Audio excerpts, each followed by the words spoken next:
Chapter 1208. Dark Sanctuary.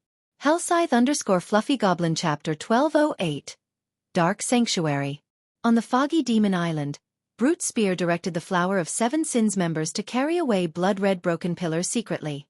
These broken stone pillars radiated a faint divine might, and aside from the mana directly around the pillars, they attracted all nearby mana, increasing the density significantly. The smaller stone pillars were roughly 3 meters long. A single berserker could barely carry one.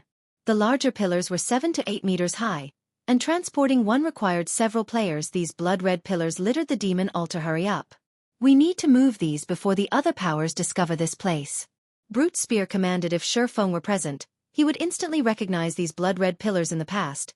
These pillars had been used to form the magic array that had protected the Flower of Seven Sins city. This magic array was known as the Dark Sanctuary. Under the cover of the Dark Sanctuary, the mana density within the enveloped area would reach heights that even the Tower of Four Elements could not compete with.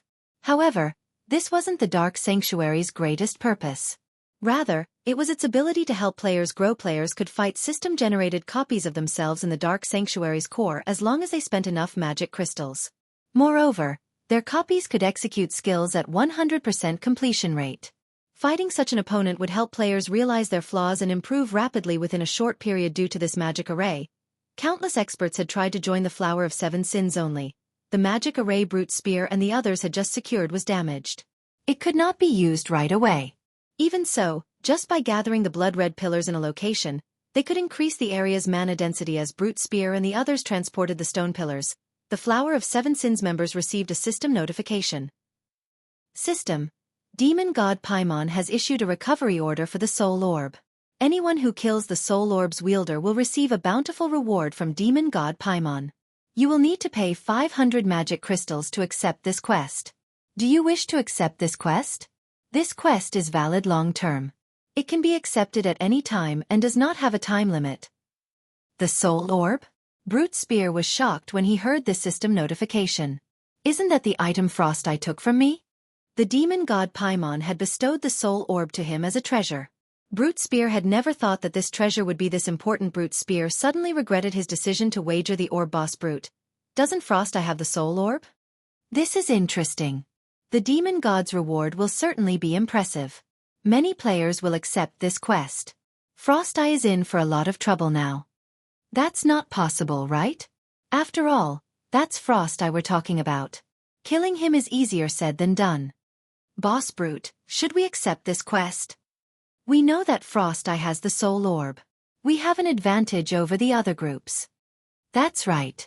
Even if we can't get it, those from the Sin of Wrath and Sin of Greed will try for it. After all, there are a few among them who are close to becoming Baron Demons. The Demon God's bountiful reward sorely tempted the Flower of Seven Sins members. They might get ennobled after completing the quest. Even if they didn't, they would still gain a significant amount of reputation, allowing them to reach the Baron rank more easily. This was a very rare opportunity for demon players. Let's not accept the quest for now. We should tell Big Sis about this first. We'll let her decide what we should do, Brute Spear said after giving the matter some thought. The others nodded in agreement. At the same time, the various dark forces in God's domain began to take action. A bountiful reward from the demon god? Just who is the unlucky fellow that provoked the demon god? Anyways, this is good news to us. Both the various dark guilds and the independent dark players accepted the demon god Paimon's quest without hesitation. Dark players had access to fewer quests than normal players. As a result, it was extremely difficult for dark players to raise their reputation with the dark forces. They would likely earn a ton of reputation points by completing this quest, let alone the potential reward from the demon god. Elsewhere, Shurfeng arrived at the library of White River City. More players crowded the building than during his previous visits. Many magical class players were practicing their spells in the main hall, and some were even learning from the NPC instructors to improve their spellcasting accuracy. Unlike physical classes, magical class players needed a considerable amount of training to hit monsters with their spells. This was especially true after so many God's Domain evolutions. Players that had recently joined God's Domain would have a very difficult time fighting even common monsters.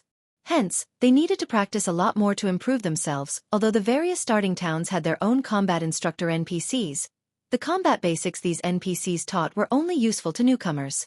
If one wanted to grow more powerful, they had to enter a city. Physical class players could find their instructors in the War God's Temple.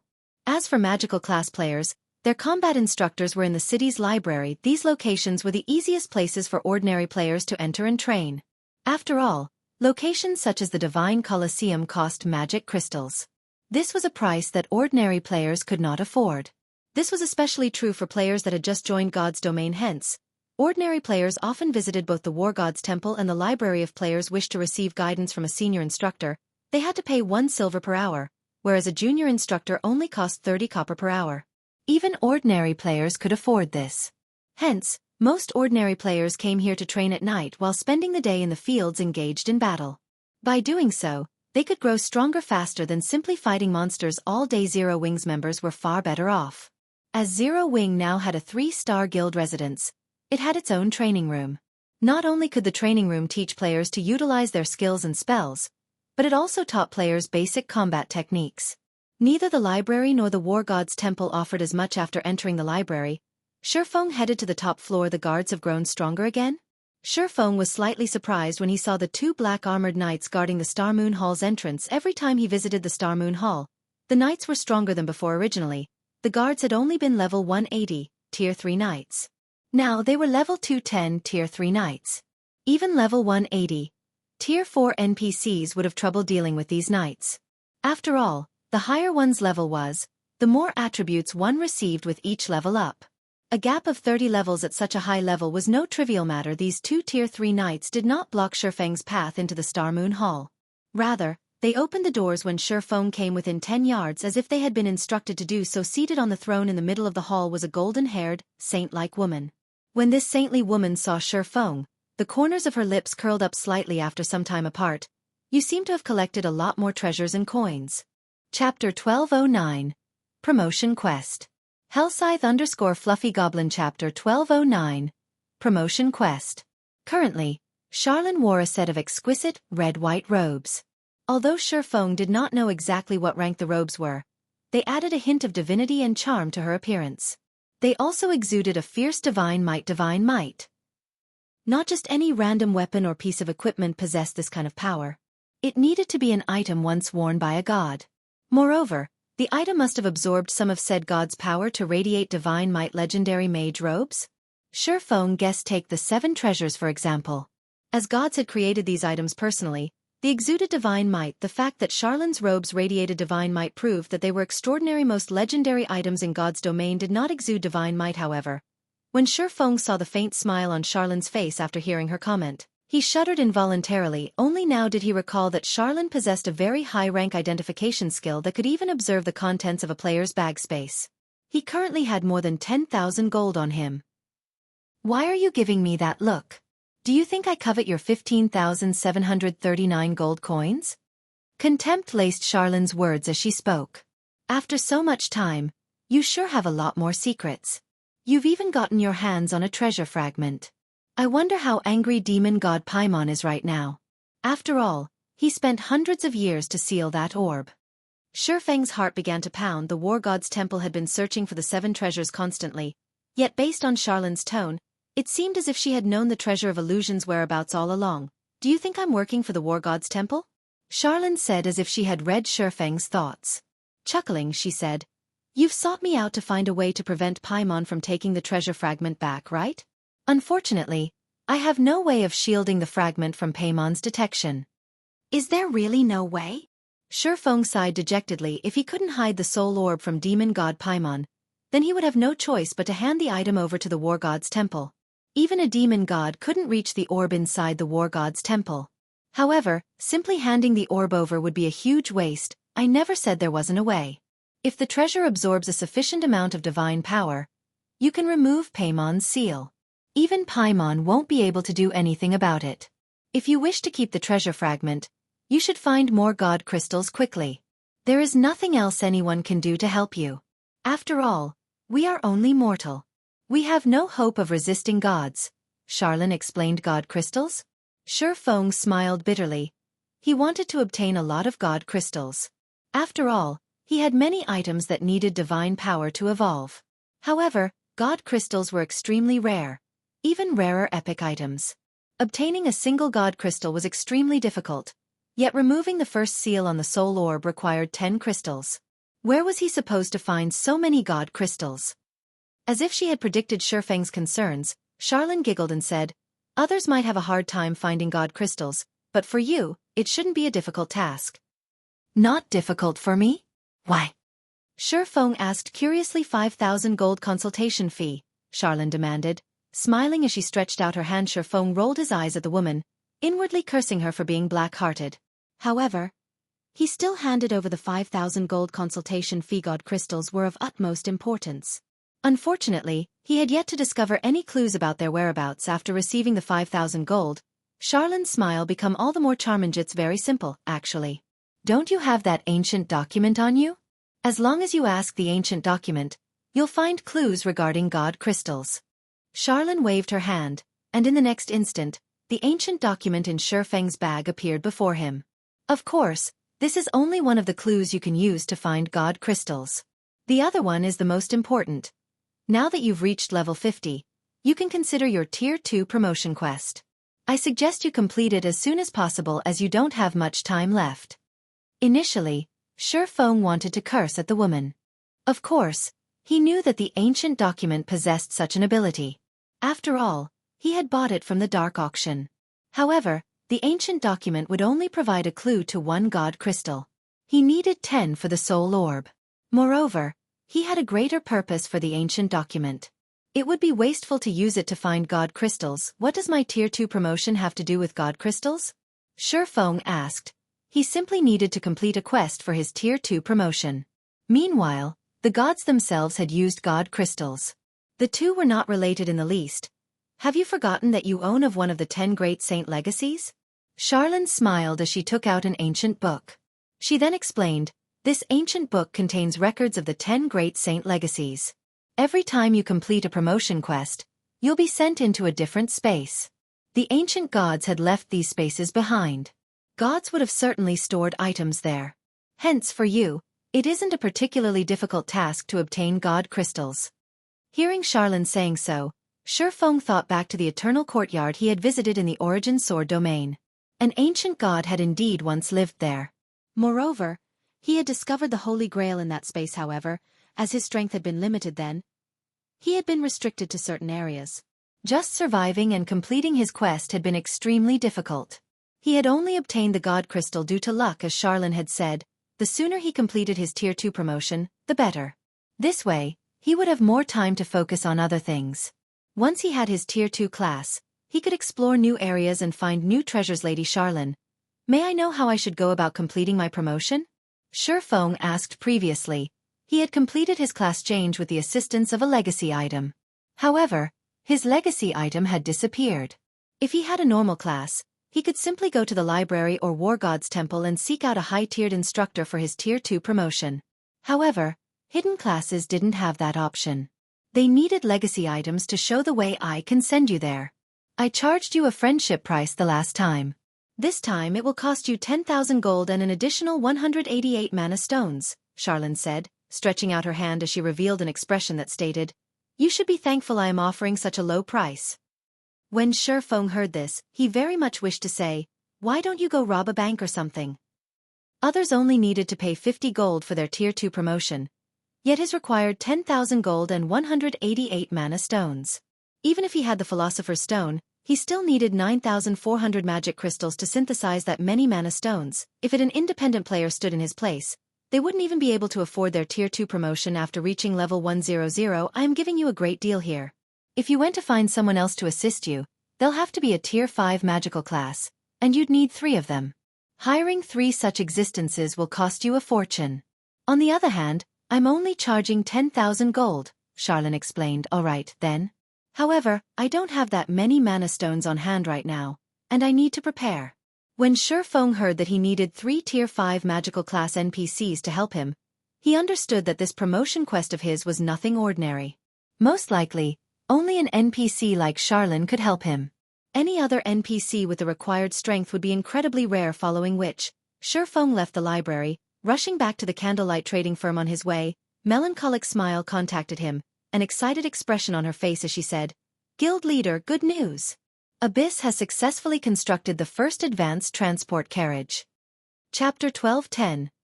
Modified Advanced Transport Carriage. Hellscythe_Fluffy Goblin Chapter 12:10. Modified Advanced Transport Carriage, he's done already. Sherfone grew ecstatic when he heard Melancholic Smile's report. Advanced transport carriages were not that easy to construct. Even with all the required materials, it was possible that certain parts wouldn't meet the system standards, which would result in failure during the final assembly. These faulty parts would need to be remade, and the carriage would have to be reassembled. These various processes were extremely taxing in both time and energy. However, as long as the advanced transport carriages were complete, they would massively assist Stone Forest Town's development. Stone Forest Town's reconstruction was already complete. However, the transport carriages, the key to unlocking the intermediate town's true potential, were still missing. Although it was possible to rent ordinary carriages from NPCs, those carriages could hold up to 4 players at a time. Moreover, the rental price was relatively high. The amount of time one could save with these carriages was also minimal, as their speed was on par with common mounts.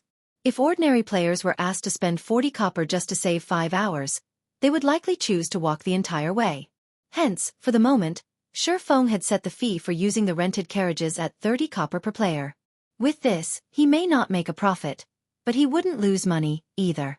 If they could have a fleet of advanced transport carriages now, they could solve many problems. First, the speed of an advanced transport carriage was on par with a mysterious iron mount. Second, it was capable of carrying up to 20 players at a time. With these 2 factors, they would make quite an income by just offering players transportation. Furthermore, advanced transport carriages could carry cargo. An advanced transport carriage could carry up to 60 non-bag space items. In player towns, a wandering NPC merchant stock depended on the town's transportation services. This was because the majority of a wandering merchant's goods were non-bag space items.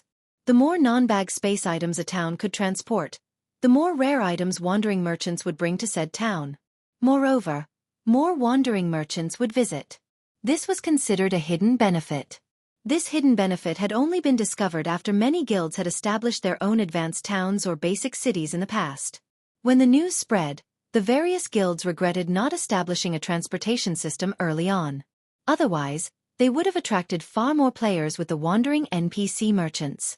Moreover, as a town or city attracted more wandering merchants, it would unlock another hidden benefit: a mystery shop.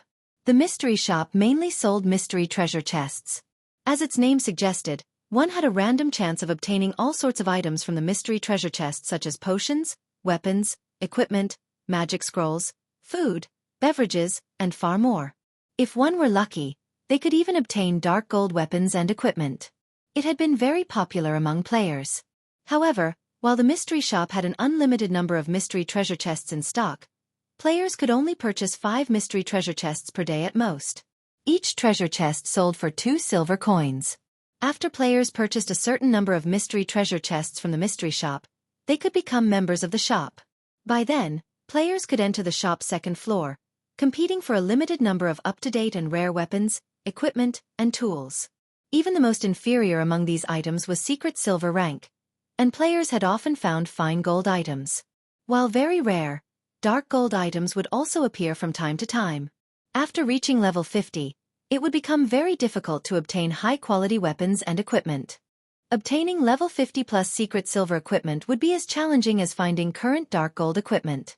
Hence, getting to compete for up-to-date fine gold weapons and equipment every day was a huge opportunity for most players. This opportunity did not require players to have superb combat techniques. As long as one had enough coins, they could purchase the items they desired. Players had swarmed to any town or city with mystery shop. Back then, even merchant players had used these mystery shops to make a fortune, traveling to the various towns and cities to compete for these items, then reselling them elsewhere for a profit. After all, players rarely sold their level 50 plus fine gold weapons and equipment. Upon arriving at the Candlelight trading firm, Sherfone hurried to Burning Abyss's workshop. Guild leader, what do you think of this advanced transport carriage? Melancholic Smile asked as she gestured to the exquisite carriage in the workshop center. Unlike the horse carriages gliding down city streets, the advanced transport carriage was not pulled by a horse. Rather, it resembled the bronze engineering locomotive, a completely mechanized mode of transportation. Players could operate it simply by purchasing fuel from NPC shops. It was similar to taming mounts. Living mounts needed to be fed during fixed times. The higher a mount's rank was, the more expensive its food needed to be. Is this a modified version? After examining the transport carriage, he noticed that it was slightly different from the original design. Burning is an engineering genius. He modified it slightly using his research from Titan City, enhancing its performance slightly. Melancholic Smile explained, Advanced Transport Carriage, Common Rank. A creation of Master Engineer Burning Abyss Maximum Capacity. 20 people. Durability 200/200. Item storage when liberated. 8,000 bag space slots and 60 non-bag space slots. Additional skill dash. Mana Combustion. Increase movement speed by 15% by absorbing the mana of player. Each minute consumes 1,500 mana. No cooldown. Amazing! Shifeng said, surprised. He had seen the Mana Combustion skill before. However, this skill generally only manifested on bronze rank or higher mechanical carriages or mounts. This was his first time seeing the skill on a common advanced horse carriage. With this 15% movement speed increase, the transport carriage would rival secret silver mounts. However, when Shifeng looked at this advanced transport carriage, he felt a little helpless. With the materials they had at hand, they could produce at most 2 advanced transport carriages. If they could mass-produce the transport carriage, the mystery shop might open in Stone Forest Town before it even became an advanced town. It would be great if we could find some replacement materials. Shifeng thought. Green ebony was even rarer than diamond wood. Moreover, it could only be found in extremely dangerous maps. Procuring a large quantity would be very difficult, right? Green ebony only grows where normal ebony grows, and only a small minority of ebony in high mana density environments grow into the tougher, harder, and more mana-conductive green ebony. What if I use the Philosopher's Stone's elemental strengthening on normal ebony? Shifeng suddenly remembered the Philosopher's Stone. Aside from concocting potions, alchemy could convert and strengthen items. Green ebony was born from ebony. It was definitely worth giving the Philosopher's Stone a try. Ebony was not a particularly rare material in God's domain. One could even say that it was a very common type of wood. If he could transform ebony into green ebony, he could save himself plenty of trouble. Mass-producing the advanced transport carriage would no longer be a challenge. Thinking up to this point, Shifeng had Melancholic Smile retrieve some ebony from the Candlelight Trading Firm's warehouse while he retrieved the Philosopher's Stone from his personal warehouse. Chapter 1211. Soul Water. Hellscythe_Fluffy Goblin Chapter 1211. Soul Water. In the first floor hall of the Candlelight Trading Firm. Due to the exotic stamina potion's recent launch, not only had the Candlelight Trading Firm become the most popular place in White River City, but it had also become a holy land for lifestyle players every day. A large number of lifestyle players visited the Candlelight Trading Firm to take its entry test among the kingdom's trading firms. The Candlelight Trading Firm employed the most lifestyle players. In addition, it was the only place that had the basic meditation room. Everyone had thought little of the basic meditation room when it had first appeared. However, shortly after, a large group of advanced lifestyle players had suddenly emerged in the Candlelight Trading Firm. Even if they didn't acknowledge that the basic meditation room had anything to do with it, it was difficult to deny the truth. How else would they explain the sudden addition of so many advanced lifestyle players in the Candlelight Trading Firm? Lifestyle players' status rose with each passing day. Advanced lifestyle players, in particular, enjoyed generous benefits. As long as one worked hard, their income could even rival that of expert players. They could easily live without having to worry about food and clothing. If they reached the master rank, even owning a mansion and luxury cars were within reach to become master lifestyle players. Joining the Candlelight Trading Firm was undeniably the best option. So, this is the Candlelight Trading Firm? Seems like a pretty nice place. As a large group of independent lifestyle players lined up by the first floor hall staircase, awaiting their turn to be tested, a female player in dark gray robes entered the trading firm and nonchalantly commented. This female player was none other than Silent Wonder, whom Shifeng had invited to work for the Candlelight Trading Firm. Silent Wonder's comment instantly attracted many lifestyle players' attention. As they all turned to look at her very quickly, they noticed the advanced alchemist's insignia on Silent Wonder's chest. Moreover, her level was frighteningly high, at level 42.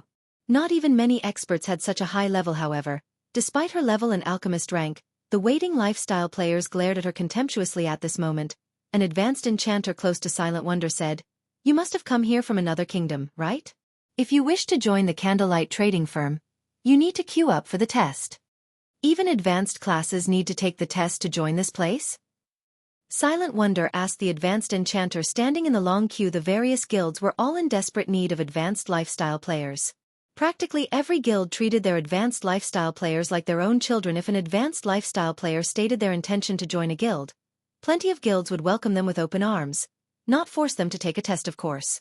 There are at least 5 advanced lifestyle players ahead of me right now, the advanced enchanter said as he rolled his eyes. This is the candlelight trading firm. It isn't like your average guild. From I've heard, several advanced lifestyle players had failed Candlelight's test and had to retake it 3 times before they managed to pass. How is this possible? For a moment, Silent Wonder thought she had heard wrong. She suspected that the advanced enchanter before her was a prop the candlelight trading firm had placed here to fool people. Those are advanced lifestyle players we're talking about. If even advanced lifestyle players needed to retake the test several times, how were basic and intermediate lifestyle players supposed to pass?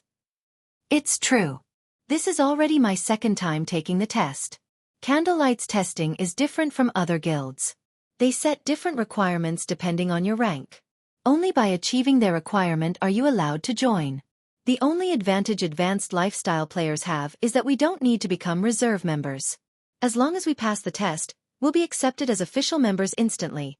The advanced enchanter explained. Silent Wonder fell silent for a moment. She could not understand what was going through these advanced lifestyle players' minds. If an advanced lifestyle player joined any other guild, becoming a core member would be trivial.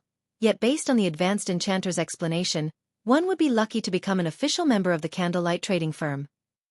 Were all of these advanced lifestyle players somehow tricked to come here? Silent Wonder wondered about her agreement with Shattering.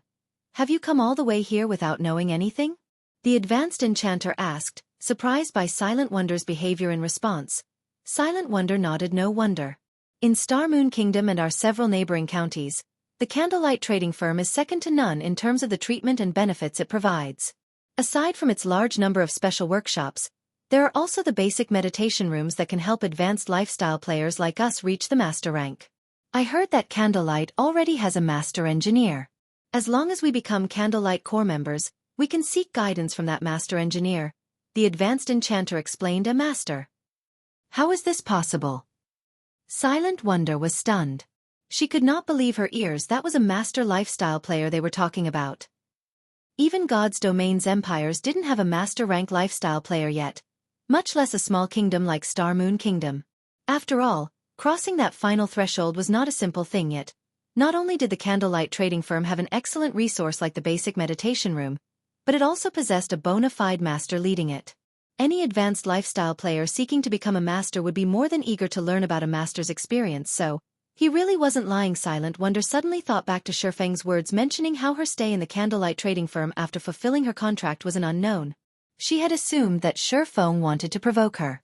Now, however, it would seem that he had told the truth. After all, with the presence of a master lifestyle player and so many advanced lifestyle players seeking said master's guidance, the competition within the trading firm would be intense. So what? I refuse to submit. At the end of the month, you'll be begging me to stay. Silent Wonder's fighting spirit flared. She had relied on herself to grow from an apprentice into an advanced alchemist. She believed that, as long as she remained in candlelight trading firm, it would be a trivial task to become the trading firm's chief alchemist. As Silent Wonder joined the queue to take the test, a large number of reserve members gathered in the 4th floor hall. There were over 600 players present. Among these people, even the weakest were advanced apprentices, with the majority of them being basic or intermediate lifestyle players. In any other large guild, they would be official members at the very least. In the candlelight trading firm, however, they were only reserve members. However, these reserve members were all very excited. As long as they signed a contract, they would become official members for 5 days. During these 5 days, not only could they receive guidance, but they could also utilize the trading firm's special workshops. Guild leader, due to time constraints, I have only gathered this many people for now. It will take some more time to gather the remaining players, Melancholic Smile said. This should be barely enough. If you have the time, try to expand the firm a little more. In any case, Candlelight will have to expand later on. Doing it a little early would be just as beneficial. Shifeng said as he glanced at the reserve members in the hall. The number of people here barely met his requirement currently. There wasn't enough ebony in White River City's candlelight trading firm's warehouse. There were only 30 logs or so. It was hardly enough for his needs. They still needed to transfer their stockpile from the other shops. It just so happened that he could use this time to obtain some soul water.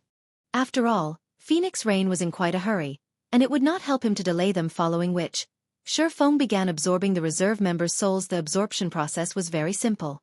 He didn't even need to take out the soul orb itself. A simple handshake and an agreement from the contributing party would do. One reserve member after another clicked agree when a window appeared, asking them to contribute a fraction of their souls. When the soul orb eventually gathered 100 souls, a drop of dazzling red water formed within. After a short moment, the soul orb absorbed 624 souls and formed 6 drops of soul water. Alright. It's about time I meet Phoenix Rain. Shifeng smiled in satisfaction as he stored the 6 drops of soul water in 6 small bottles. Chapter 12:12. Respective Preparations. Hellscythe_Fluffy Goblin Chapter 12:12. Respective Preparations. In the Candlelight Trading Firm's 7th floor meeting room. As soon as Shifeng entered the meeting room, several gazes landed on him. The origin of these gazes was none other than Phoenix Rain's group, who had waited for quite some time now. This time, aside from Blue Phoenix, Phoenix Rain had brought 3 cloaked men. These men hid their levels, equipment and in-game name. Although Shifeng could not see any information about these men, the fact that Phoenix Rain had chosen them to enter the secret technique tablet proved that their combat standards were extraordinary. Otherwise, Phoenix Rain wouldn't have wasted these precious legacy slots on them. So, these are Phoenix Rain's hidden cards. The Phoenix Pavilion sure has a powerful foundation. Shifeng was slightly surprised when he saw the 3 men.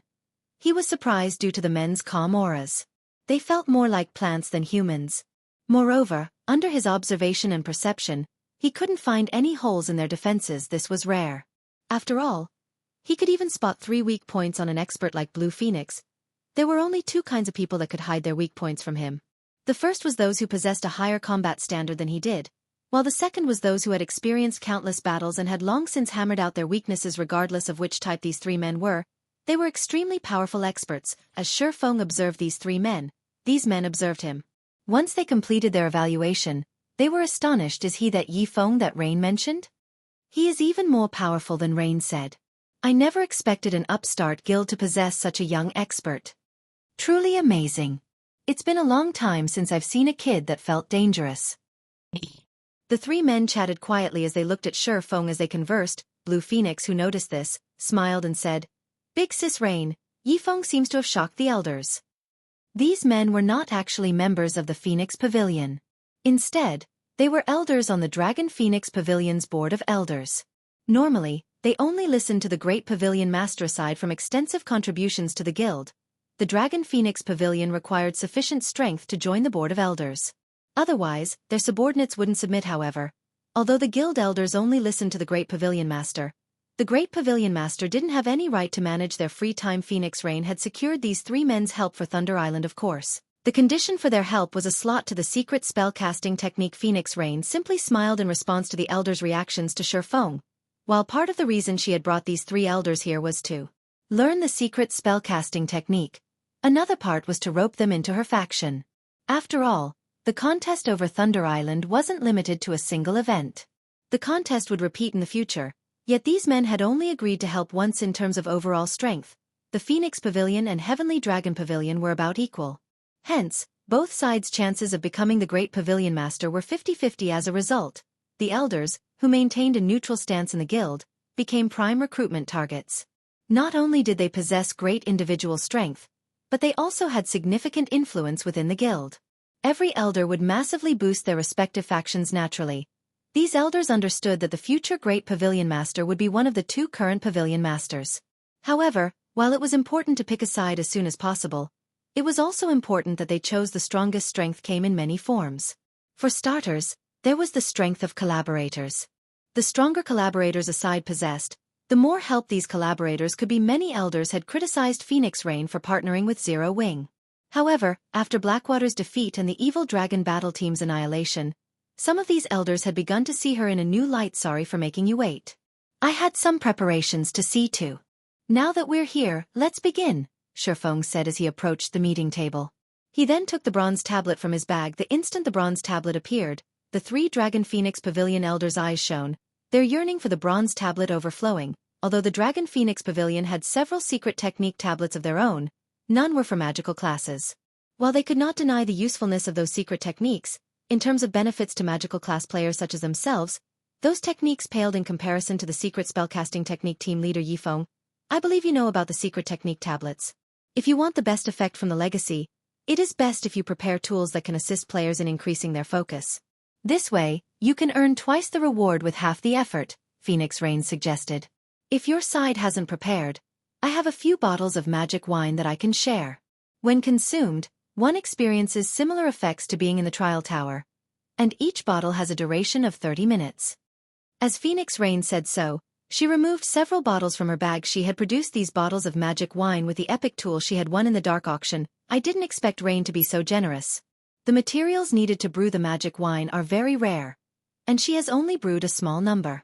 If she gives away some of her own share, she'll miss plenty of opportunities later inside the secret technique space. This can't be helped.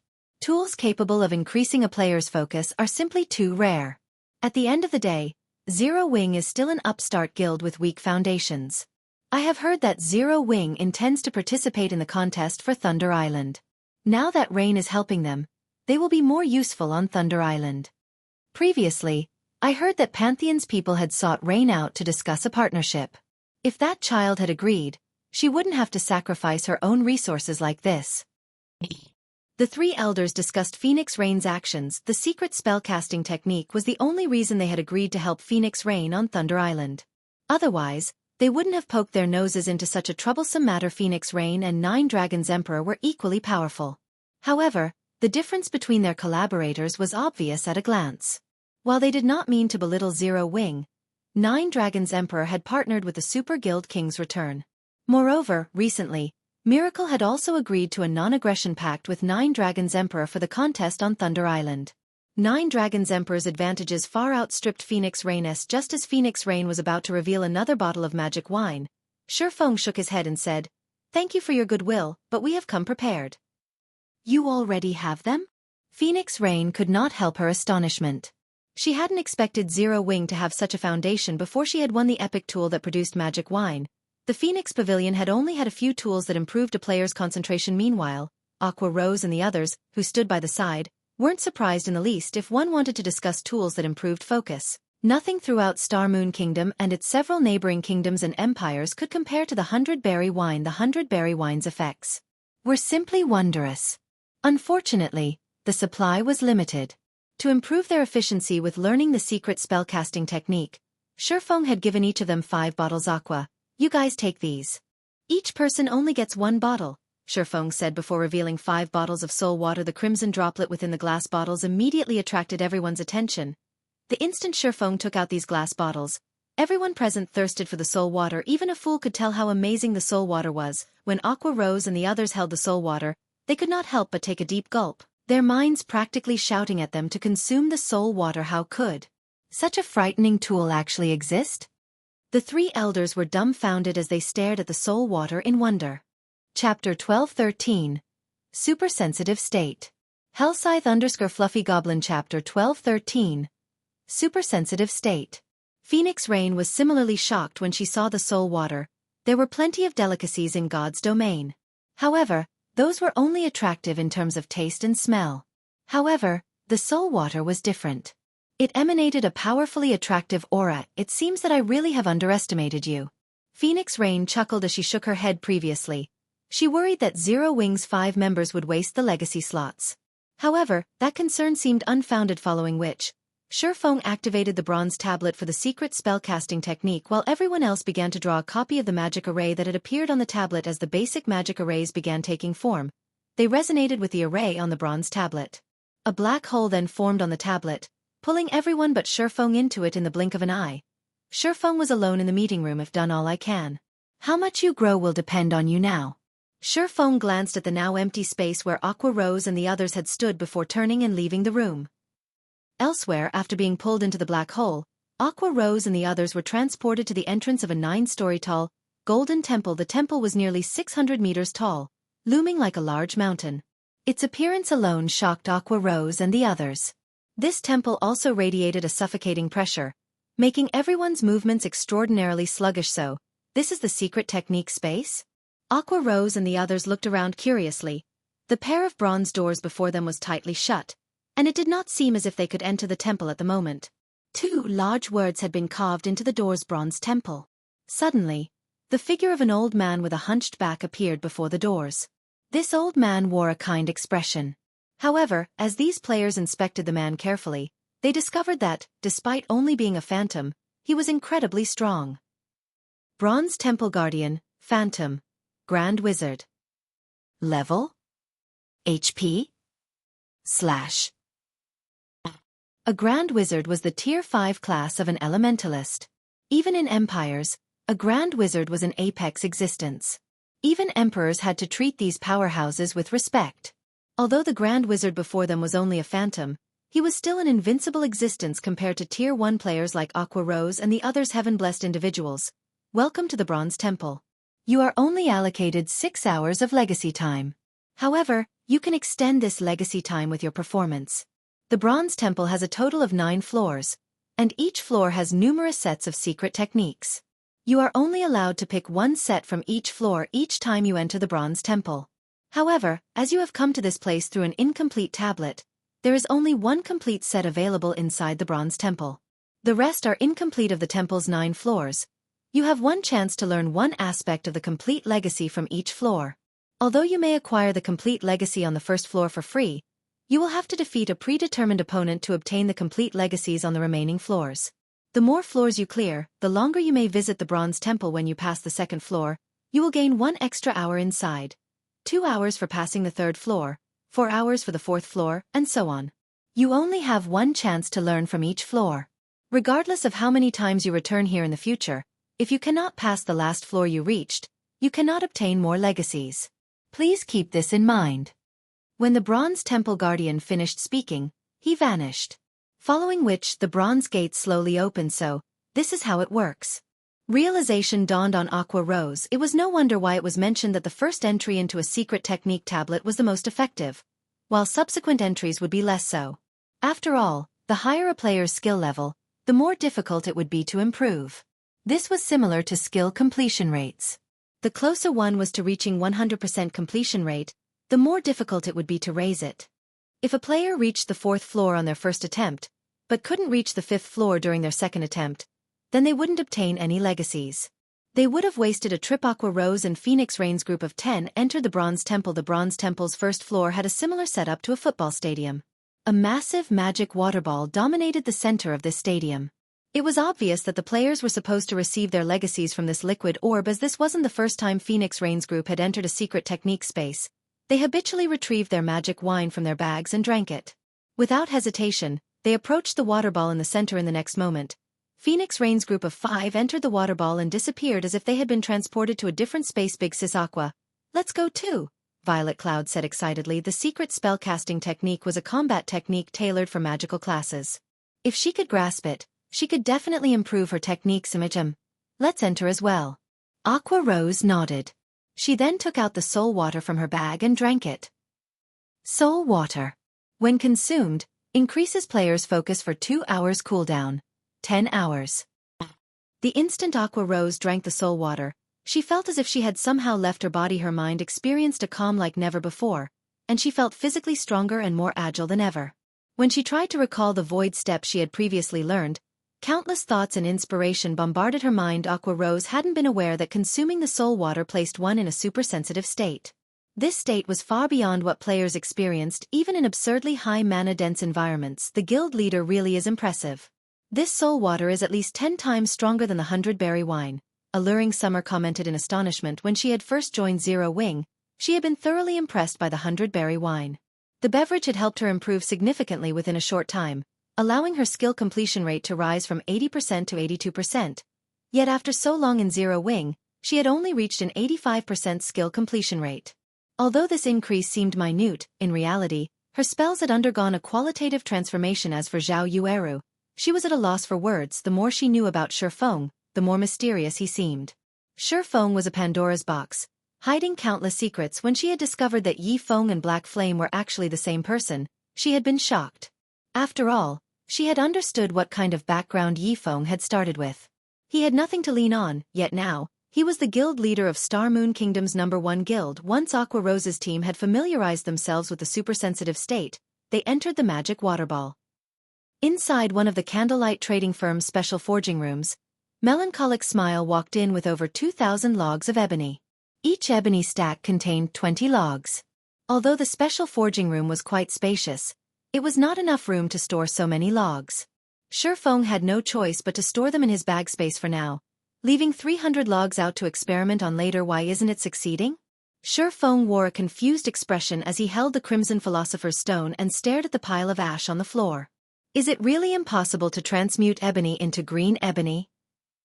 So far, he had performed elemental strengthening on more than 200 logs of ebony. However, every attempt either did nothing or tuned the wood to ash. If others knew that Shifeng had wasted over 200 logs of ebony, they would have fainted from anger. Although ebony was not a rare wood, it wasn't available in large quantities. Each log could sell for 20 silver on the market, only slightly cheaper than a magic crystal. One could purchase a common mount for the price of 200 plus logs. Following which, Shifeng tried using the Philosopher's Stone's 3 other skills: alchemical conversion, elemental refinement, and alchemical synthesis. However, the results were the same. Though surprisingly, when Shifeng used alchemical synthesis on 50 logs, he obtained purple origin wood rather than green ebony. Purple origin wood was a rare wood. Similar to diamond wood, it was an excellent component for crafting ships. However, using 50 logs of ebony to obtain 1 log of purple origin wood was obviously not worthwhile. Each log was only worth 6 to 7 gold, yet synthesizing it from ebony would cost 10 gold per log. No, it must be that my approach is wrong. Shifeng suddenly thought of something after seeing his repeated failures. The reason ebony could become green ebony was its mana density. Green ebony only manifested where the mana density was quite high. This was also why green ebony was so rare. If there isn't enough mana, I'll have to supply it. Shifeng smiled. He then took a large pile of magic crystals from his bag and used them to fuel elemental strengthening on his first try. He used 1 magic crystal. Although the strengthening failed, the ebony remained intact on his second try. He used 2 crystals. The results were the same. It's no good even with 29 magic crystals? Shifeng was speechless. However, he had no choice but to grit his teeth and continue trying. He then used 30 magic crystals to strengthen the log of ebony. Before him, as the magic crystals began to disintegrate, the mana within them surged into the log of ebony. Immediately, the sound of a system notification reached Shifeng's ears. System. Congratulations. Strengthening successful. You have obtained green ebony. Chapter 1214. Raising Fame. Hellscythe_Fluffy Goblin. Chapter 1214. Raising Fame. Finally! Shifeng released a sigh of relief when he saw the green ebony log on the stone table before him, a hint of excitement flashing across his eyes. Although the magic crystal cost had been high, strengthening ebony into green ebony would save him a lot of time. His only other option would be harvesting green ebony, and he had no idea where to find the large quantity he needed. A single advanced transport carriage required 15 logs of green ebony. Even if he sent Blackie and the others to grind trolls in the Crying Ghost Ridge, they'd be lucky to obtain 8 or 9 logs per day. Furthermore, the Crying Ghost Ridge was currently home to the ancient abyssal monsters. The risk was simply too high. A single mistake could claim Blackie and the others' lives. In Shifeng's opinion, trading 30 magic crystals and 1 log of normal ebony for a log of green ebony was worthwhile. However, magic crystals are going to be a problem. I can't mass-produce green ebony just yet. Shifeng looked at the magic crystals in his bag and felt a headache brewing. Currently, with the 40,000 plus magic crystals left in his bag, he could create plenty of green ebony. However, if a guild wished to develop, it needed to invest resources in various aspects. If he wanted Zero Wing to advance by leaps and bounds within a short time, he needed to invest even more. This was especially true for the guild's elite members. Their training in the Divine Colosseum could not be forsaken. Considering this, Shifeng somewhat lacked magic crystals. Although he had made a fortune in the Dark Arena, he had already spent his earnings. Moreover, he owed Phoenix Rain a monstrous debt of 250,000 magic crystals, which he needed to pay off within the next 5 days. The majority of his earnings from the Dark Arena consisted of weapons and equipment. If he traded these excellent items for coins and magic crystals, He could pay back the magic crystals he owed Phoenix Rain with a sizable stock to spare. Enough to begin his city's construction, however. Zero Wing was expanding rapidly and in urgent need of excellent weapons and equipment. Unless he had truly run out of options, Shifeng wanted to avoid selling those items. It seems that I'll have to increase Stone Forest Town's fame, Shifeng pondered currently. Stone Forest Town was an intermediate town. Not only did it occupy a massive area, but it also had 3 magic towers, increasing the town's mana density significantly. Although the town had only reopened shortly after the war, far more players now occupied the town. However, if he wanted to earn a fortune from Stone Forest Town, attracting Star Moon Kingdom's players wasn't enough after all. There was a limit to how many players in Star Moon Kingdom could afford a membership for the battle arena. However, there were plenty of players available in the neighboring kingdoms and empires. Unfortunately, these players either didn't know about Stone Forest Town, or it wasn't an attractive enough reason to make the journey. Considering his options, Shifeng began to strengthen the ebony he had. If he wanted Stone Forest Town's fame to reach more players, he needed a convenient transportation system. Mass-producing Burning Abyss's modified advanced transport carriage would solve that problem. The nearest teleportation point to Stone Forest Town was roughly 10 hours away on foot. If one used a common mount, they could reach the town in half the time. Even so, 5 hours was still a very long time. The advanced transport carriage increased a player's movement speed by 150%. It was similar to a mysterious iron mount. However, with mana combustion, the transport carriage's movement speed could be increased by another 15%. Moreover, this 15% increase was based on the 150% base movement speed. In other words, the advanced transport carriage would increase a player's movement speed by a total of 172.5% when using mana combustion. That speed could already rival a secret silver mount. A journey that originally took 10 hours on foot would now be complete in a little over 3 hours to high-level players, who frequently traveled for 5 or 6 hours to reach their grinding spots. 3 hours of travel was acceptable. Moreover, Shifeng intended to offer even more bountiful rewards for the battle arena. Top-tier weapons and equipment were not particularly attractive to powerful independent experts. Hence, if he wished to attract more people, he needed to offer items that those independent experts wanted. He might not have previously had such items, but now he did. As long as independent experts wanted them, they were fully capable of obtaining top-tier weapons and equipment. However, combat techniques were a different story originally. Shifeng had thought of offering the secret sword technique slots as a reward. However, now that he had the secret spellcasting technique, he could offer those. Although he would lose 2 slots as a result, this reward would definitely drive God's Domain's independent experts crazy. Time passed quickly. Before Shifeng had realized it, he had spent the entire night creating green ebony. After the long night of work, he had produced 600 logs of green ebony. Unfortunately, elemental strengthening success rate wasn't 100%. He had spent over 20,000 magic crystals to obtain these 600 logs. Fortunately, with 600 logs of green ebony, they could manufacture 40 advanced transport carriages for transporting goods and players to and from Stone Forest Town. With a large number of rental carriages as well, they would have more than enough carriages to meet the town's needs. Now, he just needed to manufacture the advanced transport carriages. Manufacturing the advanced transport carriage was incredibly tedious. Fortunately, he had employed the help of the NPC master engineer Rodney. With Burning Abyss and Rodney working together, they could craft the advanced transport carriage relatively quickly. As for the advanced speedboats, he would have to set that aside for now. After all, they hadn't even dealt with the diamond wood issue yet. How could they possibly begin building ships? Shifeng had also produced plenty of magic array scrolls and advanced mana armor kits. Shifeng now had 2 more sets of double protection barrier magic array scrolls and 2 sets of divine beasts descent magic array scrolls. If not for his limited materials, he could have produced even more for the advanced mana armor kit. Shifeng had forged over 600. Aside from a fraction reserved for guild members, he intended to use the remainder to lure customers to the Candlelight Trading Firm and as daily rewards for the battle arena's tournament. Time sure flies by. However, these advanced mana armor kits should last us for quite some time. Now, I just need to inform players in other countries, Shifeng said as he smiled in satisfaction. The advanced mana armor kit was exclusive to Zero Wing and the Candlelight Trading Firm. It was also one of the best available armor kits currently. With the addition of the secret spellcasting technique, he could already imagine the commotion Stone Forest Town would cause. Neither the advanced mana armor kits nor the secret spellcasting technique could be purchased with coins. Most likely, even independent experts would not be able to hold themselves back from joining the battle arena's tournament. As Shifeng was about to write a post on the official forums, melancholic smile contacted him. Guild leader, The Phoenix Pavilion Master has emerged from the secret technique space and said she wishes to discuss something with you. She is waiting in the top floor meeting room. She's out already? Feng could not help his surprise from what she had heard from Phoenix Rain. Even a powerful expert could easily remain in a bronze secret technique space for over 12 hours. Much less an expert like Phoenix Rain, yet only 10 hours had passed. Logically, she should not be out so soon. Chapter 12:15. Super Large-Scale Team Dungeon. Hellscythe_Fluffy Goblin Chapter 12:15. Super Large-Scale Team Dungeon. The Candlelight Trading Firm's top-floor meeting room.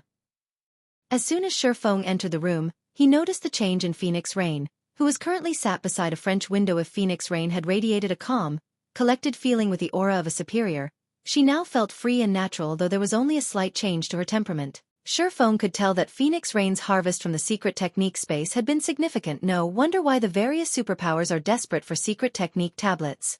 Their effects are truly extraordinary. Feng was inwardly surprised if a bronze tablet was already so effective. Feng found it hard to imagine what kind of effects the golden tablet, which the mysterious NPC youth had stolen, would have. Phoenix Pavilion Master. You sure are early. I had assumed you would be in there for at least 30 hours, Feng said as he sat down. May I know what urgent matter you wish to discuss? Although this might sound a little blunt, I need to know. Do you have any of that soul water left? Phoenix Rain asked, her expression stern as she looked at Feng. A faint hint of anticipation glittered in her eyes. If you still have some, I am willing to purchase it for 50 gold per bottle or magic crystals of equivalent value. Feng was, more or less, surprised to hear Phoenix Rain's question. Even the most expensive consumable item that could improve a player's focus did not exceed 20 gold. In Zero Wing, guild members could purchase the 100-berry wine from the Dark Den for around 8 or 9 gold yet. Phoenix Rain had offered to buy soul water for 50 gold per bottle without hesitation. Phoenix Pavilion Master. Why are you suddenly so interested in the soul water? Feng asked curiously. It was impossible to determine the soul water's effects based on its description. Only by testing it personally would one understand its benefits. He had obtained a total of 6 drops of soul water and had stored them in 6 separate glass bottles, 5 of which he had already given to Aqua Rose and the others. He had saved the last bottle for himself in case he needed its effects. Logically, Phoenix Rain shouldn't have any way of knowing the soul water's true value. It's difficult not to notice the soul water's effects even if I don't want to. Team leader Feng, you've never entered a secret technique space, so you might not fully understand the situation. Inside a bronze rank secret technique space, anybody capable of reaching the 4th floor in 6 hours on their first attempt should be able to comprehend the legacy they chose easily. Those with talent might even be able to reach the 4th floor in less than 6 hours. As for reaching the 6th floor in 6 hours, extremely few geniuses have ever managed the feat. Revealing a bitter smile, Phoenix Rain continued. However, among Aqua Rose's group, even the weakest one among them reached the 6th floor within 6 hours, while the other 4 reached the 7th floor. Although she acknowledged that Aqua Rose and the others were quite talented, the fact that the weakest among them had reached the 6th floor within 6 hours was something she could not accept. Throughout the Dragon Phoenix Pavilion, the number of people that had managed to reach the 6th floor in a bronze secret technique space in 6 hours could be counted on one hand. Every one of these people was a monster that had already reached the domain realm. But what of Aqua Rose and the others? Even the strongest among them had only reached the refinement realm and wasn't even close to the flowing water realm, much less grasping a domain yet. Aqua Rose and the others' performance was astonishing. She would never believe that someone could rely on their own abilities to achieve such a result. The only possibility Phoenix Rain could think of was the soul water Feng had given the girls before they entered, so that's the issue. Realization dawned on Feng. I do still have some soul water. However, it's far too valuable. I don't have a lot on hand right now. If you would like some, I can trade them to you, but I want neither coins nor magic crystals. Rather, I would like to borrow the Dragon Phoenix Pavilion's strength to help me with something. Once the task had been completed, I'll give you 10 bottles of soul water. Selling the soul water was the most foolish thing he could do. He wouldn't even sell the liquid if someone offered him 300 gold per bottle, not to mention 50 gold. 100 souls were required to make a single drop of soul water. This limited the soul water's production. He didn't even have enough for his own guild members, not to mention selling it to others. Moreover, if he mass-produced the soul water, the soul orb would be exposed 10 bottles? Phoenix Rain pondered 10 bottles of soul water wasn't nearly enough. She wouldn't even be able to supply her direct subordinates. However, After giving the matter some thought, she found it reasonable. The soul water could enhance a player's comprehension and allow them to reach the 7th floor of a bronze temple within 6 hours. How could such a treasure be available in large quantities? Although a bronze secret technique was the easiest secret technique to learn, it was still extremely difficult to complete all 9 floors. Not one player throughout the Dragon Phoenix Pavilion had comprehended an entire set of bronze-rank combat techniques. If she could get her hands on the soul water, however, someone in the guild might comprehending a combat technique to the 7th floor would already massive boost one's combat power. If one fully comprehended a complete bronze combat technique, their combat power would soar. May I know what you wish to use the Dragon Phoenix Pavilion strength for? Phoenix Rain asked. It's very simple. You just need to help me raid a dungeon, Shifeng said, chuckling. Raid a dungeon? Phoenix Rain asked, confused. Zero Wing already has so many experts. Are they not enough? Zero Wing indeed had a vast collection of experts. Raiding a level 45, 100-man team dungeon shouldn't be an issue. While Hell mode might be challenging, once the team reached level 45, even that shouldn't pose as a problem for Zero Wing. No, they are not enough. I want to borrow at least 100 people, Shifeng said after considering the matter. 100? Are you trying to raid? Phoenix Rain suddenly recalled a specific dungeon. That's right. The level 50, super large-scale team dungeon, Flaming Ruins. Shifeng nodded. In God's domain, the largest team dungeons before level 50 were 100-man team dungeons. However, after level 50, super large-scale team dungeons would unlock. The minimum number of players required to enter these super large-scale dungeons was 200, while the maximum was 500. There was only one level 50 super large-scale team dungeon throughout Star Moon Kingdom, the Flaming Ruins. If you wanted to turn Stone Forest Town into a holy land for players, obtaining the first clear of the Flaming Ruins was of the utmost importance. The various large guilds in God's domain were also preparing for such dungeons. If one could obtain the first clear of a level 50, 100-man Hell mode team dungeon, they would obtain a 3-star guild residence promotion order. If one managed to obtain the first clear of a level 50 super large-scale Hell mode team dungeon, they could obtain a town relocation order. The town relocation order was even more valuable than a town building order. It allowed players to move a town they owned to any location they desired. Chapter 12:16. Stone Forest Town's Shocking Transformation. Hellscythe Empire Cat. Chapter 12:16. Stone Forest Town's Shocking Transformation. The Flaming Ruins? Phoenix Rain fell into deep thought as she looked at Shifeng. A short moment later she said, "All right, I promise you. Notify me in advance when you're going to raid the Flaming Ruins. When the time comes, I'll ready the necessary manpower. However, I'll say this first. You should know that the death penalty of a super large-scale team dungeon is greater than that of a large-scale team dungeon. If we suffer 3 team wipes, I'll withdraw my men. I also won't return the 10 bottles of soul water." The difficulty of a super large-scale normal mode team dungeon could rival that of a 100-man Hell mode team dungeon. While she wasn't trying to belittle Zero Wing, she believed that even if Zero Wing sent a 100-man team consisting entirely of level 50, Tier 2 players, it would be impossible for them to obtain the first clear of a level 50, 100-man Hell mode team dungeon. She also had no intention of sending her own experts to their deaths. That won't be a problem, Shifeng replied without hesitation. In the past, the various large guilds had not placed much importance on super large-scale team dungeons, because the items dropped in these dungeons were basically the same as the ones obtained in 100-man large-scale team dungeons. Rather than waste time raiding the more difficult super large-scale team dungeons, raiding several large-scale team dungeons was much more efficient. However, there were bound to be some players and teams that loved to challenge their limits. Eventually, after continuous efforts, a team had managed to obtain the first clear of a super large-scale team dungeon. Back then, many people had expressed their contempt for these people. After all, while these people were busy suppressing their levels and raiding a level 50 super large-scale team dungeon, mainstream players had long since exceeded them by over 20 levels. Even if they managed to obtain top-tier equipment from the dungeon, such an enormous gap in levels would render the advantage of having such equipment meaningless. Only epic items would be of any value. Yet epic items rarely dropped even in super large-scale team dungeons. Hence, raiding such a dungeon was simply not worth the effort. However, nobody could have ever imagined that one could actually obtain a town relocation order from these seemingly worthless super large-scale team dungeons. It was common knowledge that the NPC towns players captured had their locations fixed. Meanwhile, if one wished to upgrade a basic town into an actual city, they would have to invest an astronomical amount of resources as well as plenty of time and effort. If developing even one town was already so tedious, One could just imagine how troublesome it would be to develop multiple towns, not to mention, the NPC towns captured would eventually become outdated. Take Stone Forest Town for example. Due to the town's location next to a regional dungeon like the Stoneclaw Mountains, it became a travel destination for both players and guilds. However, once mainstream players went past level 50, they would no longer be able to enter the regional dungeon. One could just imagine the outcome of such a situation.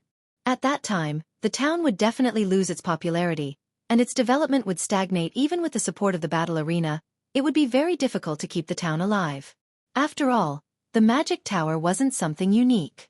As players reached higher levels, the various large guilds would also be able to obtain its design. By then, Stone Forest Town's high mana density would no longer stand out. Moreover, after their NPC towns became outdated, guilds would also have to capture a new NPC town and start the development cycle all over again, investing another considerable chunk of manpower, resources, time, money, and so on. Hence, the advantage of a town relocation order immediately became apparent. With a town relocation order, players could transfer a town to anywhere within the same country, allowing guilds to retain their hard work and pool all their resources into developing a few select towns. However, the town relocation order was a unique reward for obtaining the first clear of a super large-scale team dungeon. Once a super large-scale team dungeon was cleared, no matter how many times it got raided later on, it would no longer drop a town relocation order. Currently, mainstream players were approaching level 50.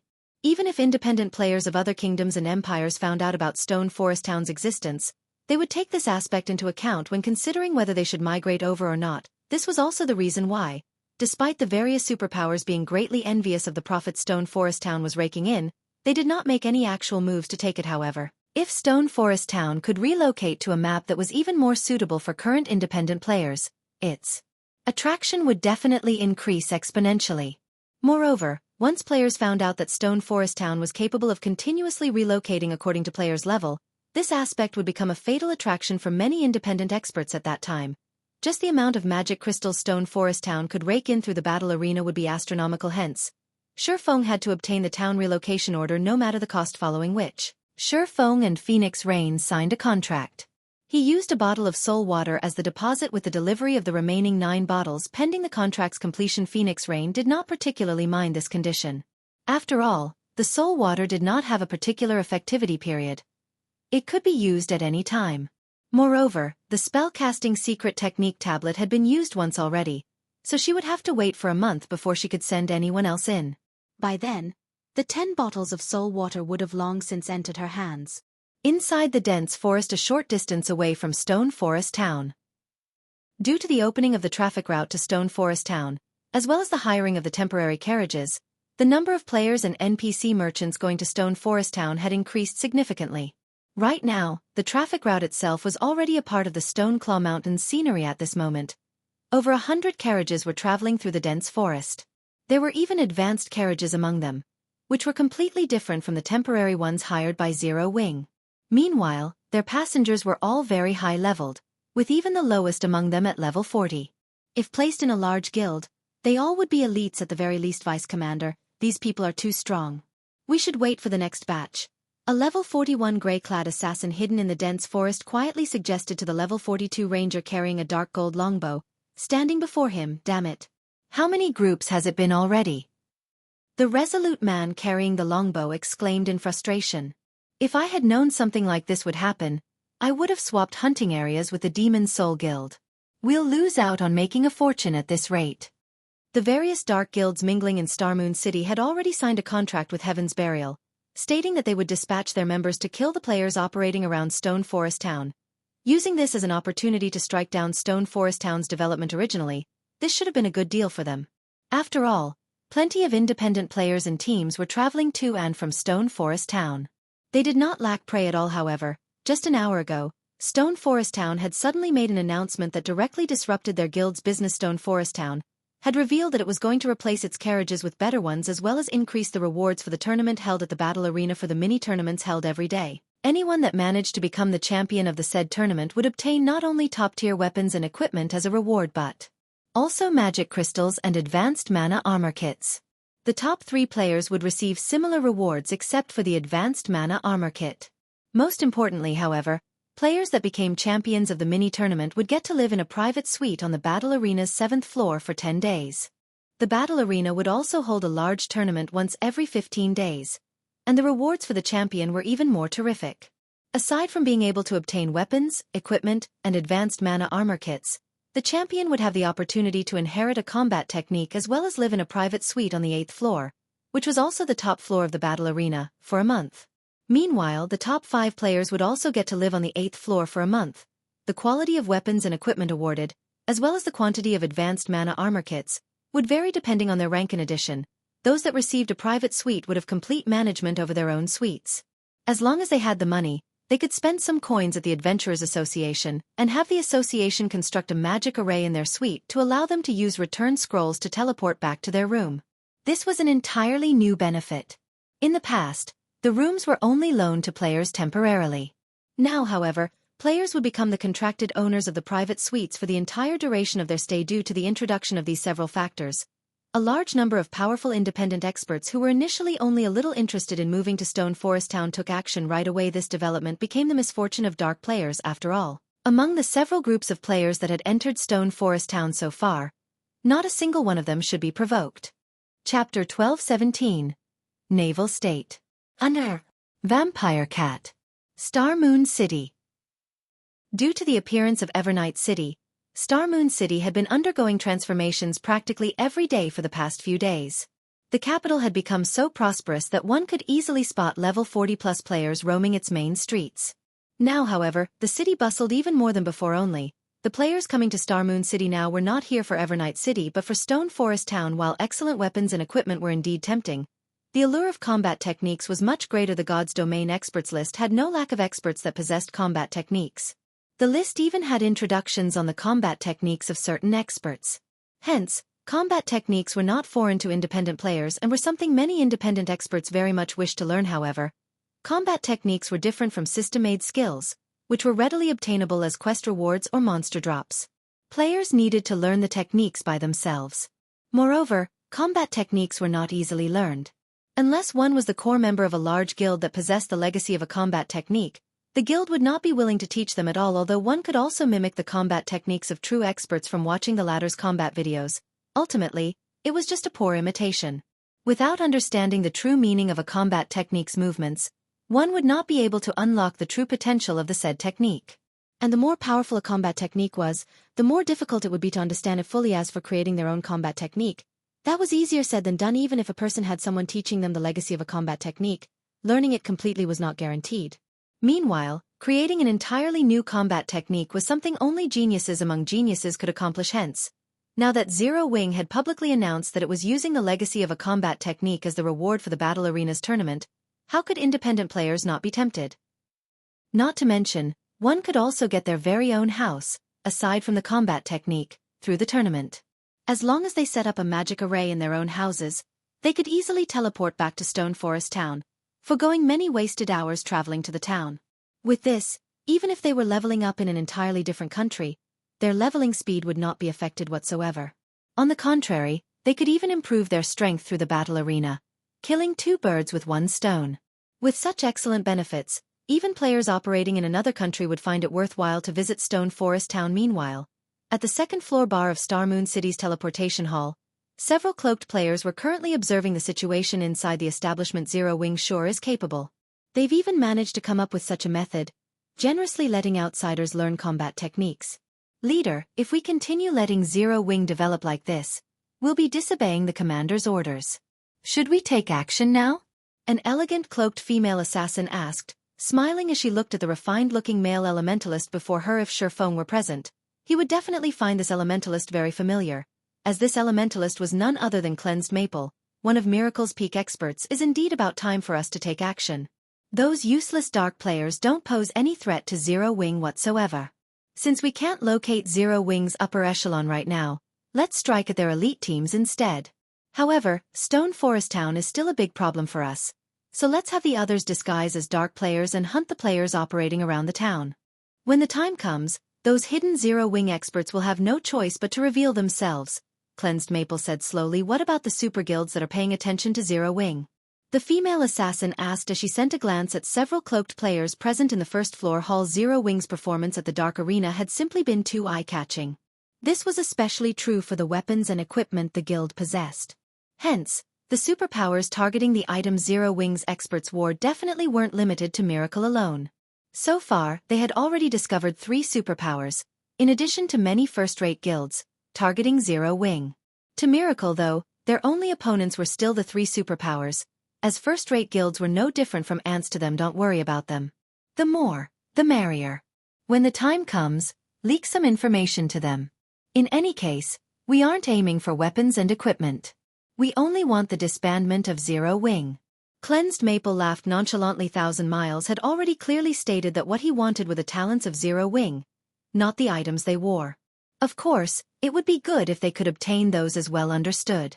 I'll have the others take action right away. The female assassin nodded before activating stealth and disappearing from the bar. What a pity. An upstart guild that has managed to climb up to this point will have to disappear just like that. However, if you have to blame someone, blame yourselves for being too conspicuous. A hint of pity flashed across Cleansed Maple's eyes as he studied the reports on Zero Wing in his hands. The various superpowers in God's domain never really had any interest in small guilds. They rarely even paid attention to first-rate guilds. After all, these guilds were negligible existences to them. It was also nearly unheard of for a superpower to use assassination tactics to deal with such guilds.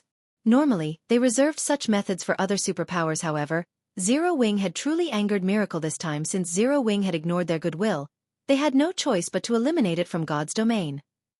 Just as the matter regarding Stone Forest Town was causing a commotion in Star Moon Kingdom as well as its neighbors, Shifeng himself had stealthily arrived at the Sea's End. The Sea's End was like an independent empire. It had very little contact with the kingdoms and empires on the main continent. The first reason for this situation was the long distance separating them. Just teleporting from the mainland to the Sea's End cost 5 gold, 20 silver per person. Hence, Shifeng was surprised when he encountered the Freedom Alliance at the Sea of Death. Of course, there was another travel method that was cheaper, but more time-consuming than teleportation, which was riding a flying ship. One would pay only 5 silver per person to get from the Sea's End to the NPC island closest to the Sea of Death in a little over 30 hours. However, many people disliked wasting so much time on travel. The second reason was the different attitude each region had towards the various forces in God's domain. On land, the various kingdoms and empires were absolutely hostile towards the dark forces. The Sea's End, on the other hand, maintained a neutral stance in this regard. Hence, dark players and ordinary players were treated equally in the NPC cities located in the Sea's End. Red players and dark players would not be barred entry into NPC cities or captured by NPCs, so long as they did not cause trouble within the cities. One could say that the Sea's End was a paradise for dark players.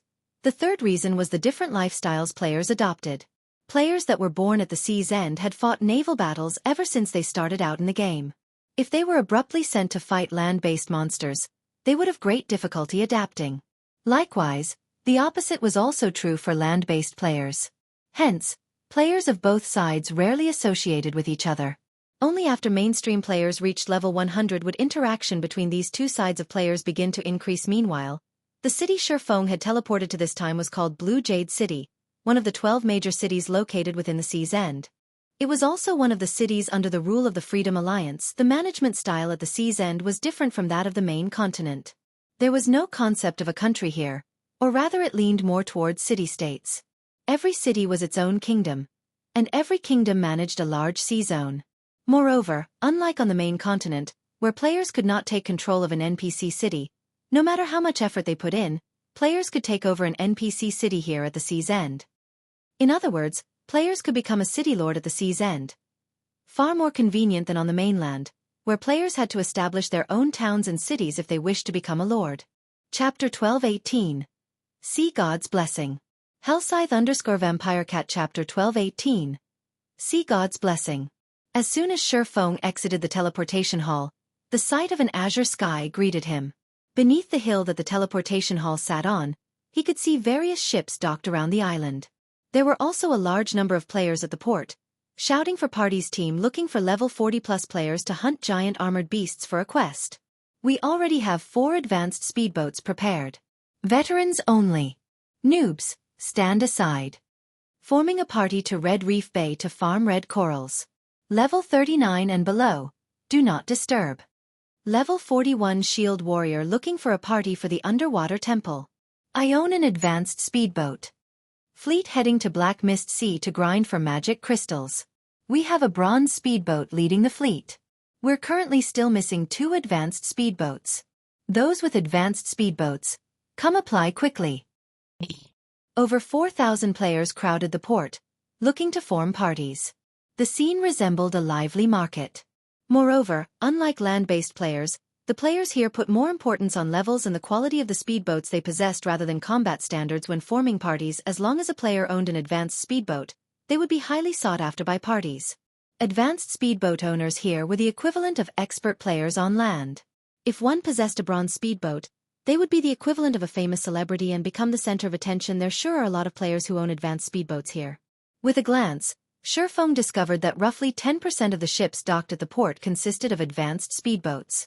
In contrast, one could rarely see even ordinary speedboats over at the Apocalypse Empire, much less advanced speedboats. Moreover, aside from the much higher standards of the ships here, the players were also considerably high-leveled. Shifeng could spot plenty of level 40-plus players roaming the streets. At such a level, players would already be considered an expert in Star Moon Kingdom. Here, however, they were only average. Although the players here were very high-leveled, the local businesses were not very developed. As Shifeng walked through the streets of the city, he did not spot many shops operated by players. There were even fewer items produced by players. Instead, he saw many players setting up stalls along the streets. The situation here was completely different from the NPC cities on the main continent, which barred players from randomly setting up stalls on the streets. On the main continent, if players wished to sell the items they had, they could only do so by shouting out the name of their products. Stalls, on the other hand, did not require players to do so, as they allowed customers to view the vendor's products after taking a look at several dozen stalls. Shifeng noticed that the merchandise were either items dropped by monsters or harvested materials. There was not a single item made by lifestyle players at all. Sure enough, the development of subclasses for maritime players is much slower. Shifeng smiled faintly. In the past, he had practically spent his entire career in God's domain playing on land. Hence, he was not particularly familiar with the situation at the sea's end. His knowledge consisted of general information. Moreover, in the past, by the time he arrived at the island cities of the sea's end, many of these island cities had already been developed. The island cities back then were completely different from the current impoverished state before him. After all, there were much more resources available out at sea than on land, as well as plenty of unique resources. Hence, the NPC island cities in the past had all flourished magnificently, and one could see all sorts of naval merchant fleets and luxurious shops. However, after giving the matter some thought, he found the situation reasonable. In reality, the development of subclasses of naval players was not slower than those on land.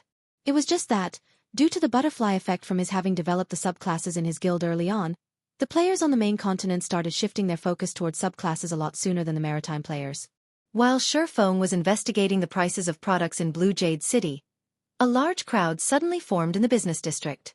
Many players who saw this scene revealed excited expressions on their faces before promptly rushing into the crowd as well. Shifeng grew curious at this situation, buying runic fragments in bulk today. Buying each stack for 6 silver. First come, first served. In the next moment, a slightly chubby middle-aged man with a small mustache on his face walked out of a 3-story shop. A smile on his face as he shouted a series of words. Immediately, the surrounding players flooded into the shop. Damn it. We're too late again. There are just too many competitors here. Can't the House of Seas buy a little more runic fragments each day? I've already been waiting here for an entire day now, yet I still haven't managed to sell my stockpile. There's no helping this. Only the House of Seas is willing to buy those fragments at a high price. If we sell the fragments to NPC merchants, we'll only get 40 copper per stack. I already have 20 stacks collected. If I can sell them all, I can get 1 gold, 20 silver. With that money, I can buy myself a nice set of equipment. After a short moment passed, the crowd of players that flooded into the shop called House of Seas came out, the majority of them with disappointed expressions on their faces, having apparently failed to sell their runic fragments. Runic fragments?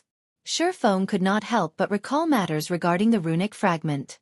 I remember that it should be an item dropped by sea monsters. On its own, it isn't of any particular value. The only use it has is the synthesis of runic crystals. However, the synthesis rate is considerably low. Even master alchemists would have a success rate of only 10%. Could the House of Seas be trying to synthesize runic crystals? The runic crystal was an item unique to the sea. It was categorized as an energy crystal and was roughly similar to the magic crystal. Only, the amounts of mana stored in the two types of crystal were different. The amount of mana contained within a magic crystal was a lot higher.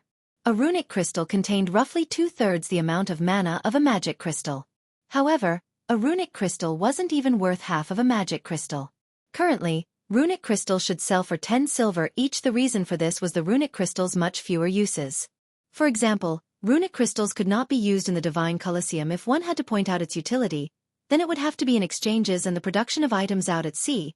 Runic crystals could be used to exchange for many items at the Sea God's Temple. However, as the Sea God's Temple restocked only once a week, the number of items one could get using runic crystals was limited. Even so, what was available for exchange in the Sea God's Temple was of high quality.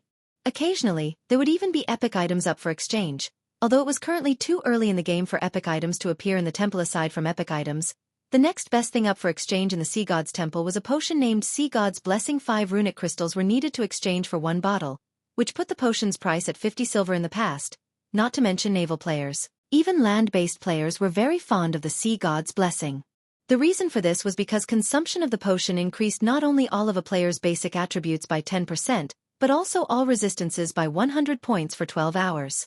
Moreover, the potion did not have a cooldown, and its effects could be stacked once. When a player consumed 2 Sea God's Blessings, all their basic attributes would increase by 15% and resistances by 150 points for 15 hours. The further one progressed into the game, the more important environmental factors would become. Certain maps required players to possess a specific resistance for survival. The system would prevent players with insufficient resistances from visiting many special leveling maps. A potion that was capable of increasing all resistances by 100 points could allow players to visit the majority of the locations in God's domain freely without having to worry about environmental factors. However, as only a limited amount of Sea God's Blessing was put up for exchange each week, its actual value on the market was a lot higher.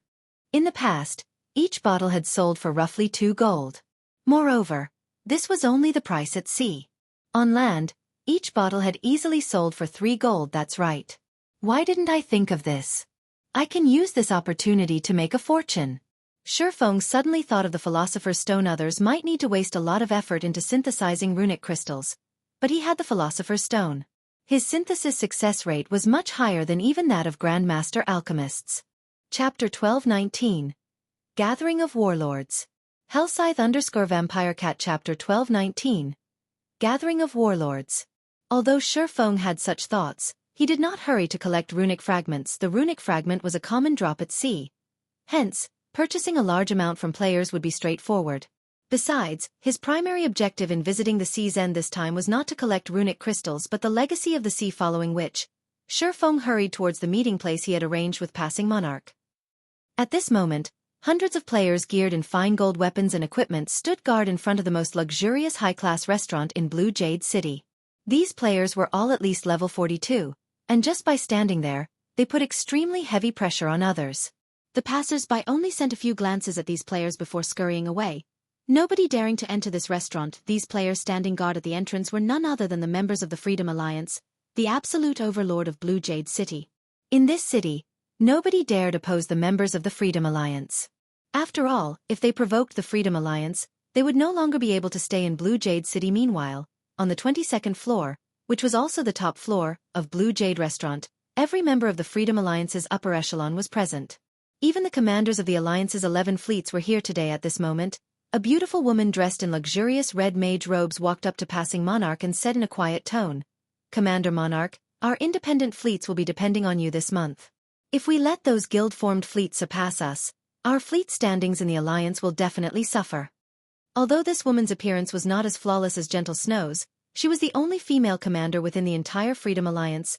100 leaves. In response, Passing Monarch simply nodded silently. In reality, he did not fully believe 100 Leaves' words. Those capable of becoming the commander of a fleet within the Freedom Alliance definitely shouldn't be underestimated. Not to mention, the rise of 100 Leaves' fleet had been rapid. Initially, she and her fleet had joined the Freedom Alliance as the 11th fleet. Now, her fleet was already the 8th fleet. Her fleet's improvement speed was simply staggering. Most likely, her fleet would reach the rank of 5th fleet or even 4th fleet before long. perhaps even surpassing his third fleet one day. However, 100 Leaves' words were also partially correct. If their fleets, which were formed by independent teams, did not perform well and failed to obtain any legacies, their standings in the alliance would no doubt suffer tremendously. The power structure of the Freedom Alliance was very complex. Although it was an alliance, it comprised 11 groups that fell into two main camps: the fleets formed by independent adventurer teams, and the fleets of small guilds. Normally, the two camps would compete for the resources obtained by the Freedom Alliance as a whole. However, due to the small guild camp managing to acquire a legacy in their previous joint expedition while the independent camp failed to get any, the independent camp situation deteriorated significantly. If the independent fleets could not reduce the disparity during this expedition, their position would definitely worsen in the next distribution of profits. I heard that the Second Fleet and Fourth Fleet have joined forces and even managed to recruit the help of quite a few powerful experts. Once we enter the secret land, you'll have to help out the Eighth Fleet, Commander Monarch, 100 Leaves said as she sent a glance at several people seated across her. These people were none other than the commanders of the Second and Fourth Fleet and the experts they had hired to assist them this time. However, as these experts were wearing black cloaks, she couldn't determine their identities. Commander Leaves, you jest. Once we enter the secret land, I'm afraid that it'll be us who will be relying on you for help. I've heard that Commander Leaves has managed to employ the help of the Super Guild Sacred Temple this time. I expect that even if we united the strength of the entire Freedom Alliance, we wouldn't stand a chance against the Sacred Temple, Passing Monarch said, his gaze shifting to the woman standing beside 100 Leaves. Although the woman had hidden her identity using a black cloak, the aura she exuded was no laughing matter. He had only ever felt such an aura on Demon Island. Moreover, his recent trip to the Sea of Death had enlightened him about many things. The fact that God's domain was massive, and that the various superpowers of God's domain were extremely powerful. They were far more powerful than he had previously imagined them to be. He had realized this just by watching the battle on Demon Island. When he and his companions went up against the Flower of Seven Sins members, they had been utterly powerless to retaliate yet. Now, through some unknown means, 100 Leaves had actually managed to get help from the Super Guild Sacred Temple. In the next fleet ranking, the fleet 100 Leaves commanded would most likely rank second out of the 11 fleets in the Freedom Alliance. As for getting first place, that was unlikely to happen. The reason for this was the commander of the First Fleet, who was the man that personally formed the Freedom Alliance. The First Fleet was also the first one to obtain the Legacy of the Sea. Even now, Passing Monarch had yet to uncover the identity of the mysterious supporter backing the First Fleet. Just as Passing Monarch and 100 Leaves were conversing with each other, the Second Fleet's commander, Identical Summer, and the Fourth Fleet's commander, Heavenly Spider, were likewise chatting together but with sneers on their faces. Ha ha ha. Monarch, that fool. He actually went to the Sea of Death and got all 4 of his bronze speedboats heavily damaged. Even now, the speedboats have yet to be fully repaired. With this, Third Fleet no longer poses a threat to us. The only problem left is First Fleet and Eighth Fleet. Identical Summer laughed as he looked at Passing Monarch. The Sacred Temple will be a troublesome foe. Not only is it a super guild, but unlike the other super guilds, the Sacred Temple also began developing its naval forces very early on. When it comes to the guild's naval strength, even our entire Freedom Alliance added together won't be a match, Heavenly Spider said, shaking his head in response. Identical Summer sent a glance at the woman seated beside 100 Leaves and said dismissively, "What are you afraid of?" Although 100 Leaves has managed to recruit the help of the Sacred Temple, it is impossible for the Sacred Temple to lend her all of its strength. At most, she'll get only a small portion. With the cards we have prepared, we'll be able to deal with 8th Fleet easily. Afterwards, our 2 fleets will definitely secure the position of 1st and 2nd Fleet and rule Heavenly Ocean City. The Freedom Alliance occupied a total of 3 major NPC cities in the Sea's End: Blue Jade City, White Howl City, and Heavenly Ocean City. As for Sea Dragon City, it was not considered a major city, only a minor city located on a certain island. It was valuable merely because it provided access to a secret land that contained legacies. In terms of overall value, Sea Dragon City was worth much less than the 3 major cities. Moreover, every one of the 3 major cities had a player population of over 8 million. Among them, Heavenly Ocean City's population was the highest, with over 12 million players based there. It could already rival the capital of an ordinary empire if their 2 fleets could obtain Heavenly Ocean City. The wealth they could amass would greatly surpass that of the large guilds occupying empires on land. After all, unlike the guilds on land, which only got to live in NPC cities, naval players like them got to control their cities completely. Chapter 1220. Discovered. Hellscythe_Vampire Cat Chapter 1220. Discovered. Inside the elegant hall, the Freedom Alliance's various commanders all had their own plans.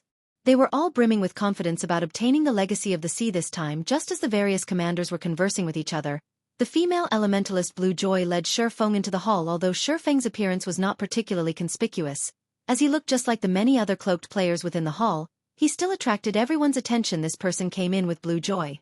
He should be the expert Monarch recruited to help, right? Sure enough, Monarch really did come prepared. But why is there only one person?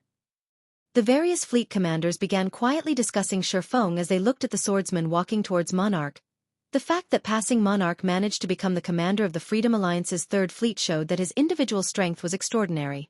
Otherwise, the other fleets would have long since overtaken his fleet. However, seeing that passing Monarch had invited only one helper confused everyone. It seems Monarch has really miscalculated this time.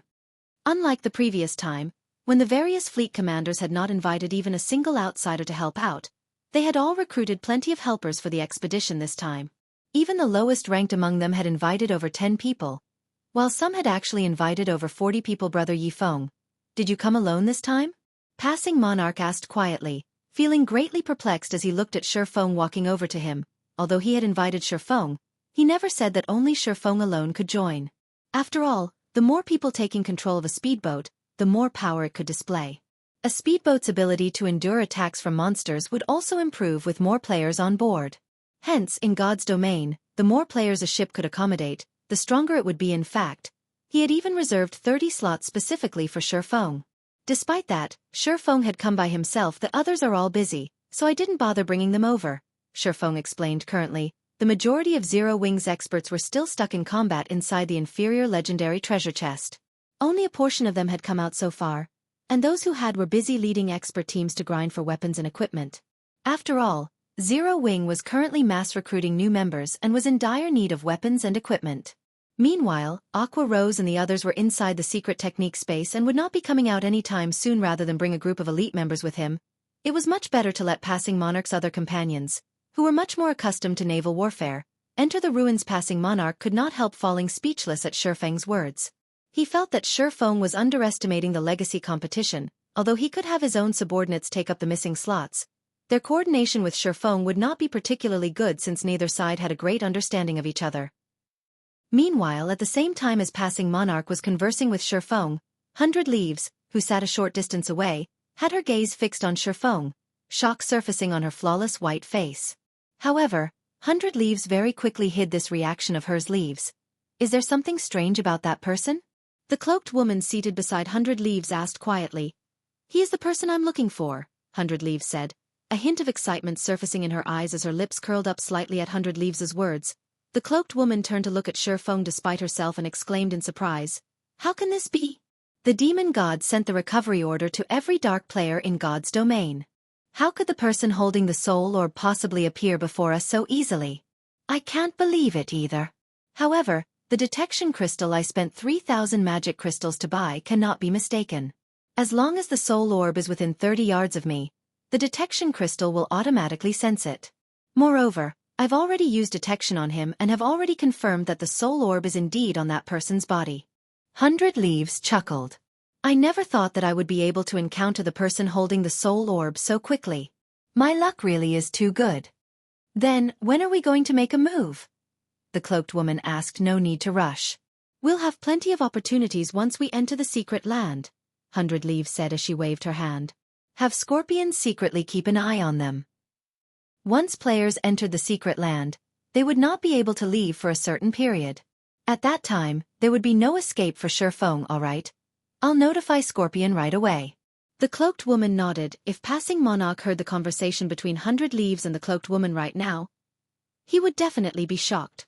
After all, based on the way the two were speaking with each other, the cloaked woman from the sacred temple seemed more like 100 Leaves' subordinate rather than a collaborator. However, shortly after everyone began talking about Shifeng, the entire hall fell silent once again as it was nearly time for them to set out for Sea Dragon City. At this moment, a refined middle-aged man dressed in white robes entered the hall.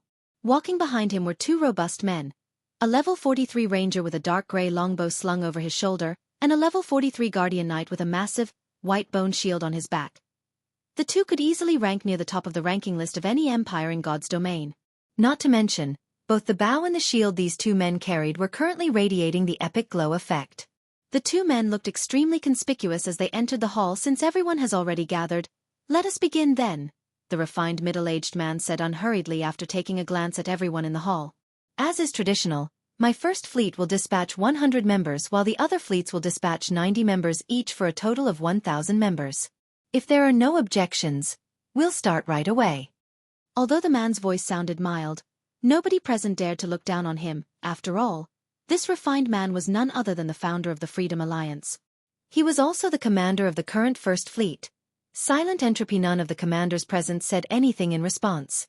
Instead, they each took out a tablet fragment while Silent Entropy took out 2 tablet fragments. When everyone present combined their tablet fragments, the fragments formed a complete circular tablet with an ancient magic array carved on it, and the instant the tablet was assembled, a spatial portal gradually appeared in midair. When Silent Entropy saw that the spatial portal had stabilized, he took back his 2 fragments and said, "All right, everyone, enter according to fleet ranks now." Following which, the other commanders also stored their tablet fragments and entered the spatial portal together with their own fleets in an orderly procession. The first ones to enter were the First Fleet's 100 members, followed by the Second Fleet's 90 members and so on. After the 1,000th player walked into the spatial portal, the portal vanished from the hall. The instant Feng entered the secret land, before he could even see where he had been transported to, the sound of a system notification reached his ears. System. You have entered the secret land beneath Sea Dragon City. You are not allowed to leave before 6 hours have passed. After 10 hours have passed, you will be automatically transferred out of the secret land. When the system notification came to an end, Feng was finally able to see his surroundings clearly. He was currently standing in the middle of a massive cavern with an ink-black lake encircling his location. Moreover, fog hovered above the lake. He could barely make out passages at the far end of the cavern while Feng was busy observing his surroundings. The members of the Freedom Alliance began releasing their ships onto the lake in an orderly manner. Even the weakest ship released was an advanced speedboat. There were also plenty of bronze speedboats, which were originally very rare in the outside world. It was an amazing sight to behold. The secret land did not place any restriction on the number of ships that could be brought in. However, the appearance of over 120 ships on the lake would immediately trigger a massive monster attack. Only after these monsters had destroyed the excess ships would they leave. Hence, the various fleets of the Freedom Alliance had agreed that each fleet could bring a maximum of 10 ships each. Any fleet caught bringing more than the agreed number of ships would have their right to enter the secret land in the future taken away. Moreover, as everyone had signed a contract agreeing to this point, there was no escaping the penalty if they broke their word. At this moment, the cloaked woman, who stood beside 100 Leaves, covertly observed the distant Feng as she quietly asked, "Leaves, should we take action now?" Chapter 1221. Hidden Strength. Hellscythe_VampireCat Chapter 1221. Hidden Strength. Scorpion, take the party with you and find an opportunity to strike. Don't attack unless you're absolutely confident of succeeding. 100 Leaves nodded. After entering the secret land, aside from the starting point, there would not be many places where their various fleets would encounter each other. Only those that chose to go down the same legacy path would get to meet again at the rest point, where players could escape the harassment of monsters, located in the middle of each legacy path. Aside from these 2 locations, there would be no other opportunity to strike at Feng. Therefore, the time before the various fleets decided on the path they would take would be the perfect time to strike. Although attacking Feng would also mean severing all friendly relations with Passing Monarch, she was willing to take this loss to complete the Demon God's quest. The party? Is there really a need for that? He is just one person. I alone am enough to kill him, the black-clad assassin said contemptuously as he sent a glance at Feng. He was a peak expert the Sacred Temple had dispatched to protect 100 Leaves in secret. He was also a peak assassin known to practically everyone in the outside world, as he was ranked 69th on the God's Domain experts list. In the entire God's Domain, the number of peak experts capable of stopping his assassination could be counted on the fingers of both hands. Killing an unknown brat would be a piece of cake for him. There was no need to mobilize the entire security party at Al in order to ensure 100 Leaves' safety. The 6 members of the security party usually took turns protecting her. Moreover, even the weakest of them was at the half-step Flowing Water Realm. While most of them were at the Flowing Water Realm, having all 6 of them take on a random kid was akin to humiliation to them at this time. The other 5 members of the security party also nodded in agreement with Scorpion's words. Just having their party leader take action could already be considered an overestimation of Feng's abilities. After all, Not a single person in the entire sea's end could stop their leader's assassination tactics. There's no harm in being careful. This quest is very important to me. If I succeed, I might be able to improve further, 100 Leaves said in an extremely stern tone immediately. Scorpion and the others shuddered as massive pressure washed over their bodies. Meanwhile, only Scorpion and the security party members felt this pressure, as it was not the result of a difference in strength but a difference in status. I understand, Scorpion said hurriedly, realizing the gravity of the matter. The other members of the security party also nodded promptly, not daring to speak. Another word following which, Scorpion and the others activated stealth and approached Shifeng from different directions, clearly intending to form an encirclement, which would give Shifeng no opportunity to escape alive. Just as Scorpion and the others were gradually closing the distance to their target, Shifeng released the Swift Dragon speedboat. The instant the Swift Dragon speedboat appeared, a storm stirred up the previously peaceful waters, a massive vortex forming in the water. The entire cavern shook as if it would collapse at any moment. What's going on? Everyone automatically went on alert. Danger plagued the entire secret land. It was not uncommon for a single mistake to result in death. Now that such a huge commotion occurred in the cavern, how could everyone not feel frightened? Look at the distant grotto. A ranger with good eyesight suddenly shouted immediately. Everyone turned to look at the grotto in the distance. At this moment, the strong gusts of wind blew away the fog filling the grotto. Although the situation inside the grotto was not entirely clear, everyone could still see what had happened. The cavern, which originally had 12 grottos leading out of it, had another one added to it, taking everyone unawares. Meanwhile, the entrance of this grotto was extremely large. How can this be? This scene came as a tremendous shock to everyone. The Freedom Alliance had already done their research on the situation inside the secret land. It had a total of 12 legacy paths, and each entrance leading to these paths differed in size. The paths were divided into 3 groups, those with entrances with a diameter of 20 yards, a diameter of 30 yards, and a diameter of 50 yards. The larger the entrance of a path was, the more danger one would encounter inside that path. This was the conclusion the Freedom Alliance had drawn after their last expedition, because every fleet that had entered the 50-diameter paths had failed to set foot into the inner area of those paths. On the other hand, the first fleet, which had chosen a 20-diameter path, had managed to pass all the way through. Meanwhile, the new entrance that appeared had a diameter of at least 100 yards. It could easily accommodate 4 speedboats moving in parallel. How can this be possible? There wasn't such a path the previous time we were here. Passing Monarch had a conflicted look on his face as he stared at the massive grotto. His reaction was because this new grotto might be the greatest secret of the Sea Dragon's secret land. Only, he did not know whether he should choose this path or not, because it went without saying that this path was undoubtedly the most dangerous one. Nevertheless, if he did not enter this path, there might not be another chance to do so in the next expedition. After all, no such situation occurred during his last visit here. It was uncertain whether this grotto would appear again in the next expedition or not. A chance. Ha ha ha. Our chance has come. Identical Summer was inwardly ecstatic at this situation. Sending a private message to Heavenly Spider, he said, "This is our chance. If we obtain the strongest legacy in the Sea Dragon secret land, no matter how many times Entropy and the others enter this place, they will never be able to compete against us for Heavenly Ocean City. But I'm afraid the difficulty of conquering it will be quite significant," Heavenly Spider, the commander of 4th Fleet, said somewhat worriedly. "What's there to be afraid of?" "Don't forget, we still have that," Identical Summer said nonchalantly. "If we don't give it a try now, we might not get another chance in the future." Saying so, Identical Summer took out a glass bottle and immediately began chanting an incantation. Suddenly, a small sailboat with 2 main sails appeared on the surface of the water. Before the sailboat's massive size, even a bronze speedboat looked no different from a small rowboat. Is this Summer's trump card? The other fleet commanders' jaws dropped when they saw the small sailboat. Until now, there had been no news of anybody in possession of a small sailboat. Passing Monarch and 100 Leaves, who stood at a distance, frowned when they saw this scene, their complexions turning somewhat ugly. A small sailboat was on an entirely different level from a speedboat. If a speedboat could be considered a machine gun, then a small sailboat was akin to a tank. The latter could completely suppress the former. A small sailboat could even go up against a great lord-ranked sea monster easily. The reason for this was because a sailboat could accommodate many more passengers. Ha ha ha. We'll be going ahead. As soon as the small sailboat was released, Identical Summer and his crew immediately boarded it and dashed towards the largest grotto without hesitation. Although the small sailboat he had was only common rank, its speed was not something speedboats could keep up with. Moreover, it could accommodate up to 100 passengers at a time. allowing them to carry a lot of MTs to tank the damage from bosses. After including the 8 bronze speedboats their 2nd and 4th fleets possessed, they were definitely the strongest fleet in the entire Freedom Alliance right now, as expected of Summer. His preparation is indeed amazing, Silent Entropy laughed.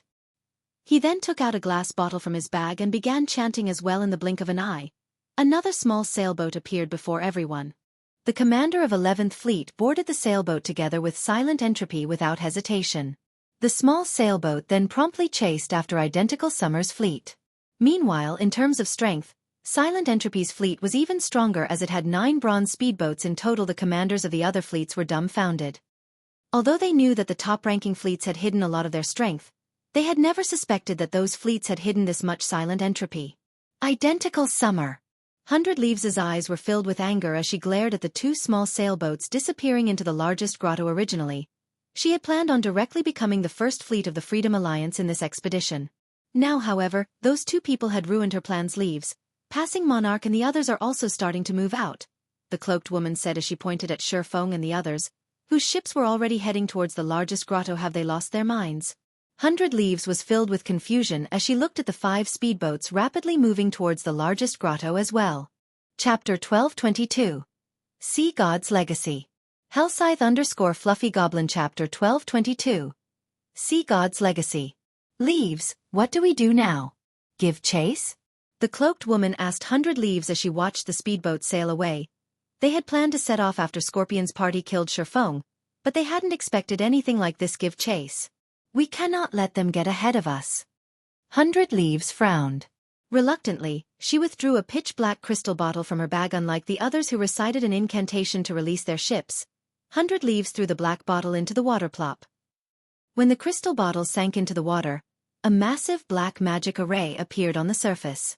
A small sailboat, even larger than Silent Entropy and identical Summers, emerged from the magic array, covered in magic patterns. After the 8th Fleet's members boarded, the 10th Fleet joined them on this small sailboat. It was clear that the 8th Fleet and 10th Fleet had agreed to cooperate. The remaining fleet commanders revealed bitter smiles when they saw this. There's no way we can compete with them. The gap is simply too vast. The various fleets had intended to compete for the 3rd rank in the Freedom Alliance. However, after seeing one small sailboat after another, they had lost the heart to do so. Even obtaining the legacy of the sea from the other grottos wouldn't change the outcome. A magic bottle? Shifeng was somewhat surprised to see the small sailboat emerge from the massive magic array. The sacred temple's foundations are truly impressive. A magic bottle could contain a myriad of items. The bottle's value changed based on the items contained within. For example, if a magic bottle stored a small sailboat, it could easily be worth several thousand gold. This was because magic bottles did not drop from monsters. Rather, they were treasures that could only be obtained by raiding ancient ruins. However, magic bottles had one fatal flaw. They were one-time use items. 100 Leaves cannot be underestimated. She actually obtained a small sailboat without anyone knowing. Brother Yifeng. Let's choose another grotto. We cannot compete with them. As Passing Monarch watched 100 Leaves' approaching fleet, he questioned the idea of competing for the greatest legacy in the Sea Dragon's secret land. Even if they had Shifeng's secret silver speedboat, it would be a waste of time. Moreover, now that 100 Leaves had also entered the largest grotto, their 3rd fleet had no competition in the other grottos. They could obtain legacies more easily. Glancing at Silent Entropy and the others, who had already entered the largest grotto, Shifeng nodded and said, "That's fine. According to our previous agreement, the first legacy we obtain belongs to you, while the second belongs to me. Which grotto should we choose?" This. Passing Monarch hesitated. If given the choice, he would never willingly forsake the greatest legacy of the Sea Dragon's secret land. However, with so much powerful competition in a single grotto, it was unknown whether or not he could even obtain the legacy. He was wrought with indecision. Why don't we give it a try? If we think that it's impossible, we can give up on the largest grotto, Passing Monarch decided after considering the matter further. That won't do. If you waste too much time before heading to another grotto, what will happen to my legacy? Why don't we do this? We'll split the time in half. We'll each take command of the fleet for 5 hours. We'll keep the harvest we obtain during our command. If we do so, I don't mind if you want to join the competition in the largest grotto, Shifeng said as he shook his head.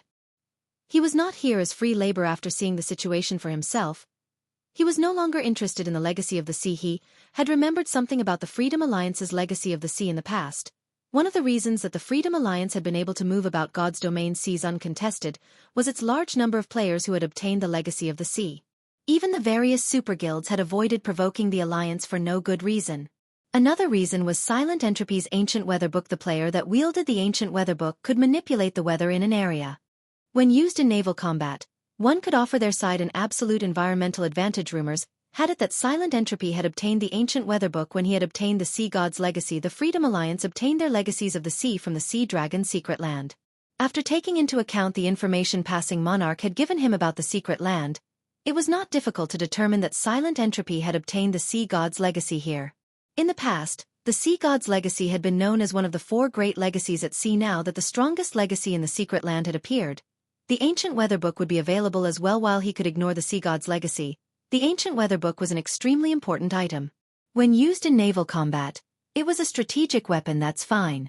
However, we'll split our time 4 to 6. I get 6 hours. Later, I'll use 1 hour to test the waters. If it really isn't possible, we'll switch to other grottos. This will also give you the chance to learn the largest grotto's difficulty, Passing Monarch said. All right, let's do that then. Sherfeng smiled before taking out a contract, following which, the two renewed their contract. Passing Monarch released a sigh of relief as he quickly directed the fleet into the largest grotto. In reality, the Secret Land's grottos were portals that would transport players to another space. As the Third Fleet's ships entered the largest grotto, after a few minutes of drifting along a heavy current, the fleet left the grotto and appeared before a massive island. The island had a white, sandy beach and an azure blue sky above it. It looked like paradise. This island was none other than their rest point. Another island waited across from this paradise. Unlike the first island, dark, thundering clouds covered the sky above the second. One could also see plenty of massive sea monsters roaming the island. This was where the legacies hid. Silent Entropy and Identical Summers fleets had already engaged these sea monsters in battle. Why are there so many sea monsters? Passing Monarch was shocked when he saw the creatures. Both Silent Entropy and Identical Summers fleets stood against more than 20 sea monsters. These sea monsters looked like sea turtles, but unlike normal sea turtles, a long horn grew from the heads of these monsters. Their bodies also emitted arcs of blue electricity, and all of their attacks used lightning. Not only were their attacks very fast, but they also contained massive destructive power. Thunderhorn Beast, Sea Monster, Lord. Level 51. HP 35, 000, 000/35, 000, 000. Although Silent Entropy and Identical Summers fleets each had a small sailboat, their ships suffered against so many Thunderhorn beasts. If not for their small sailboats taking the brunt of the attacks, they would have already been annihilated. Passing Monarch paled at the sight. Speedboats stood no chance against those monsters. The Third Fleet couldn't even reach the island. If they could not get on the island, how were they supposed to obtain the legacy? In the Sea Dragon's secret land, all legacies were in the center of the legacy island at the end of each grotto. The ship's role was to transport the players through the obstacles on the way to the legacy island. However, with so many sea monsters in the outer perimeter, one could just imagine how many sea monsters waited for them around the legacy island. They sure move quickly. At this moment, 100 Leaves had also emerged from the grotto. When she saw the ongoing battle, she simply smiled and said, "It seems this legacy is fated to be mine." In the next moment, the small sailboat and bronze speedboats in 100 Leaves' fleet sliced through the water towards the legacy island, bypassing the Thunderhorn Beast's roar. As 100 Leaves' fleet entered the outer perimeter, a large group of Thunderhorn Beasts broke through the water surface, attacking 100 Leaves' fleet. Pang, pang, pang. A series of lightning strikes bombarded the fleet. However, 100 Leaves' small sailboat showed no intentions of dodging the attacks. Instead, it forged ahead. When the lightning strikes were 30 yards away from the small sailboat, they dissipated into nothing as if they had met an invisible barrier that nullified magical attacks. In a short moment, 100 Leaves' fleet broke past the blockade and entered the inner perimeter. Chapter 1223. Who says we don't have a sailboat? Hellscythe_Fluffy Goblin Chapter 1223. Who says we don't have a sailboat? They made it through so easily? Passing Monarch's mouth gaped as he looked at 100 Leaves' fleet getting past the outer perimeter. Although the outer perimeter was not large, there were still roughly 5,000 yards to cross to reach the inner perimeter. Crossing such a distance while weathering the attacks of over 20 Thunderhorn beasts was easier said than done. Even Silent Entropy's fleet had yet to cross half the distance and had already lost 4 players. It was clear that Silent Entropy's fleet would lose over 20 people by the time they reached the inner perimeter. Of course, Silent Entropy's fleet could use another method that would incur fewer losses, gradually killing off the Thunderhorn beasts. However, killing the sea monsters would take a lot of time. Meanwhile, they only had 10 hours inside the Sea Dragon's secret land. If they wasted 1 or 2 hours in the outer perimeter, they would have to waste even more time in the inner perimeter. By the time they reached the Legacy Island, they would have already run out of time to search for the Legacy. Seeing 100 Leaves' fleet enter the inner perimeter, Identical Summer grew anxious. The Legacy on the island was on a first-come, first-served basis. The sooner one reached the island, the higher their chances were of obtaining the Legacy. All MTs, take turns activating your life-saving skills. We're forcing our way through, Identical Summer commanded. Gritting his teeth, a group of 6 MTs stormed the small sailboat's deck, receiving the Thunderhorn beasts' attacks. The ship blasted away any monsters in their way with cannon fire. Silent Entropy's side fared far better than the other fleet. Silent Entropy had used a Tier 3 defensive magic scroll to receive the level 51 Lord's attacks. By the time both fleets had reached the inner perimeter, the difference between Silent Entropy and Identical Summer's fleets was obvious at a glance. Silent Entropy's fleet hadn't lost a single player. On the other hand, Identical Summer's fleet had lost 17 players, with 5 of them being MTs. The players that died would automatically resurrect on the rest island. They would not be able to rejoin the main force and would have to wait for their companions to retrieve them or be sent out of the secret island once time was up. Fortunately, the death penalty in the secret land was similar to that of dungeons. Hence, players that died would only lose a small portion of their EXP. Commander, are we still waiting? Blue Joy asked Passing Monarch, a hint of worry in her eyes. It was obvious that she was not optimistic about their chances of breaking past the outer perimeter. Forget it. It's too difficult. There's no need for us to waste our speedboat's durability here, Passing Monarch said, sighing deeply. In the end, he decided to give up on the greatest legacy as this area was far more challenging than he had imagined. With their fleet strength, they had no hopes of reaching the Legacy Island. Hold up, Shifeng said suddenly. If you really want to reach the island, we're not entirely out of options. While the Thunderhorn beasts were terrifying, after watching them for some time, Shifeng could tell that the majority of the Lord's attacks were magical. Others might find it difficult to defend against magical attacks, but to Shifeng, it was a simple task. Brother Yifeng, you have a plan? Passing Monarch asked curiously. These Thunderhorn beasts was extremely fast. Even bronze speedboats could not outrun them. If they were surrounded, they would be utterly helpless. They would need a small sailboat to force open a path. I'll attract these sea monsters' attention while your speedboats use the opportunity to get past them, Shifeng explained. Passing Monarch was surprised by Shifeng's words. He had never thought that Shifeng would willingly sacrifice his speedboat as bait. However, since Shifeng was willing to do so, he would not object. Meanwhile, 100 Leaves and the others, who were currently resting at the edge of the inner perimeter, noticed Passing Monarch's fleet speeding towards the outer perimeter. They're overestimating themselves, Identical Summer sneered. Do they really expect to get past those Thunderhorn beasts without a small sailboat to open a path? Do they really need to waste time here? 100 Leaves rolled her eyes as she watched Passing Monarch. There was no way to repair one ship inside the Sea Dragon's secret land. If the Thunderhorn beasts bombarded Passing Monarch's fleet, even with players splitting the damage, the speedboat's durability would deplete rapidly. Once a ship's durability reached 0, it would be useless. Even if Passing Monarch's fleet escaped with their speedboats intact and proceeded to the other grottos, their chances of obtaining a legacy would decrease due to the lost durability. Though, looking at it from another perspective, the fact that Passing Monarch and the others were willing to attempt reaching this legacy island benefited 100 Leaves.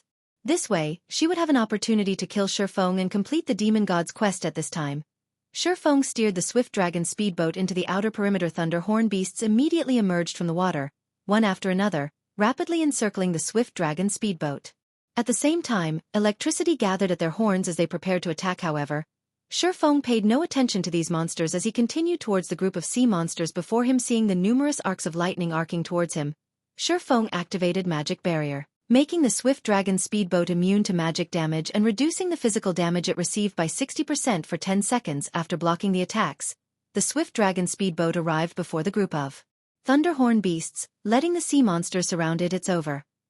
Passing Monarch could not help but sigh. If the massive Thunderhorn beasts surrounded a speedboat, There was no hope of escape. What a fool. He sacrificed a speedboat for nothing. Identical Summer laughed. In the past, he had always seen Passing Monarch as his rival. After all, the two had fought for a long time, and the man had caused him plenty of trouble.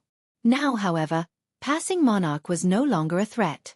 His only competition now was Silent Entropy and 100 Leaves. As more thunderhorn beats gathered around the Swift Dragon speedboat, the likelihood of Shurfeng breaking through the encirclement grew smaller and smaller. Rather than worrying, however, a smile appeared on Shurfeng's face. It's about time to make a move.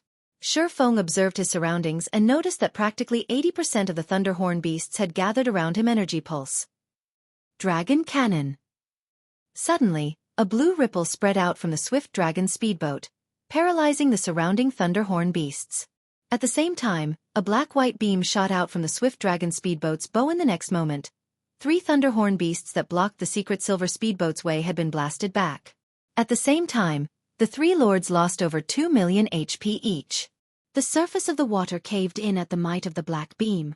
Suddenly, an empty path opened up before the Swift Dragon speedboat. Shurfeng activated Accelerate, increasing the Swift Dragon speedboat's movement speed by 100%. Before the thunderhorn beasts could react, the Swift Dragon speedboat had already sped away from the encirclement and made its way to the inner perimeter. Meanwhile, Passing Monarch and the others tore across the water to the inner perimeter from another direction. As only 5 thunderhorn beasts chased after Passing Monarch's group of 4 bronze speedboats, they were able to get away with minimal damage, their speedboat's durability decreasing only slightly. As for the remaining sea monsters chasing the Swift Dragon speedboat, due to the paralyzation, their movement speeds had reduced to less than half of their original. As a result, the distance between them and the secret silver speedboat rapidly increased. By the time the paralysis effect wore off, the Swift Dragon speedboat was over 300 yards away. By then, all the thunderhorn beasts could do was watch as the Swift Dragon speedboat entered the inner perimeter. What rank is that speedboat? 100 Leaves blinked in astonishment as her gaze followed the unharmed Swift Dragon speedboat. So, this is the expert Passing Monarch recruited? Not bad. The Swift Dragon speedboat's performance had also surprised Identical Summer. The speedboat's main cannon was strong enough to throw 3 thunderhorn beasts. Even his small sailboat wasn't capable of such a feat. However, they won't get much further.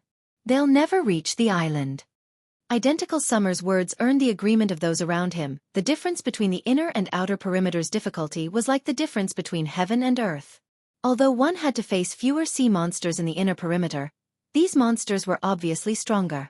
Moreover, the condition to cross the inner perimeter was different. After entering the inner perimeter, they noticed a magic barrier around the Legacy Island. It was obvious that they were required to kill the guardian sea monsters before they could dock. However, the sea monsters guarding the inner perimeter included 1 level 55 king-class sea monster and 2 great lords. Without a small sailboat, it was simply impossible to defeat such a powerful force. What a pity, brother Monarch. Even if you make it here, it's all for nothing. Without a small sailboat, you are doomed to remain in the inner perimeter, Identical Summer laughed. However, rest assured, you'll at least rank 7th. Only, you will no longer be able to use the large shipyard. When Passing Monarch noticed Silent Entropy's fleets fighting a level 55 king-class sea monster, his jaw dropped as he lost heart. The king-class sea monster guarding the inner perimeter was far stronger than the one they had previously fought. That had only been a great lord, while this was a grand lord. Moreover, the current one was an even higher level. Shurfeng's secret silver-ranked Swift Dragon speedboat could never tank it. Furthermore, the king-class sea monster was accompanied by 2 great lord-ranked sea monsters. Who says we don't have a small sailboat? Shurfeng suddenly asked. Chapter 1224.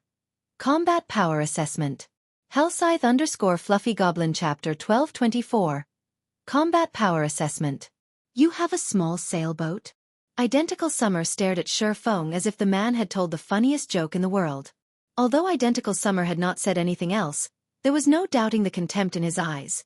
The other Freedom Alliance members smirked at Shurfeng's words. That brat sure knows how to boast. Even our sacred temple hasn't obtained a small sailboat until recently. How could an independent adventurer team with no background possibly have one? The cloaked woman from the sacred temple chuckled softly. The sacred temple was one of the super guilds that had begun to develop its naval strength early in the game. Yet even now, it had only found a magic bottle containing a small sailboat, not an actual small sailboat. They had obtained this magic bottle from an ancient ruin in the sea's end. For this magic bottle, the The sacred temple had sacrificed dozens of experts and thousands of elites. As for Silent Entropy and Identical Summer, while both had only acquired a small sailboat due to luck, they also had the support of powerful backers. The power supporting Silent Entropy in particular was intense enough that even the sacred temple avoided casually provoking it. Passing Monarch was merely an independent player with great individual strength. The naval adventurer team he had formed lacked the support of any major power. It was a miracle that he had led his team to become the Freedom Alliance's third fleet. Obtaining a small sailboat was impossible for Passing Monarch brother Yifeng. Do you really have a small sailboat? Passing Monarch stared at the swordsman in shock. He had already investigated Zero Wing and learned that the guild didn't possess any particular naval power. The guild hadn't even begun to develop its naval forces. Zero Wing had focused on competing with the various large guilds on land all this time. Just the fact that Zero Wing possessed a secret silver speedboat was astounding. Even now, no one throughout the Freedom Alliance possessed a secret silver speedboat. Blue Joy, who stood by his side, blinked in astonishment. She wondered if Shifeng had simply made the claim to save the third fleet from humiliation. You'll know once you see it, Shifeng said as he looked around him. He could clearly feel the doubt and contempt everyone aimed his way. Following which, he took a delicate crystal bottle from his bag and began to chant an incantation. With each verse Shifeng chanted, black mist emerged from the crystal bottle, shrouding a large section of the sea water before the swift dragon speedboat. Suddenly, a silver sailboat appeared before these players. This silver sailboat was no smaller than the sailboat 100 Leaves had summoned with a magic bottle. Moreover, magic runes decorated every inch of the silver sailboat. At first glance, it was obvious that the silver sailboat was a higher rank than the common sailboat Silent Entropy and Identical Summer had summoned. This small sailboat was none other than the bronze-ranked one-horned sailboat he had obtained from the king-class sea monster he previously killed. Impossible. When did small sailboats become so common? Everyone was stupefied. None of them could believe their eyes. Just who is that man? 100 Leaves shifted her gaze to Shifeng when she saw the one-horned sailboat first. The man had earned himself a bounty from the demon god. Then he revealed a very high-rank speedboat. Now, he revealed a small sailboat. If someone claimed that this man wasn't supported by a major power, she wouldn't believe it. I have really underestimated you, Monarch. I never thought you would recruit such an expert. However, you'll never get to the island. At the end of the day, passing the inner perimeters test depends on one's strength, Identical Summer snorted. He then steered his sailboat towards the Legacy Island to challenge the inner perimeter sea monsters. Passing Monarch's fleet might have crossed the outer perimeter with some trick, but the inner perimeter required them to face the joint attacks of a Grand Lord-ranked king-class sea monster and 2 Great Lords. Without defeating these monsters, they would not be allowed to dock on the island. Although Passing Monarch's fleet now had a small sailboat, the fleet's disadvantage was still obvious. The fleet lacked manpower. The third fleet was only allowed to bring 90 members to the secret land, while Identical Summer, Silent Entropy, and 100 Leaves' fleets each had over 100 people. Not only could they employ their small sailboats, which could accommodate 100 passengers, to their fullest potential, but they also had extra men to control multiple bronze speedboats. On the other hand, Passing Monarch's fleet did not even have enough players to exert its small sailboat to its full potential. How could Passing Monarch's fleet possibly defeat a king-class sea monster? At the same time, the members of Third Fleet gazed at Shifeng with admiration. Brother Yifeng, thank you truly. However, I still intend to give up on this grotto. Passing Monarch was extremely grateful to Shifeng. In reality, Shifeng could have easily decided not to help him. After all, both had already agreed that they would determine each other's harvest based on time. However, when Passing Monarch had seen the distant king-class sea monster, he had decided to relent. Magic Whale, Marine King Creature, King-class Sea Monster, Grand Lord. Level 55. HP 200, 000, 000/200, 000, 000. Razor Shark, Marine King Creature, Sea Monster, Great Lord. Level 55. HP 80, 000, 000/80, 000, 000. Seeing these sea monster statistics, even a naval expert like Passing Monarch felt powerless. Just one Great Lord-ranked Razor Shark was already a difficult foe, not to mention 2 and the Magic Whale. Without dozens of speedboats attacking at the same time, it was practically impossible to defeat all 3 sea monsters. Meanwhile, the fleet Silent Entropy, Identical Summer, and 100 Leaves commanded had some hope of victory as they each had around 7 or 8 bronze speedboats to assist them. For example, Silent Entropy's small sailboat was currently tanking the magic whale while 2 other bronze speedboats dealt with the razor sharks. As for the remaining speedboats, they focused their fire on the razor sharks. Although each bronze speedboat only inflicted around -200,000 damage, the total damage from 6 or 7 bronze speedboats still surpassed the sea monster's battle recovery. It was only a matter of time before the speedboats dealt with the 2 razor sharks. Once those 2 sea monsters had been dealt with, Silent Entropy's fleet would slowly, but surely, whittle down the magic whale's HP. On the other hand, they couldn't even exert the maximum combat power of their small sailboat. How were they going to whittle away the sea monster's HP? Hence, rather than waste time here, exploring the other grottos would be more beneficial. With their fleet strength, they wouldn't have any issues obtaining 2 legacies. Brother Monarch, since you wish to give up, why don't you let me command the fleet for the first 4 hours? Shifeng asked. Passing Monarch's decision hadn't particularly surprised him. After all, assessing an opponent's combat power was the basics of being an expert. If Passing Monarch couldn't even do that much, he would not have become an expert at all. Only Passing Monarch's assessment was slightly different from his brother Yifeng. Is there really a reason to waste time here? Passing Monarch could not figure out what was going through Shifeng's mind. It was already clear that they had no hope of victory, yet this swordsman insisted on jumping into the jaws of death. However, when Passing Monarch saw the determination in Shifeng's eyes, he had no choice but to nod, saying, "All right then. We'll follow your command for the next 4 hours. Once these 4 hours are up, we'll leave immediately." Following which, both sides renewed their contract yet again. From the next 4 hours, the Third Fleet would be under Shifeng's command. After finding nothing wrong with the contract, Shifeng stored it away in satisfaction. "Let's go." Shifeng smiled at the distant magic whale. Others might not know the one-horned sailboats might, but he did. While king-class sea monsters were quite powerful, a bronze sailboat could not be underestimated, either. Following which, Shifeng allocated tasks to the Third Fleet's members. The Swift Dragon speedboat and one of the bronze speedboats had a 20-man crew each, while each of the remaining 3 bronze speedboats had a party of 6. The remaining fleet members would board the one-horned sailboat and deal with the magic whale. This is nuts. We'll only have 32 people on our strongest ship? How are we going to hold back the magic whale? When Passing Monarch and the others saw Shifeng's distribution, they were confused.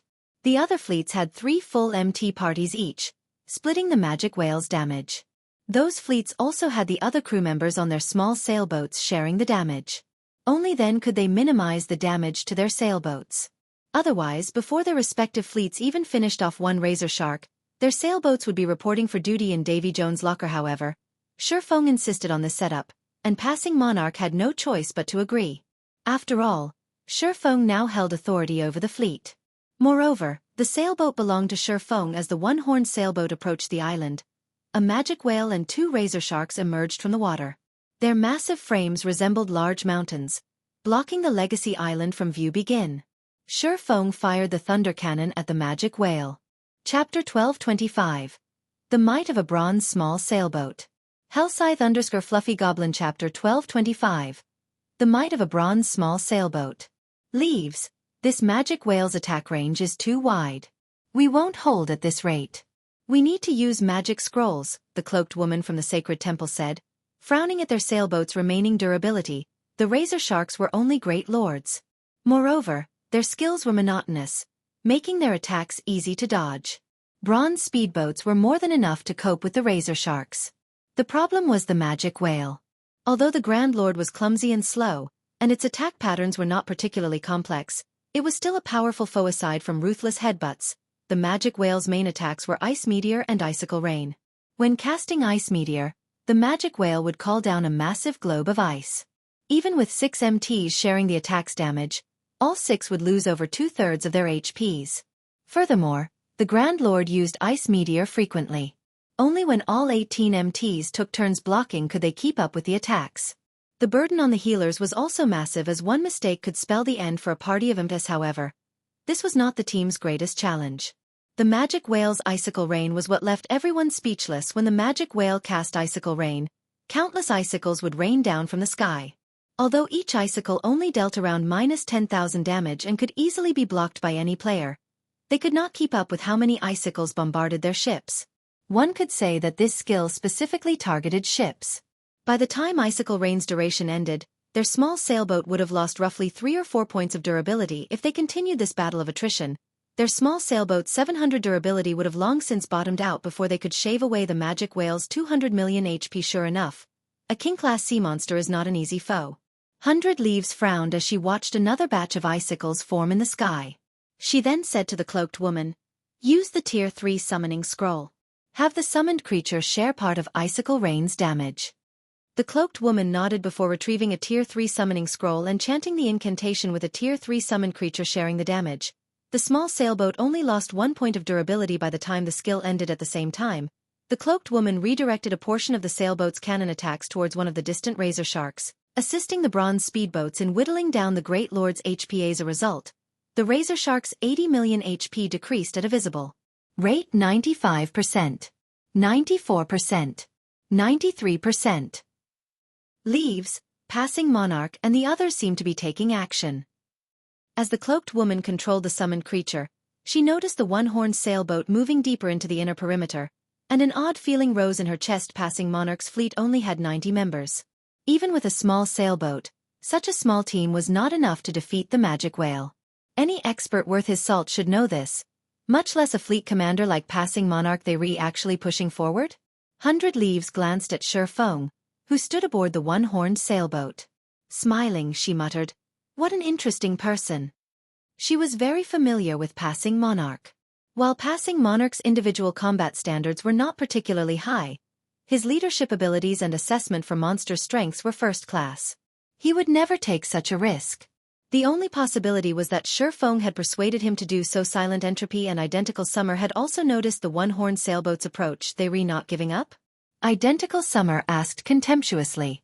"I want to see just how long they can last." Currently, his fleet barely held its ground against the 3 guardian monsters. He still didn't know if his team could kill the magic whale. In the case of Passing Monarch's fleet, however, just killing the 2 razor sharks would be a huge challenge. As such thoughts ran through the various commanders' minds, a golden beam exploded from the one-horned sailboat's bow, slamming into the magic whale's thick hide boom.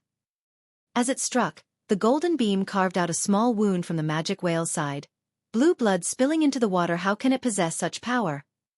100 Leaves was shocked. No matter how many times her small sailboat attacked the magic whale, they had only taken a fraction of the Grand Lord's HP. The sailboat's attacks could not cause any substantial injuries to the Grand Lord. How can this sailboat possess such a high-rank cannon? Could it have been modified? As Identical Summer stared at the wound on the magic whale's body in God's domain, no ship was static. They could all be modified. Only, there was a limit to how much a ship could be modified and strengthened, as the ship's construction materials were a limiting factor. Furthermore, it was very difficult to modify and strengthen a ship. The task required lifestyle players of considerably high rank. To modify a ship, one also had to risk reducing the ship's quality or destroying it altogether. Hence, even now, nobody actually dared to modify their precious ship. Seiru. Enraged, the magic whale beat its tail fin violently and propelled itself towards the one-horned sailboat. The 2 razor sharks followed after the magic whale. A bronze small sailboat's cannon fire is really quite impressive. Shi Feng was very satisfied with this outcome. Seeing the magic whale and razor shark swimming closer, he activated Thunder Blast, the one-horned sailboat's strongest move. This attack was many times stronger than the Swift Dragon speedboat's dragon cannon. Immediately, several snakes of golden lightning surged forward, dealing devastating damage to the area 500 by 30 yards ahead of the one-horned sailboat. As the golden lightning snakes slithered towards the magic whale and razor sharks, the 3 sea monsters revealed a hint of fear, trying to avoid the incoming attack. Unfortunately, Thunder Blast was not cannon fire. Rather, it was a magical attack channeled from a magic array. It was many times faster than cannon fire.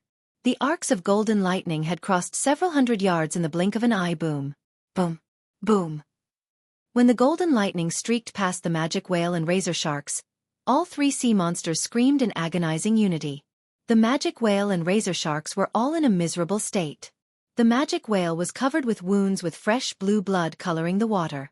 A damage of over -900,000 had appeared above its head. As for the razor sharks, many areas of their bodies had scorched black.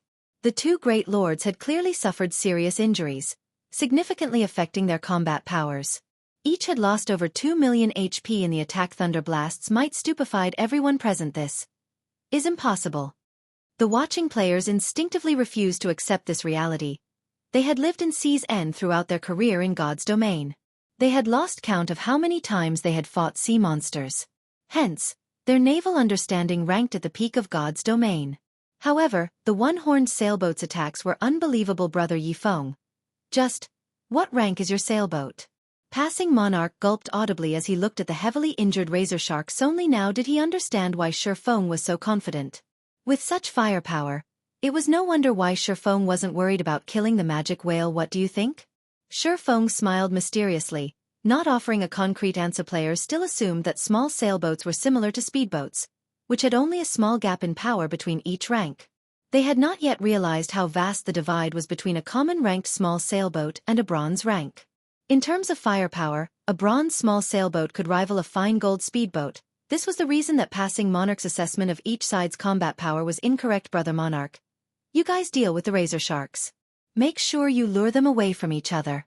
Leave the magic whale to me, Shifeng instructed after noticing the magic whale and razor sharks approach. You're going to deal with that thing with only one ship? This. Won't we be cutting it a little too close?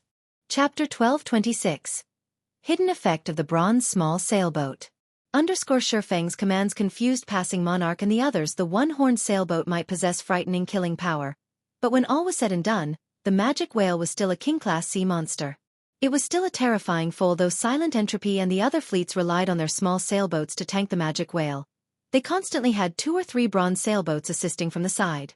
The speedboats occasionally shared some of the magic whale's damage, giving the small sailboats a break. Furthermore, the one-horned sailboat only had a 32-man crew on board. In terms of endurance, it was far weaker than Silent Entropy and the other small sailboats without a doubt. Sending the one-horned sailboat to deal with the magic whale alone was mad. If it were up to Passing Monarch and the others, they would have refused the idea. After all, it was nothing more than gambling with a small sailboat. A small sailboat's value went without saying. One wouldn't even necessarily trade such a ship for a fragmented legendary item. However, it was too late for Passing Monarch and the others to argue, as Shifeng had steered the one-horned sailboat directly towards the massive magic whale. Meanwhile, the 2 razor sharks had swum around to launch a pincer attack against the one-horned sailboat from the side's commander. Are we really not going to help him? Blue Joy asked Passing Monarch worriedly. He is the commander now. We'll only stop him if it truly seems impossible. Passing Monarch could not help but sigh. He did not know what was going through Shifeng's mind. Normally, anyone who obtained a small sailboat would treat it like a priceless treasure, avoiding anything reckless that might destroy it. Shifeng, however, pitted his small sailboat in a dogfight against a Grand Lord-ranked king-class sea monster. Looking at this situation, Passing Monarch could not help but feel sorry for the one-horned sailboat, following which, under Passing Monarch's command, all speedboats took action with the 4 basic mana pulse bombs Shifeng had provided them. They fired 2 bombs at each of the razor sharks, each bomb dealing over -1 million damage. Instantly, the razor sharks' aggro split between the one-horned sailboat, the Swift Dragon speedboat, and 1 bronze speedboat. As the razor sharks were about to reach the one-horned sailboat, the MTs on board the Swift Dragon speedboat and bronze speedboat used Crowd Mock, securing the Great Lord's aggro. Immediately, the 2 speedboats split up and moved away from the magic whale, the razor sharks following closely after them. The timing of Passing Monarch's commands was extremely accurate. Meanwhile, the magic whale bellowed when it noticed the one-horned sailboat approaching. 3 ice meteors then appeared in the air. Ha ha ha. Now you've done it. I want to see how you intend to clean up this mess. Identical Summer smirked when he saw the 3 ice meteors. When his and the other fleet's magic whales used Ice Meteor, they only summoned 2 attacks. Thunder Blast has surprised him. He was even somewhat jealous. However, it was obvious that this frightening firepower had angered the magic whale. Even his fleet would suffer against 3 ice meteors at the once, not to mention the one-horned sailboat, which faced the magic whale one-on-one. Leaves, look at the small sailboat in Passing Monarch's fleet. The cloaked woman from the sacred temple called out in surprise and pointed at the one-horned sailboat. There are less than 50 people on board. Less than 50? 100 Leaves, who commanded her own battle, turned to look at the one-horned sailboat. Upon hearing this, her brows rising in surprise. They actually did something like that. This was ludicrous. She had a 100-man crew aboard her sailboat to deal with the magic whale's attacks. Yet her sailboat still lost a significant amount of durability. If the one-horned sailboat had less than 50 players on board, its durability would fall several times faster. The sailboat would likely sink to the bottom of the ocean before the two razor sharks were dealt with. Ayaru! The magic whale bellowed as it controlled the ice meteors, aiming for the one-horned sailboat's blind spots and making its attacks difficult to dodge. In terms of speed and angle of attack, this magic whale used faster and more accurate ice meteors than the others. When the three ice meteors were less than 30 yards away from the one-horned sailboat, Shifeng activated Mana Drive, increasing the sailboat's speed by 30%. This allowed the sailboat to dart out of the magic whale's attack trajectory in the nick of time after dodging the ice meteors. The one-horned sailboat's 4 thunder cannons rang out simultaneously. 4 golden beams struck the magic whale, tearing a pained cry from the Grand Lord's throat as a series of damages appeared above its head. 471, 847-482, 187-471, 974-472, 079. The 4 cannons instantly devoured nearly 2 million of the magic whale's HP. Sure enough, it won't be possible to kill it with the one-horned sailboat's firepower alone. Shifeng felt a headache brew as he looked at the magic whale's HP. It seems we'll have to kill the razor sharks first and then focus fire on the magic whale. Although the one-horned sailboat was quite powerful, the magic whale could recover 2 million HP every 5 seconds. With the thunder cannon's long cooldown, it was impossible to kill the magic whale without help, following which Shifeng readjusted the one-horned sailboat's course, circling the magic whale while waiting for the thunder cannon's cooldown to finish. When the enraged magic whale saw that its first wave of attacks had failed to land, it used its AoE attack, Icicle Rain. Even with the one-horned sailboat's increased speed, it couldn't avoid this attack. All members, prepare to block the icicles. Shifeng shouted. Although Shifeng had issued the command, he knew it was unrealistic to expect 32 people to block so many icicles. As the icicles began to descend, Shifeng took a Tier 3 summoning scroll from his bag. Immediately, a massive golden gorilla appeared, joining the defense. Dang. Dang. Dang. Under Shifeng's control, the golden gorilla executed Sword's Orbit, using its arms in place of swords. This was another method of utilizing combat techniques. Only, doing so required considerably fine control and a great understanding of a combat technique. Although Shifeng could not execute Sword's Orbit through the golden gorilla as freely as with his own body, with the summoned creature's massive frame and wide attack range, it easily protected over half the one-horned sailboat from the icicle attacks. The players blocked the majority of the icicles, protecting the remaining half. Overall, less than 1/10 of the icicles had actually struck the sailboat. This outcome was on par with 100 Leaves and the others. How did he do that? The players watching from afar were flabbergasted. Despite having similarly summoned Tier 3 summon creatures, their summoned creatures could only block around 1/3 of the magic whale's icicle rain. Their summoned creatures even lost over 1,500,000 HP with each wave of attacks. Yet the golden gorilla had blocked half of the icicle rain, losing less than 500,000 HP. This was simply inconceivable. It wasn't just the golden gorilla that had received less damage than expected. Even the players on the one-horned sailboat had only lost around 7,000 HP when struck, 3,000 less HP than their players. This allowed the one-horned sailboat's crew to endure many more attacks. However, what everyone did not know was that bronze small sailboats had a hidden effect. The runes lining the hull weren't just for decoration. They possessed a damage mitigation ability. The runes could reduce an attack's damage by 10% to 30% based on the attack's might. Although the icicle rain was a powerful skill, the individual icicles did not pack a lot of power. Hence, their damage was reduced by 30%. In addition, a bronze small sailboat's defense was superior to that of a common small sailboat. Despite receiving roughly the same amount of attacks, the one-horned sailboat had not lost a single point of durability after the last wave of attacks. This was also the reason that Shifeng dared to challenge the magic whale with a crew of fewer than 50 people. Time passed quickly. While keeping the magic whale distracted, the one-horned sailboat launched attacks at the distant razor sharks.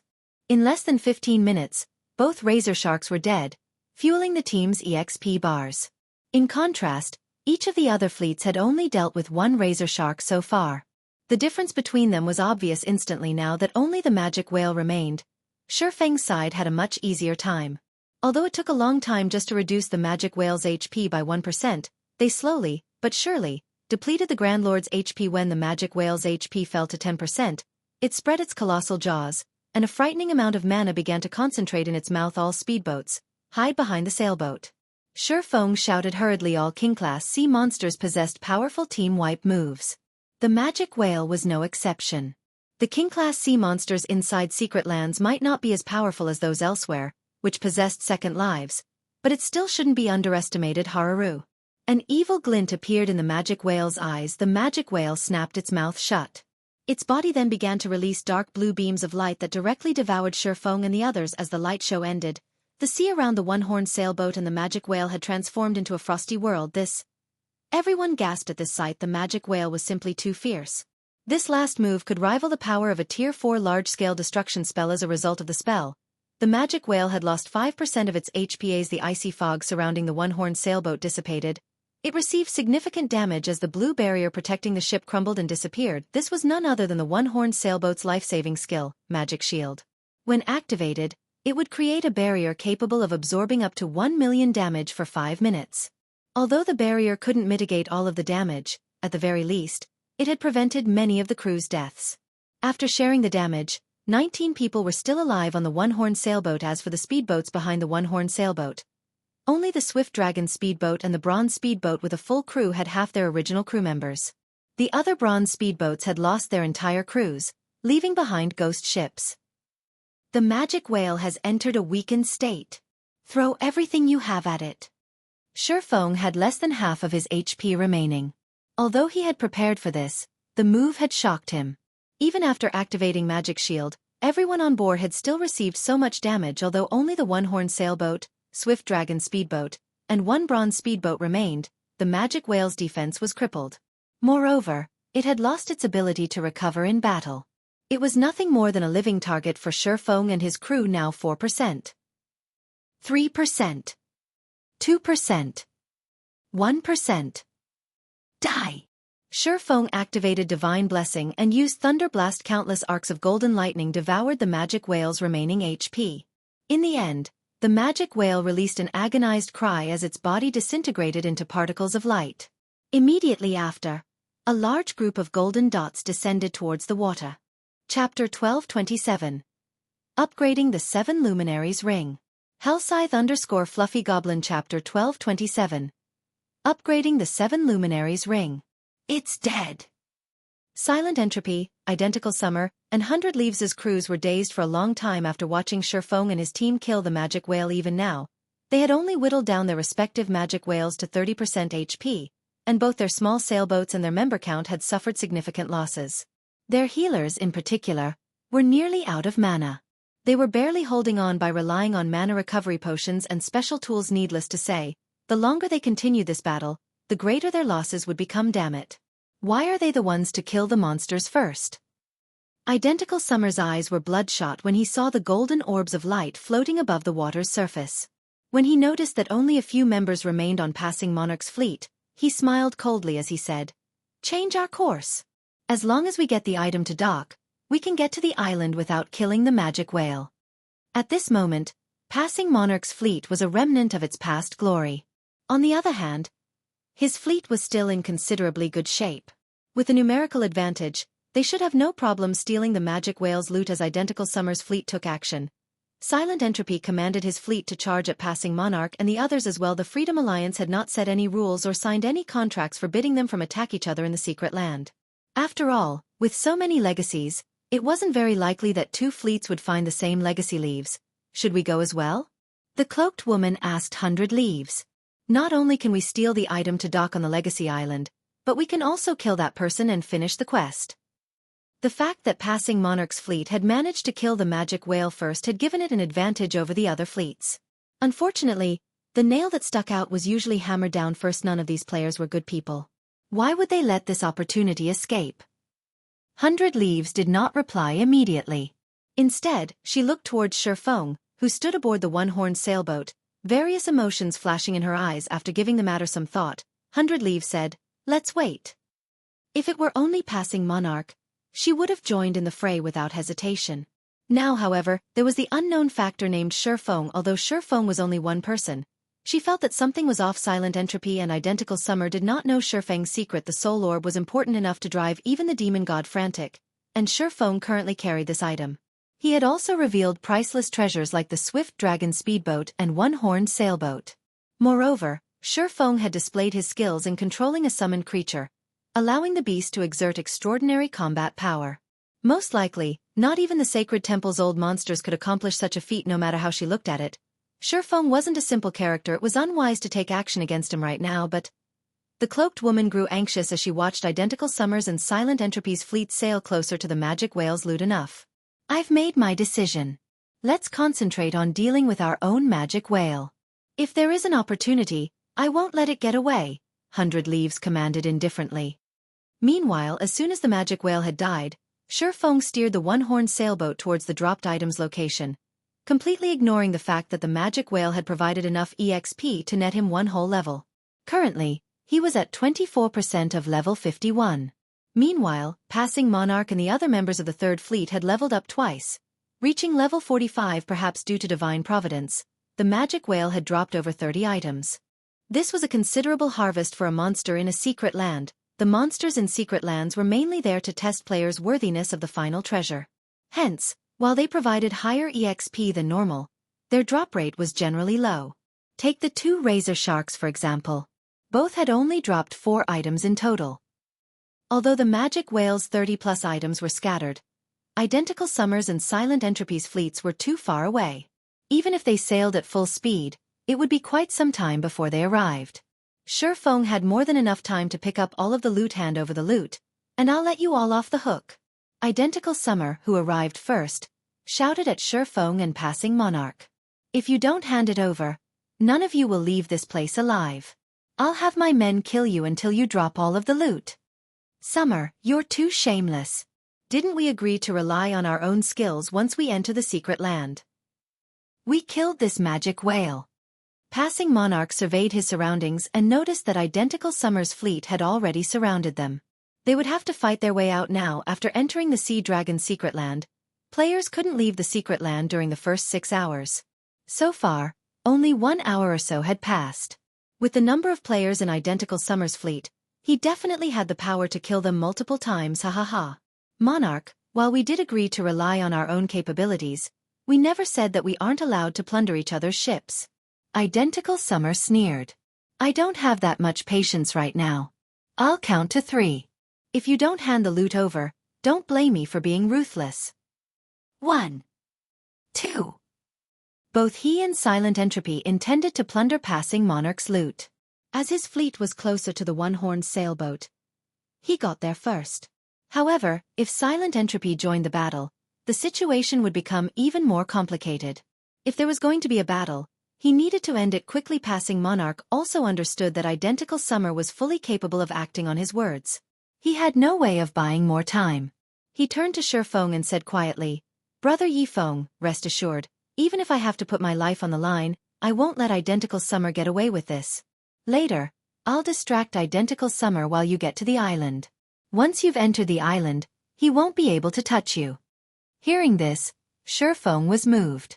Even in such a dire situation, Passing Monarch placed friendship above all else. If it were anyone else, they would have long since advised him to hand over the loot.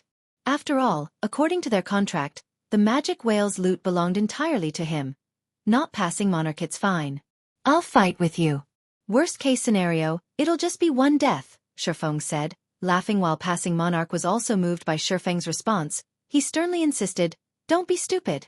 The island houses the strongest legacy in the Sea Dragon's secret land. If you clash with Identical Summer, you might even lose your small sailboat. Since you have no intentions of abandoning me and are treating me like a brother, I, Yifeng, will treat you as a brother as well. I would never abandon a brother. Shifeng shook his head as he glanced at Passing Monarch. Besides, if it really comes down to a fight, we don't know who will win or lose. 3. Identical Summer's expression twisted as Shifeng and Passing Monarch showed no signs of giving up. Annihilate them. Don't let a single person get away. As Identical Summer issued his command, numerous cannons rang, all of them bombarding the one-horned sailboat to Identical Summer's fleet. Speedboats were no threat. As long as the players on board the one-horned sailboat were annihilated, the battle would be over. Since you want to fight, come. Shifeng simply smiled as he watched cannonballs fill the sky. He then rapidly leveled up the 7 Luminaries ring. The 7 Luminaries ring was the best epic ring Shifeng had seen thus far. It provided immense help to any player that wore it. Shifeng hadn't leveled the ring for quite some time. Due to the 7 Luminaries ring high demand for EXP, he hadn't bothered doing so until now. Now that he was level 51, he could start leveling the ring once again immediately. Shifeng upgraded the Aura of Fire, Aura of Wind, and Aura of Earth to Tier 1, which in turn upgraded Firestorm, Windrider, and Absolute Defense to Tier 1. In the blink of an eye, Shifeng fell to 2% of level 50. Chapter 1228. One Strike. Hellscythe_Fluffy Goblin Chapter 1228. One Strike. Sure enough, the skills have grown significantly stronger after reaching Tier 1. Shifeng smiled faintly as he looked at the newly improved 7 Luminaries ring the instant the 3 skills reached Tier 1. They had undergone massive changes originally. Absolute Defense only granted immunity to all damage for 5 seconds. After reaching Tier 1, it also gave immunity to all allies within 15 yards for 3 seconds. Meanwhile, the skill now had a cooldown of 1 minute 30 seconds. As for Windrider, the movement speed increase it provided had risen from 220% to 300%. The skill also increased the damage of his next attack by 500%. As for the duration, it increased from 24 seconds to 30 seconds. The cooldown hadn't changed, remaining at 2 minutes. Lastly, Firestorm, which had dealt 1,200% damage to an area of 45 by 45 yards for 6 seconds, now dealt 1,500% damage to an area of 50 by 50 yards for 6 seconds. As for its cooldown, it still lasted 5 minutes. After Shifeng finished upgrading the 7 Luminaries ring, he steered the one-horned sailboat towards the incoming cannonballs. At the same time, he activated Absolute Defense. Boom. Boom. Boom. Although the cannonballs were fast, the one-horned sailboat had still dodged a portion of them, while Absolute Defense blocked the remaining attacks. The sailboat itself did not receive any damage whatsoever. They dare make their way over here. They must want to die. Identical Summer sneered. All speedboats, scatter and attack. Don't let them get away. If Shifeng and the others gave it their all to escape to the outer perimeter, they had some faint hope of getting away. Now, however, they charged straight for his small sailboat. He had several times more players than Shifeng. Moreover, every one of them was extraordinarily skilled. The one-horned sailboat took only 3 seconds to cross the distance of 150 yards. When it arrived before Identical Summer's small sailboat, before it sailed past, Shifeng jumped to the other ship's deck. What is he trying to do? Passing Monarch, who watched from a distance, was stupefied. Shifeng had safely arrived before Identical Summer's sailboat. As long as he continued forward, he could have shaken off the enemy sailboat and docked on Legacy Island, yet the swordsman had boarded the enemy sailboat alone for a melee battle. This was insane. Unlike the fight on Demon Island, they still bore the damage from the fighting the magic whale for so long. In fact, Shifeng's HP bar was not even half full right now. On the other hand, Identical Summer's crew was only slightly battered. UVE arrived just in time. In any case, I had thought of taking your sailboat for myself. Seeing Shifeng board his sailboat, Identical Summer looked to the 15 cloaked players around him and said, "Get rid of him. Everyone else, collect the sailboat." Nodding, these 15 cloaked players slowly approached Shifeng. Although these 15 players' footsteps were casual, their positioning was far from it, as they had sealed off Shifeng's path of retreat. "Brat, you really are unlucky to have crossed us. But don't you worry. We won't come at you together." At this moment, a man that was as robust as an ox stepped away from the formation and said, "I'll be your opponent now." As soon as this man said so, he threw off his black cloak and revealed his steel-like muscles and the 2 short swords hanging from his waist. Both swords bore a delicate flame engraving, the marks giving off a light blue flame. The weapons were clearly a pair. Although the robust man's figure was abnormal for his assassin class, when everyone present saw this man's face and game ID, they realized that it was only natural. Why is Mad Beast here? Passing Monarch was surprised when he saw the robust assassin. The assassin's name was Residual Innocence. Although not many people were familiar with this name, the assassin had another name that was famous throughout Sea's End. Mad Beast. Mad Beast was known as one of the top 5 assassin experts in Sea's End. Aside from his robust form, Residual Innocence had earned the title Mad Beast in Sea's End due to a fight in which he had overwhelmed the 7th-rank Berserker with his strength alone. Mad Beast was not a guild player, but an independent player. He was also a member of the House of Seas, the #1 adventurer team in Sea's End. There were countless adventurer teams in Sea's End, yet the House of Seas had been publicly acknowledged as the #1 adventurer team in the area.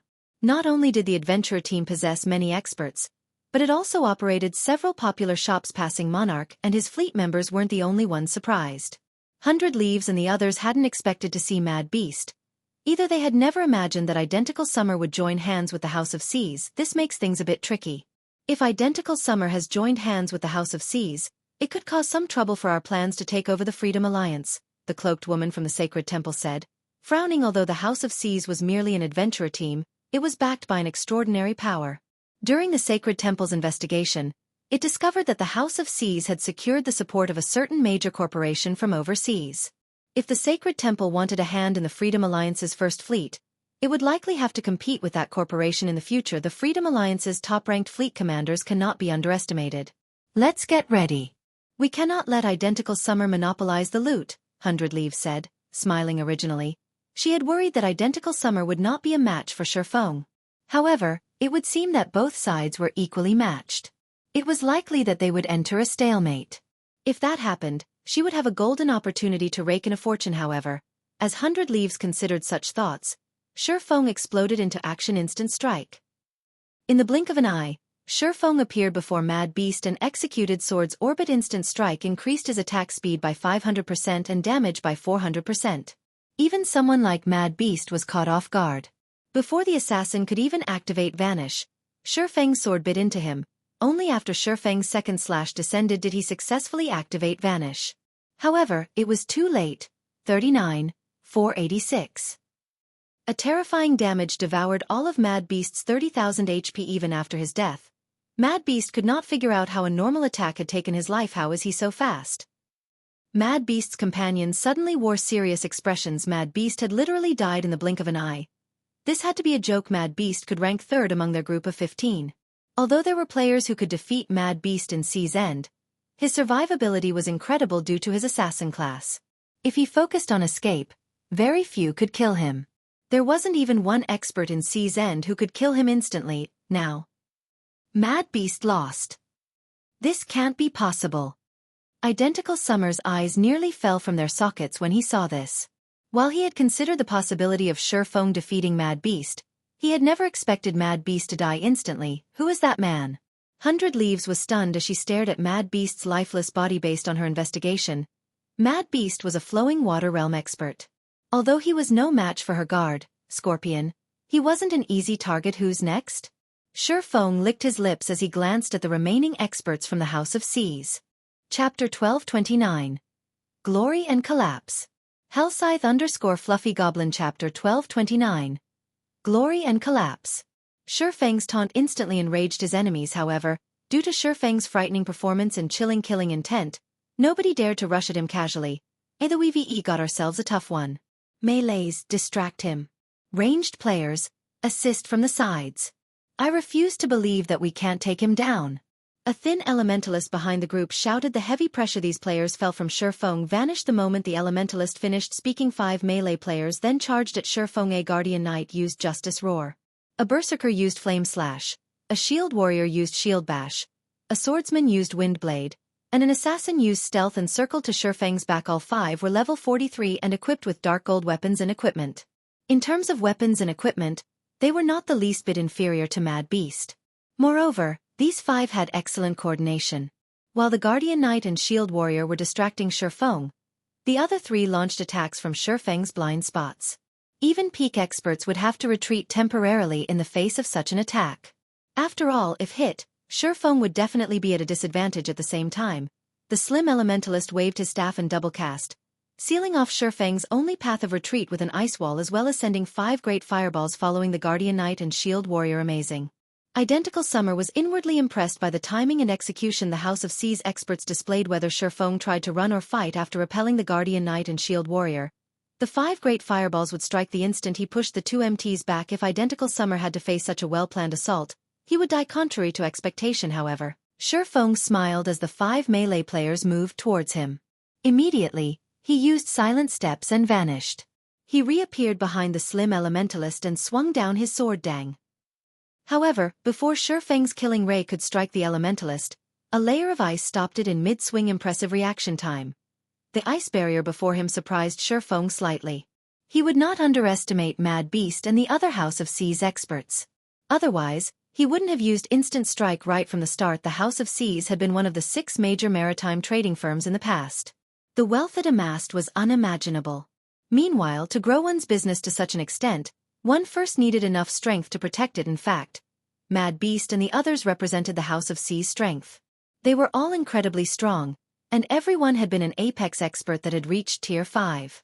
Even on land, the House of Seas had been strong enough to challenge super guilds. After Shifeng's attack met the Elementalist's ice barrier, the other House of Seas members reacted and bombarded Shifeng with attacks. Dozens of arrows and spells flew at Shifeng, giving the swordsman no other choice but to retreat momentarily. Be careful. This bastard has quite a few instantaneous movement skills, the Elementalist warned his companions. Don't hold back. If not for Shifeng's previous display against Mad Beast, even he would have been slow to react. He was second in command in the House of Seas, nicknamed the Frost Saint. He had also been born with faster reactions than most ordinary people. Even so, Shifeng had nearly caught him off guard and killed him. This proved that Shifeng's basic attributes and combat standards were extraordinary. I really never imagined that we would one day meet an opponent that could force all of us to activate our berserk skills and work together. The shield warrior sighed as he looked at Shifeng, who remained unharmed. However, he did not take the situation lightly as he activated his berserk skill. Immediately, his HP doubled, soaring past the 70,000 threshold. His strength and agility attributes had also improved significantly. Charge. This guy's too nimble. I'll try to restrain him. A distant ranger announced as he took 5 silver arrows from his bag. Savage, you're so generous. The shield warrior chuckled as he glanced at the silver arrows. The ranger named Savage treasured these silver arrows, each worth 10 gold coins. Crafting the arrows required many rare materials. Aside from dealing with Grand Lords, he had never seen Savage use the arrows on anything. Just one of those silver arrows packed enough power to injure a Grand Lord, not to mention 5 of them. Even if he activated a life-saving skill, he couldn't avoid the ranger's treasures. He should be proud to die under my arrows, Savage boasted as he activated his berserk skill and released his bowstring Xiao. All 5 silver arrows flew towards Shifeng simultaneously as the silver arrows sliced through the air. They twisted the space around them. Gravity arrows? Shifeng frowned when he saw the incoming arrows. Originally, he had intended to preserve some of his skills, but he scrapped that idea. Without hesitation, he activated Thunder God's Descent, increasing his movement speed and attack speed 150%, damage by 50%, and decreasing all damage received by 50% for 30 seconds. He then charged straight at the shield warrior and 5 gravity arrows as Shir tightened his grips on his 2 swords and brandished them. Starlight sparkled around him. Sword's orbit. Pang, pang, pang. Shifeng's blades repulsed the shield warrior instantly, forcing the man to take several steps back. As for Shifeng himself, he was knocked back by roughly 8 yards, his blades emitting a low hum. He blocked them? Savage's mouth twitched. Sure enough, fighting so many refinement realm and above experts is taxing. Shifeng revealed a bitter smile as he glanced at his trembling hands. He had lost 10,000 HP when he had blocked the 5 gravity arrows. Without Thunder God's Descent, he would have lost double that. He only had around 10,000 HP remaining. Normally, killing any one of these players in a one-on-one would be a piece of cake with his level, weapons, and equipment. However, even he couldn't end this battle in a short time with these 14 players working together. His best option was a battle of attrition, slowly wearing down his opposition. Unfortunately, it was obvious that he didn't have that luxury currently. Identical Summer's men had already begun to clash with Passing Monarch and the others. It was only a matter of time before so many enemies annihilated Passing Monarch and his fleet. It seems that I don't have the option of holding back any longer. Shifeng sighed. He then activated Heavenly Dragon's power. He had yet to reach the Legacy Island. Nobody knew what would happen once they docked. In addition to the time limit, Shifeng had wanted to conserve some of his strength in case of emergency. However, now that the House of Seas experts had already their berserk skills, he had lost his advantage of higher basic attributes. The slim elementalist felt a chill crawl down his spine when he saw this situation. He immediately shouted, "Careful! He has used his berserk skill. Damn it! How is he so strong?" Frost, find an opportunity to use a Tier 3 magic scroll. We'll pay for this trade. The House of Seas members wore serious expressions. They glared at Shifeng was as if he were their greatest enemy, focusing on the swordman's every move. Meanwhile, Shifeng no longer held back Wind Rider. In the blink of an eye, Shifeng appeared before the slim elementalist, who had been 16 yards away. He swung down his sword. It was a simple and straightforward slash. However, despite such a simple attack, the elementalist couldn't dodge in time. He was forced to use blink, instantly appearing 15 yards away too close. Although Shifeng's sudden appearance had shaken the slim elementalist, he had used blink in time. With this, Shifeng couldn't close in on him again so easily. Be careful. As the elementalist refocused his attention on Shifeng, he heard his companion's warning. Unfortunately, the warning came too late as Shifeng already stood before him. The upgraded Wind Rider increased Shifeng's movement speed by 300%. With the movement speed and agility buff from the aura of wind, Shifeng could easily cross a dozen yards or so in the blink of an eye. His speed might not be comparable to blink or instantaneous movement, but in such close quarters, he was not very far behind. How? Although the elementalist tried to retaliate, Killing Ray had already sliced open his neck, draining all of his HP. Chapter 1230. Horrific Difference. Hellscythe_Fluffy Goblin Chapter 1230. Horrific Difference. So fast. Everyone on the sailboat glared at Shifeng as if he were a powerful enemy. Despite Shifeng being alone and having less than 25% of his total HP, they somehow felt as if they were at a disadvantage. However, Shifeng did not plan to give the crowd around him time to react. Advancing, he dashed towards his next target. Everyone, attack. Do not let him leave here alive. Identical Summer shouted. Summer, if everyone attacks him, who will deal with passing Monarch's fleet? Heavenly Spider asked as he watched their fleet members currently engage passing Monarch's fleet. Ignore them. This brat is our most important target. Identical Summer snapped, rolling his eyes at Heavenly Spider. Passing Monarch was but a fish on a chopping block. Shifeng was different. If they didn't stop him quickly, his frightening combat power would cost them dearly. Under Identical Summer's command, his fleet members shifted their focus to Shifeng. Only a small number of players remained to distract passing Monarch, and the other third fleet members. Identical Summer's assumptions were correct. Even a peak expert would be hard-pressed to avoid every attack if surrounded by plate armor classes and over 100 melee players. More melee players waited on the side as well, waiting for an opportunity to strike. Even an assassin with high survivability would not escape death. Unfortunately, Shifeng wasn't what they expected. With Wind Rider's movement speed increase, it would be very difficult for ranged classes to get a lock on the swordsman. Moreover, Shifeng's range wasn't limited to the ship's deck. He could also fly through the air. He could easily throw off his opponents and dodge attacks with abrupt turns and stops mid-air. Furthermore, fighting on the small sailboat was convenient for Shifeng. In the cramped space, he didn't need to chase his enemies. He could easily arrive before another player. With a few steps, Shifeng slaughtered one player after another. Every time he swung one of his swords, one of Identical Summer's fleet would lose their life. The shield warriors with over 35,000 HP were no exception. There was already a massive gap between their levels. After Shifeng activated Heavenly Dragon's power, his strength had also increased by 150%. In addition, he had Angry Tyrant's passive skill Blood Frenzy, which increased his strength by another 20%, attack speed by 30%, and reduced damage received by 20% when his HP was below 50%. He could even kill shield warriors with high HP and defense instantly if the latter did not activate shield wall in time. In 10 short seconds, Shifeng had killed 11 people. Yet his HP had not decreased. Rather, it had begun to recover. Heavenly Dragon's power increased his HP by 500% and defense by 300%. This put his maximum HP at over 210,000. With his battle recovery, he could regenerate 1% of his HP every 5 seconds. When normal arrows struck, Shifeng only took around -400 damage. In the case of frost arrows or fireballs, due to Shifeng's high magic resistance, they dealt even less, with each attack dealing around -200 to -300 damage. During the 10 seconds of combat, Shifeng had been struck 3 times. However, these 3 hits had been extremely expensive. Each attack had cost the House of Seas a refinement realm expert. How is this possible? How is his HP increasing without a healer? Identical Summer felt his skin grow cold as he watched Shifeng eliminate his fleet members. What kind of monster is he?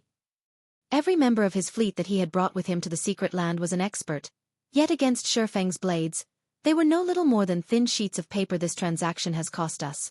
Morning, help me pin that guy down. I'll use the space-shattering arrow to finish him off. The ranger named Savage whispered to the guardian knight before him. 1 second. I just need him to stay still for 1 second. 1 second. The Guardian Knight, first morning, hesitated. He could hold down any other expert for 10 seconds easily, much less one. However, Shifeng was simply too strong. Even with his berserk skill, he was not confident in holding Shifeng down for that long. I'll give it a try. Savage did not say anything in response. Instead, he retrieved a crimson arrow from his bag. Removing the seal placed upon it, the ranger class wasn't like other classes. Aside from the player's attributes and bow, their arrows played a major role in how much damage they dealt.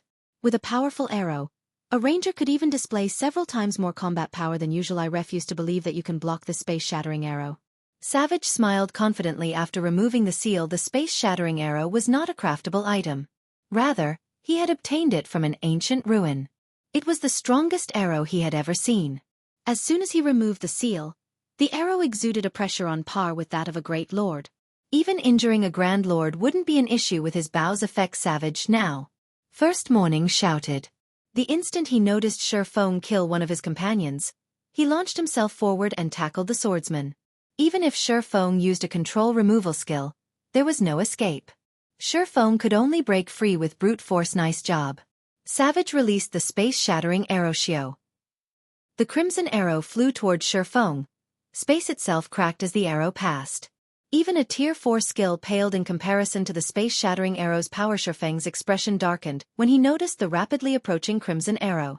If he were struck, even with Heavenly Dragon's power active, he would sustain heavy injury. Shifeng took a deep breath and used Dragon Breath on the arrow. A silver beam of light clashed with the space-shattering arrow. Unfortunately, Dragon Breath had only delayed it for a brief moment before the space-shattering arrow shattered the counterattack. However, the brief moment was just enough time for Shifeng to break free from First Morning's hold.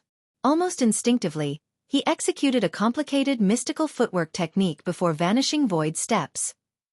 He disappeared. First Morning cried out in confusion. Although he searched for Shifeng, the space-shattering arrow had already pierced his heavy armor.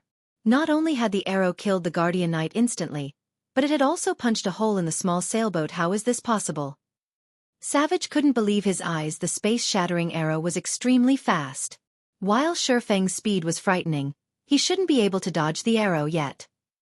Shifeng had used Dragon Breath to stop the space-shattering arrow temporarily.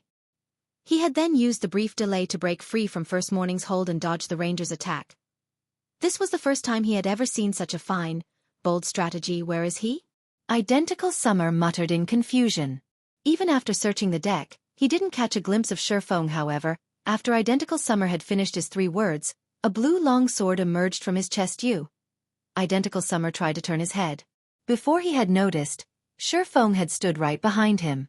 Although he couldn't see Shifeng's appearance due to the black cloak, he could somehow tell that Shifeng had flashed him a ridiculing smile. All this time, he had thought himself the hunter, but in reality, he was the prey. Only after Identical Summer's HP reached 0 did he finally realize that he had fallen into a monster's den without knowing it. Identical Summer's death had frozen every member of his fleet in shock. Despite an assault from so many people at once, not only hadn't Shifeng's HP dropped in the slightest, but the man had also taken their commander's life. How were they supposed to defeat such a monster? Retreat! No one knew who had shouted this word, but everyone instinctively followed the command. You want to escape? Do you think it'll be that easy?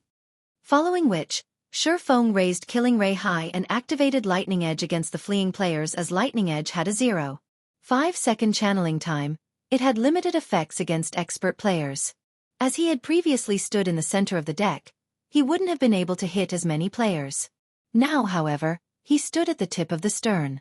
Lightning Edge's range was more than enough to cover the entire small sailboat.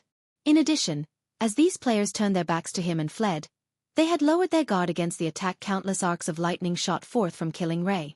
Although some experts reacted quickly and dodged in time, over half of the team, consisting of over 100 players, died instantly. As for those who survived the attack, they had already jumped ship. Let's go. After Identical Summer, the small sailboat's captain, had died, Shifeng smiled in satisfaction. Now, even without Identical Summer's permission, any player could simply steer the sailboat away. Following which, Shifeng sailed towards the Legacy Island. As for Passing Monarch and the others, they followed closely after on the One-Horned Sailboat and Swift Dragon Sailboat.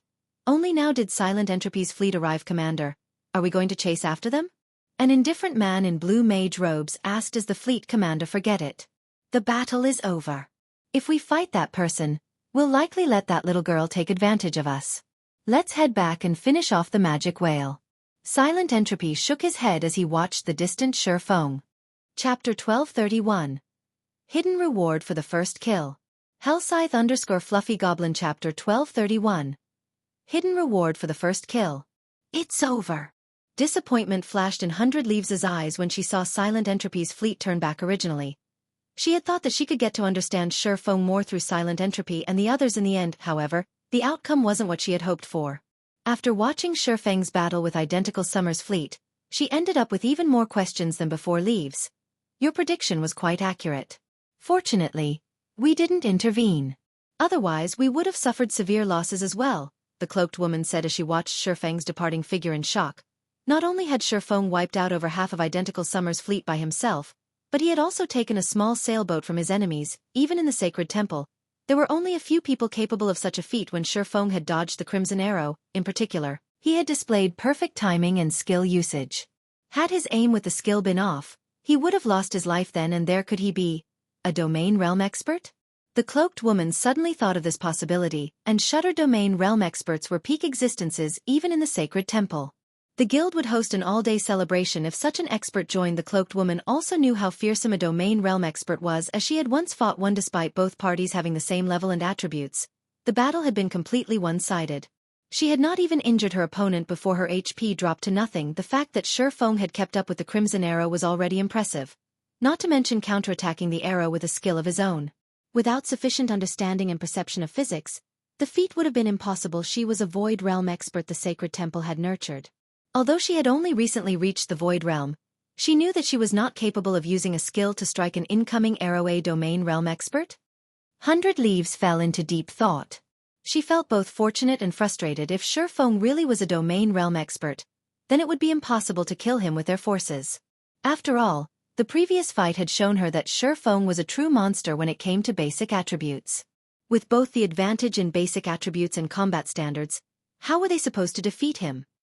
Currently, there were only two known methods to deal with domain realm experts. The first method was to catch the domain realm expert in an ambush and supplement the lack of quality combat standards with quantity of experts. However, for this method to work, certain conditions, such as the expert being unable to escape, needed to be met. The second method was to use a special tool to catch the other party off guard. Similarly, however, certain conditions needed to be met for this to work. Dealing with domain realm experts gave the various superpowers headaches. Not only were they extremely powerful, but they were also very hard to kill. Hence, the various superpowers normally avoided provoking domain realm experts, trying to recruit and befriend them as much as possible. Understanding 100 Leaves' worries, the cloaked woman suggested, "Leaves, why don't I use that?" They had the full support of the sacred temple for their operation. Hence, the sacred temple had provided a considerable amount of assistance. Aside from experts, the temple had supplied extremely powerful tools. This was also why they were so confident in obtaining the greatest legacy of the Sea Dragon's secret land. Forget it. Even if they dock, it won't be that easy to obtain the legacy. Sighing, 100 Leaves said, "Let's get rid of the magic whale for now." Sure Feng and the others rested on Legacy Island's shore after the battle with the magic whale and identical Summer's fleet. The team members were badly battered. Meanwhile, dangers plagued the island. They had to recuperate before searching for the legacy. What a huge harvest. Sure Feng was ecstatic as he smiled at the crystal bottle in his bag. This crystal bottle contained none other than identical Summer's small sailboat. Although it was only a common small sailboat, its value far outstripped that of epic items. With the addition of this small sailboat, Zero Wing's naval power would increase significantly. Moreover, the magic whale had dropped a plethora of relatively valuable items. Although its loot could not compare to that of king-class sea monsters in the outside world, every item among the 30+ that had dropped was a treasure in its own right.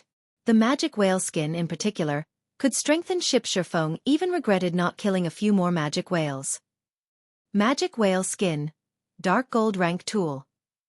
Improves a ship's defense by 10%, movement speed by 3%, and durability by 10 points. A maximum of 3 magic whale skins can be used to strengthen a ship. While players could modify their ships in God's domain, the risk was quite high. A single mistake could ruin the ship entirely. However, There was also a risk-free method to strengthen a ship by using certain precious tools in the past. The best ship-strengthening tool Shifeng had seen was only secret silver rank. Said tool was only capable of increasing a ship's defense by 5% and durability by 3 points. Even then, it could have easily sold for 500 gold on the market. One might consider the price steep, but many had fought over the item like crazy. If one used a ship-strengthening tool on an advanced speedboat, it wouldn't be worth the 500 gold. However, if used on a bronze speedboat or above, one could easily earn back their investment now. A total of 8 magic whale skins had dropped. Just looking at them excited Shifeng, the magic whale had also dropped 2 items that Shifeng valued above the rest. One of them was a growth-type support tool called the Alchemy Pot. The Alchemy Pot could increase a player's alchemy success rate. To alchemist players, this item was worth no less than an epic item. As for the other, it was the map of Sea God's Island, which was the name of the legacy island they rested on. The map recorded all of the island's secrets, and it allowed players to reach the legacy without wasting a lot of time with exploration. Is this the benefit of getting the first kill of a magic whale? Shifeng smiled at the Sea God's Island map in his hands. No one would have imagined that getting the first kill on the magic whale would offer such a benefit. Otherwise, Silent Entropy and the others would have used everything they had to kill their magic whales first. Brother Yifeng, you are incredible. You wiped out so many experts all by yourself. You are the strongest player I've ever seen. Reverence filled Blue Joy's eyes as she praised Shifeng. The Third Fleet had clashed with Identical Summer's Second Fleet in the outside world frequently.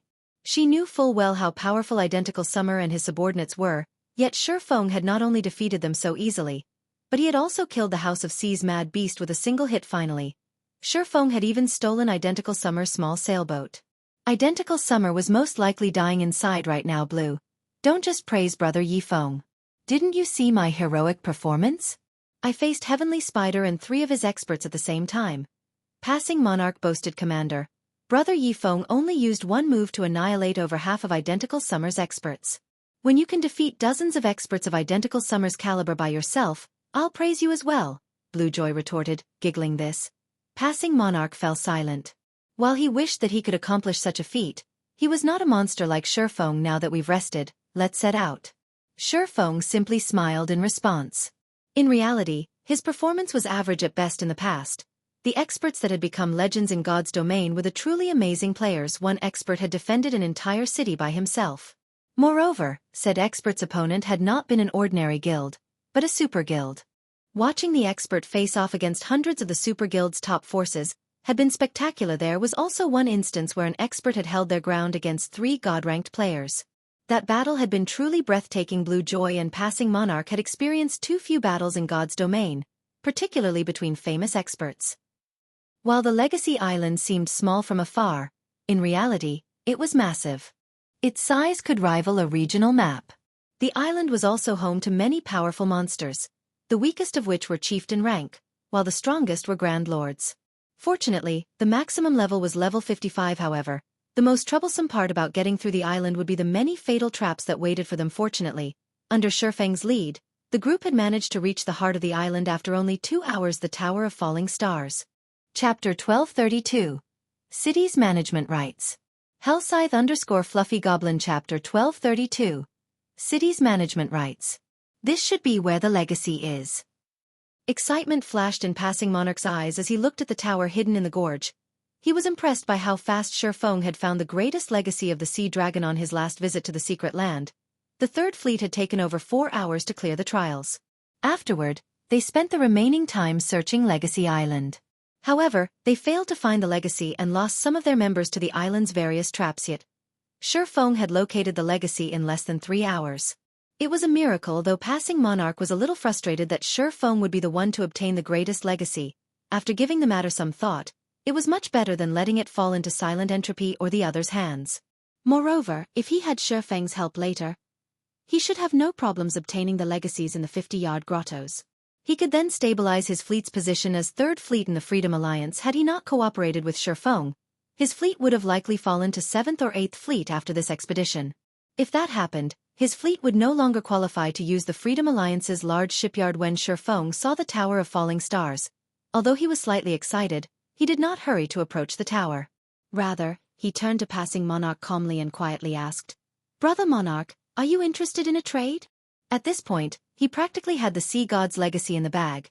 Fulfilling his initial goal in coming here, however, Zero Wing currently lacked both money and resources to develop. The Candlelight trading firm's income was not enough to sustain Zero Wing. If he wanted to increase the Candlelight trading firm's income, he needed to expand. Meanwhile, the Freedom Alliance occupied 3 of the 12 major cities in the sea's end. If he could set a shop up in each of these 3 cities, the trading firm's income would skyrocket. However, setting up shop in these major cities would not be as easy as it was on land, where all he needed was a sufficient amount of reputation and coins. When purchasing a shop in Sea's End's NPC cities, one did not require any reputation. Instead, a player needed the approval of the city's manager. This was similar to how player-constructed towns and cities operated. Due to this, Sea's End's businesses hadn't developed over much. After all, to get the city manager's approval, one normally needed to sign a profit-sharing agreement. While some kind-hearted managers only asked for 30% of the profits, some black-hearted managers went as far as to ask for 50%. This was why most players in Blue Jade City had opted to set up street stalls to sell their items, as that method did not require them to split profits. They only needed to pay a small fee. A trade? What do you have in mind, Brother Yifeng? Passing Monarch asked, curiosity gripping his heart. Are you interested in becoming First Fleet's commander? Shifeng asked, laughing. First Fleet's commander? Brother Yifeng, are you joking? You know what kind of foundations Silent Entropy and 100 Leaves possess. Even if I obtain a legacy this time, I'd be lucky to keep the 3rd seat, Passing Monarch said, shaking his head. That's why I'm offering a trade. Suddenly, Shifeng grew serious as he said, you've seen my strength. You also know that I have the Zero Wing Guild behind me. If you have Zero Wing's full support, how confident are you in becoming the First Fleet's commander?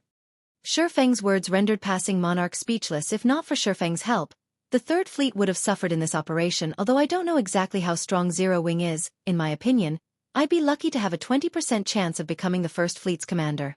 Silent Entropy is not as simple as you assume, Passing Monarch answered. 20%. Shifeng chuckled. Not bad. At the very least, it's more than nothing. If I help you become the First Fleet's commander, I want management rights for the city under your rule. We'll split the profits evenly. What do you think? The Freedom Alliance was not a guild. Becoming the First Fleet's commander did not mean that one would gain control over all 3 major cities under the Freedom Alliance. However, one could gain control over Heavenly Ocean City, which had the largest player population out of the 3. The commanders of the remaining 10 fleets commanded the 2 other cities. This was also why the Sacred Temple meddled in the Freedom Alliance's affairs. By becoming the First Fleet's commander, one could monopolize a major NPC city. If managed properly, the riches one could obtain would be staggering. The city's management rights? After giving the matter some thought, Passing Monarch said, all right, I agree to your conditions. I can deal with that as long as I become the First Fleet's commander. An adventurer team had formed the 3rd Fleet. To them, a city's management rights were of little importance. As long as they received sufficient resources and coins, they'd be satisfied. However, contesting for the position of First Fleet will be difficult. The sea monster invasions we have to deal with test a fleet's overall strength. It isn't something that can be handled with just 2 small sailboats and several high-quality speedboats. Passing Monarch understood that Shifeng was in possession of powerful ships. However, those ships would not be of significant help when contesting for the position of First Fleet. Once a month, a competition would be held for the management rights of Sea's End's various cities. During these competitions, sea monsters would invade these cities. The fleet that defended the most locations in a particular city would become said city's manager. The Freedom Alliance's fleets also used this competition to compete for the various seats in the Alliance. Silent Entropy was able to hold the First Fleet position due to the scope of his unmatched defense.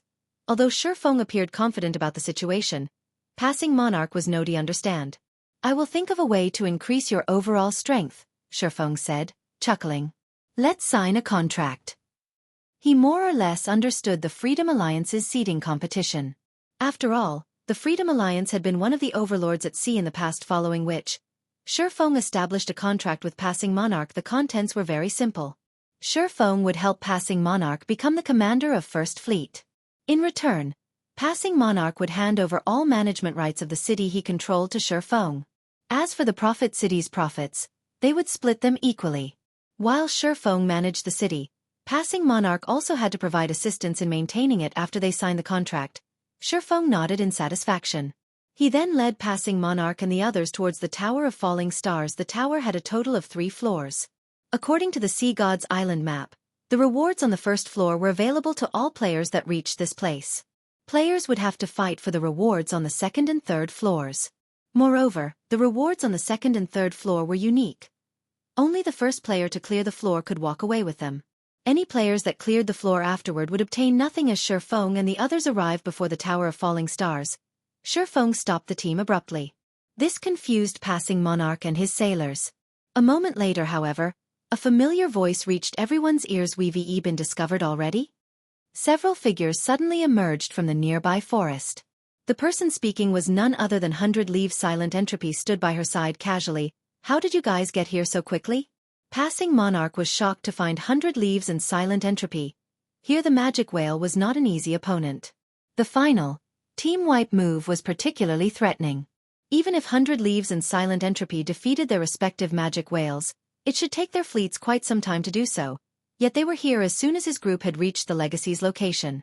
No matter how he thought about it, this shouldn't be possible. Understanding Passing Monarch's thoughts, 100 Leaves chuckled and said, "There's nothing to be surprised about. I simply formed a temporary alliance with Commander Entropy and established a 200-man team. We then sacrificed my small sailboat and Commander Entropy's 2 bronze speedboats to get here quickly. Although we sacrificed a lot, fortunately, we caught up to you. Otherwise, the Legacy really would have fallen into your hands."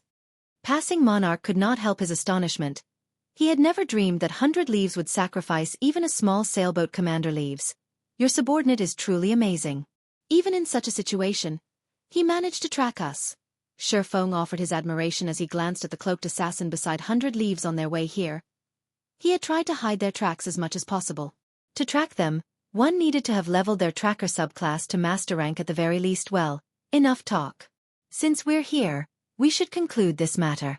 100 Leaves smiled at Shifeng and the others. Chapter 1233. Breaking a Magic Array with One Sentence. Hellscythe_Fluffy Goblin. Chapter 1233. Breaking a Magic Array with One Sentence. Hearing this, Passing Monarch's expression darkened as he prepared for an attack. He had less than 30 people. In contrast, 100 Leaves and Silent Entropy had a force of over 150. Aside from the numerical disadvantage, his men had already used their berserk skills to deal with identical Summer's men. Without their berserk skills, they were even less of a match for 100 Leaves and Silent Entropy's people. However, what Passing Monarch had not realized was that 100 Leaves' subordinates had long since taken action. Suddenly, a crimson barrier appeared around Shifeng's group, enveloping them. Commander Monarch, I'll have to ask you and your crew to wait here while we go ahead, 100 Leaves said, giggling as she glanced at Shifeng, who stood beside Passing Monarch. There was no limit to the number of people that could enter the Legacy's location. However, the sooner one entered, the higher their chances were of obtaining it. If not for witnessing Shifeng's combat power personally, she would have killed Passing Monarch and the others instead of wasting a magic barrier. 100 Leaves, you're despicable. Blue Joy gnashed her teeth, glaring at the female commander. If the other party had simply wanted to fight, they could have accepted that. After all, they could have found an opportunity to escape into the Tower of Falling Stars. Once inside, they would enter a separate space. By then, 100 Leaves and the others would not be able to touch them, and they could compete for the Legacy fairly. However, they wouldn't escape this trap for some time. If they were stuck in the barrier for too long, 100 Leaves and the others might secure the Legacy before they broke free. Don't worry. I have a Tier 3 magic scroll. It should not be difficult to break this magic array. Passing Monarch shot 100 Leaves a glare. He hadn't expected the woman to waste a magic array willingly. He couldn't help but smile bitterly as he turned to Shifeng. After saying so, Passing Monarch took out his only Tier 3 magic scroll, Storm Spear. As Passing Monarch activated the magic scroll, a blue magic array appeared behind him. Several spears, shaped like tornadoes, bombarded the crimson barrier. The attack struck the barrier 6 times. However, after trembling slightly, it quickly returned to its original state. Meanwhile, the 15 players maintaining the magic array only lost 1% of their mana. Don't bother. Although this is only a basic magic array, it is among the best. Even Grand Lords of the same level need some time to break out, 100 Leaves explained when she saw the grim look on Passing Monarch's face. In reality, she had been reluctant to use the magic array. However, with the possibility that Shifeng might be a domain realm expert, she could not afford to be careless. Silent Entropy glanced at Shifeng as well, before chuckling and said, Commander leaves, our agreement ends here. Once we enter the legacy location, we'll compete with our own abilities. As the first person to have obtained a legacy from the Sea Dragon's secret land, he was familiar with how these locations operated. Everyone believed that obtaining a legacy upon reaching the location was easy. In reality, that was not true. One first needed to pass the location's trials. Now that they had trapped Shi Feng, who possessed frightening combat power, they had one less serious competitor. Now he only had to worry about 100 leaves. After speaking, Silent Entropy led his men into the Tower of Falling Stars. That old fox really moves quickly. 100 leaves clicked her tongue. She commanded, "Let's go in. We can't let that old fox get ahead of us." After Silent Entropy and 100 leaves entered the Tower of Falling Stars with their subordinates, only Shi Feng's group and the players maintaining the magic array remained outside. However, shortly after Silent Entropy and 100 leaves left, Shi Feng, who had been silent all this time, grinned. "Brother Yi Feng, you're still in the mood to smile. If we don't get out of here quickly, they will get the legacy." Passing Monarch complained anxiously. Despite their efforts to take down the magic barrier, the players maintaining the array hadn't lost much mana. At this rate, they would need an hour of constant attacks before they could escape. "Relax. We'll be able to get out of here quickly," Shi Feng consoled, chuckling. "With just you? Maybe in another 100 years. One of the elementalists maintaining the array laughed when he heard Shi Feng's boast. "This magic array is a 6-star Crimson World, an extremely rare basic magic array. It can even hold Grand Lords for a short time. Am I right?" Shi Feng chuckled as he asked the elementalist, "How do you know this array?" The elementalist cried out in surprise. Before 100 leaves had given them this magic array, they had neither heard of it nor seen one before. "What do you think?" Shi Feng did not bother answering. Instead, he offered a sophisticated smile. In the past, the 6-star Crimson World had been the Sacred Temple's trademark magic array. The temple had frequently sold the magic array for a steep price. Just one magic array scroll had cost 5 gold coins. To complete the set, one needed 15 scrolls. The magic array had been used in dungeon raids specifically. As players progressed to the game, encountering 2 bosses at once in large-scale team dungeons became common. To cope, players had normally trapped one boss while dealing with the other. He couldn't possibly tell them that he had purchased the magic array in the past. "So what if you know about it? Do you think you can escape just because you know its name?" the elementalist asked contemptuously. The other players maintaining the array nodded in agreement. They considered Shi Feng's words to be nothing more than baseless arrogance. "You guys, attack the 6 corners." Immediately, Shi Feng commanded his group. In God's domain, all magic arrays had weak points. Only, players didn't usually know them. Had his enemies used a relatively rare magic array to trap him, he wouldn't have known how to break it.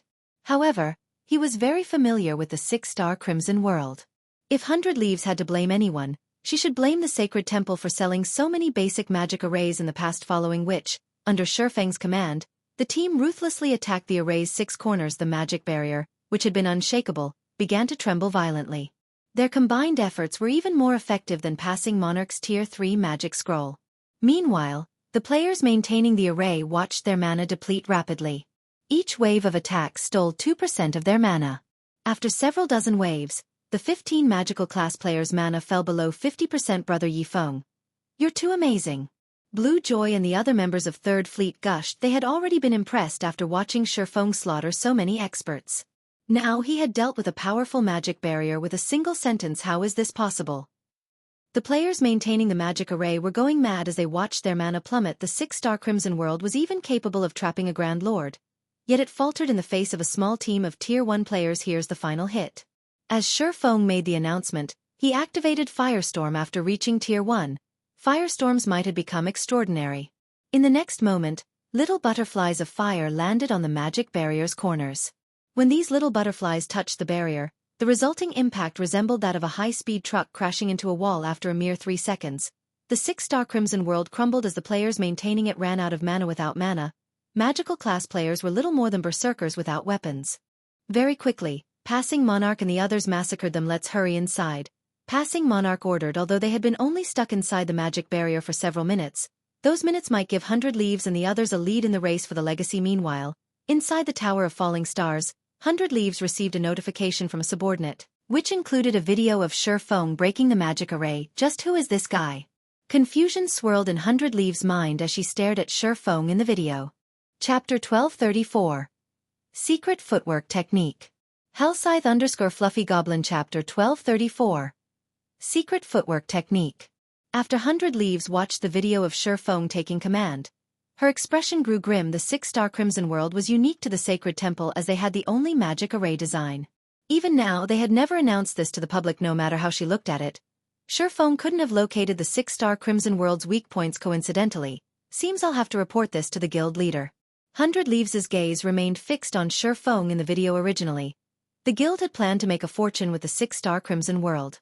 The fact that someone had discovered the array's weak points was no trivial matter. 100 Leaves immediately contacted her superior. Interesting. There's actually someone capable of locating the 6-star Crimson World's weak points.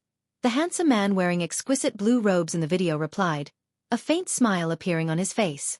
This person is a problem. We need to teach him some humility. I'll send Uncle Lee and the others over. Keep an eye on that player. You're sending Uncle Lee? 100 Leaves could not help her growing joy. This is great. With Uncle Lee's help, this guy is doomed. The Sacred Temple was a super guild that recruited a large number of new talent every year. Various outstanding players rose within the guild each year as well. However, those who truly withstood the test of time and became the Sacred Temple's mainstays were the guild elders. Uncle Lee was one of these guild elders. He was an old monster that had grasped a domain many years ago. Even if Feng were a monster that had reached the domain realm, he was no match for Uncle Lee. Furthermore, Uncle Lee wasn't coming alone.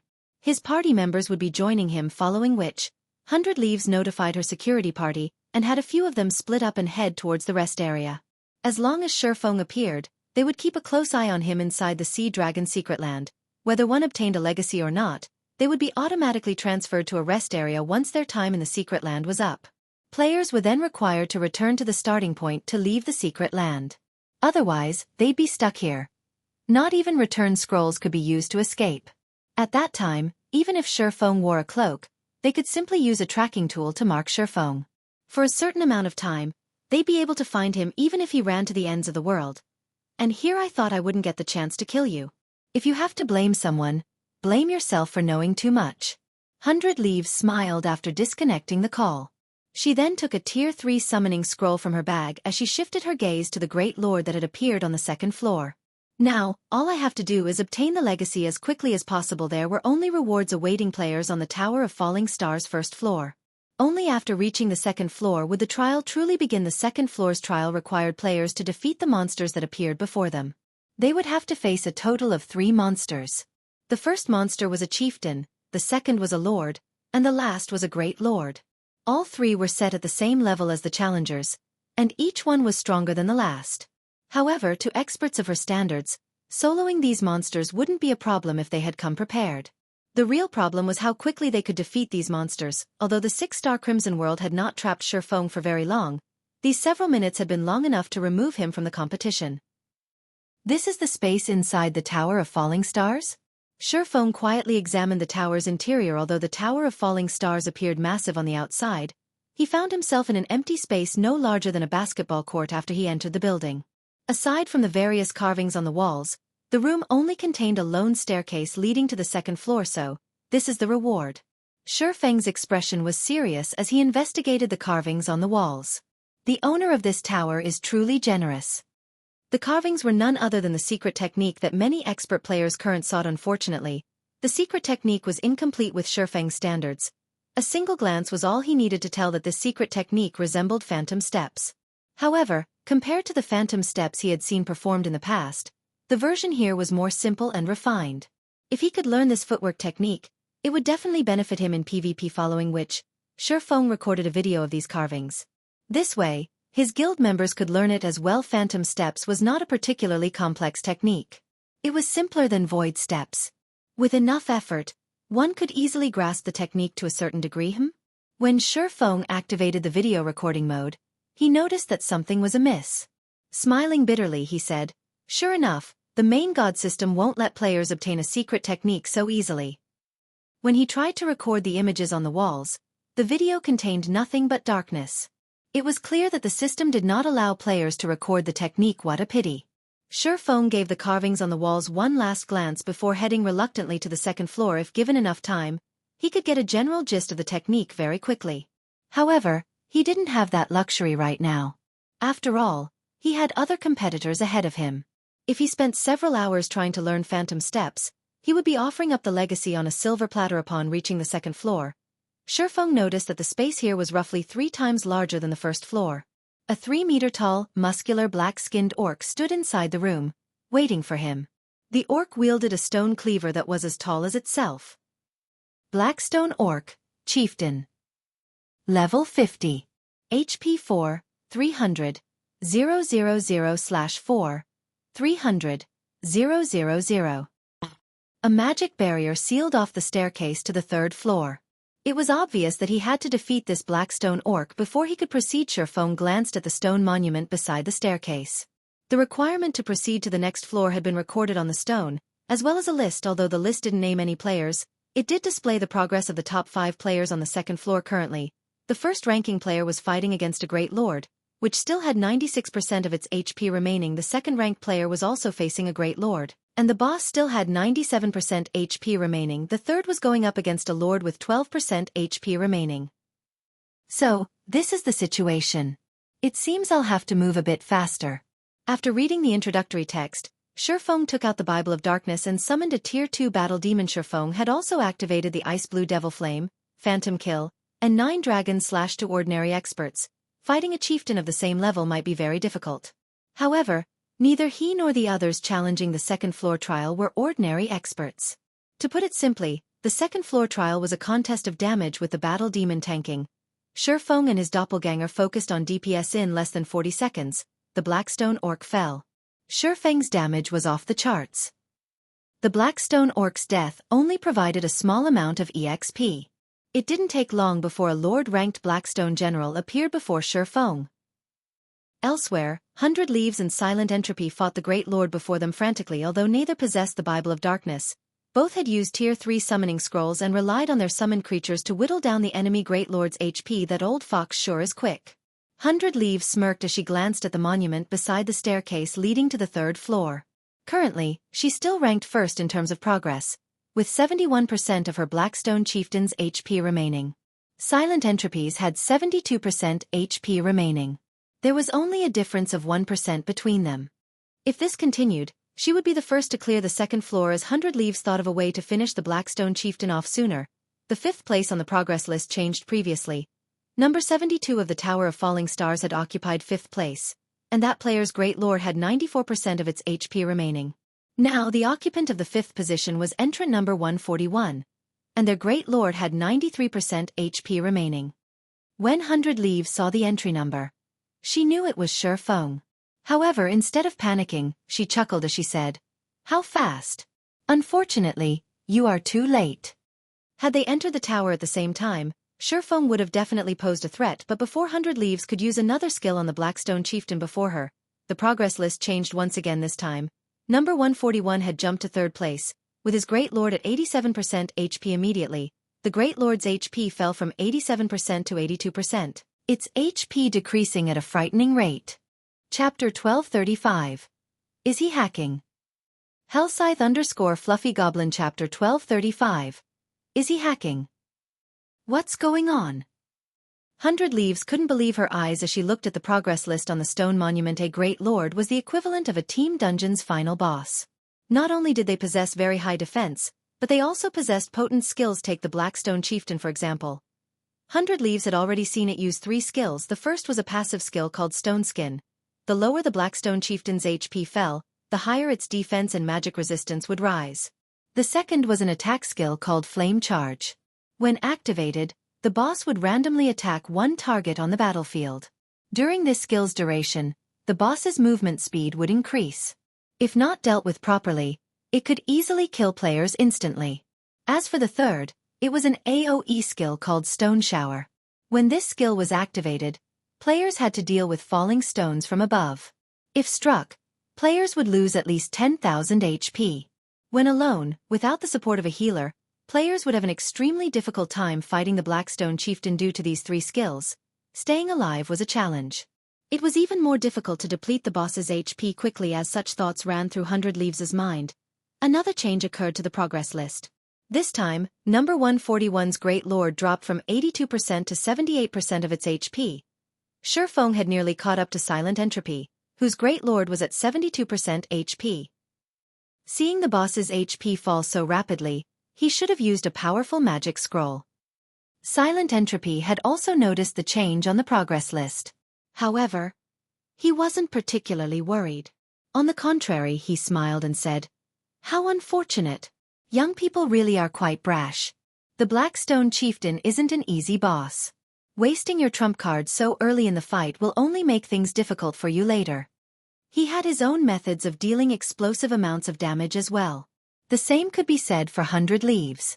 Only, neither of them had chosen to use those methods yet. The proper way of dealing with a boss like the Blackstone Chieftain, which became harder to deal with as its HP dropped, was to wear it down slowly before finishing it off with a bang. The less time they had to spend fighting the boss in its final phases, the easier clearing the second floor trial would be. However, to quickly catch up to them, Feng had used plenty of precious tools. On the surface, it might seem as if he had made up for the lost time, but in reality, he was doing more harm than good, so much so that he might even fail to kill the boss in the end. After all, practically every boss entered a berserk state when its HP fell to a certain point. If one couldn't cope with the boss, then they would be annihilated. Seconds, then minutes, flew by. Although Feng devoured the Blackstone Chieftain's HP at a staggering rate, the longer the battle continued, the less HP the boss lost. From the initial 4% to 5% decreases, it gradually slowed to 2% decreases before falling to 1% decreases by the time the boss had 42% HP remaining. Its HP no longer fell at a visible rate. Your drive to win has doomed you. 100 Leaves smiled as she glanced at the progress list. Although she was somewhat annoyed that Feng had overtaken her progress, pushing her to second place, when she saw Feng's progress bar grow stagnant, she felt a little gleeful. According to her plan, she would only go all out when the boss's HP fell to 20%. The level 44 Blackstone Chieftain had 36 million HP. After taking into account its later defense and magic resistance, it wasn't time to make her move just yet. Moreover, this was only the second floor. The legacy was on the third floor. She needed to save enough trump cards. This way, she could secure the second floor's reward and the third floor's legacy. As expected of a guardian boss, its HP has fallen to 40%, yet its defense has increased by 50% and magic resistance by 70%. Feng analyzed the Blackstone Chieftain's defense and magic resistance growth while controlling the battle demon. "It's time to make my move to catch up with Silent Entropy and 100 Leaves." He had used all of the Tier 2 and Tier 3 attack-type magic scrolls he had brought with him. He had used the magic scrolls to deal with the boss to buy time while he waited for his skills' cooldowns to finish, following which, Feng activated Power of Darkness, increasing all of his basic attributes by 60%. 9 Dragon Slash. Abyssal Curse. The level 50 Blackstone Chieftain had a total of 44 million HP. It was far more powerful than the Blackstone Chieftain's Silent Entropy and 100 Leaves faced. However, after Feng activated his Berserk skill and taking into account Abyssal Curse, which decreased the Blackstone Chieftain's attributes by 10% for 5 minutes, his strength was on par with the Great Lord's die. Feng activated Firestorm. A raging inferno rose from the ground. Immediately, the Blackstone Chieftain's HP fell by 150,000 every second. 300,000 if it received a critical hit. The battle demon had also used its ultimate move, the Tier 2 skill Purgatory Assault. The demon launched 6 attacks in quick succession, each taking over 120,000 HP from the Great Lord. At the same time, Feng controlled the 12 Abyssal Blade Phantoms to attack the Blackstone Chieftain, each dealing over -5,000 damage. A wave of the Phantom's attacks easily dealt over -60,000 damage in 6 short seconds. The Blackstone Chieftain's HP fell by 8% after Firestorm ended.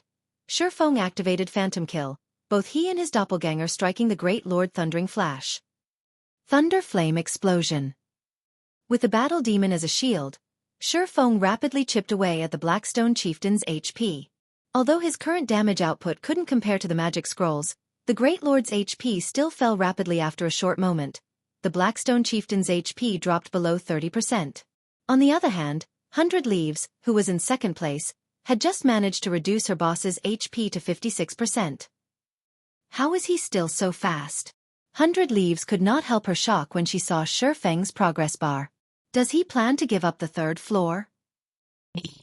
This little lunatic.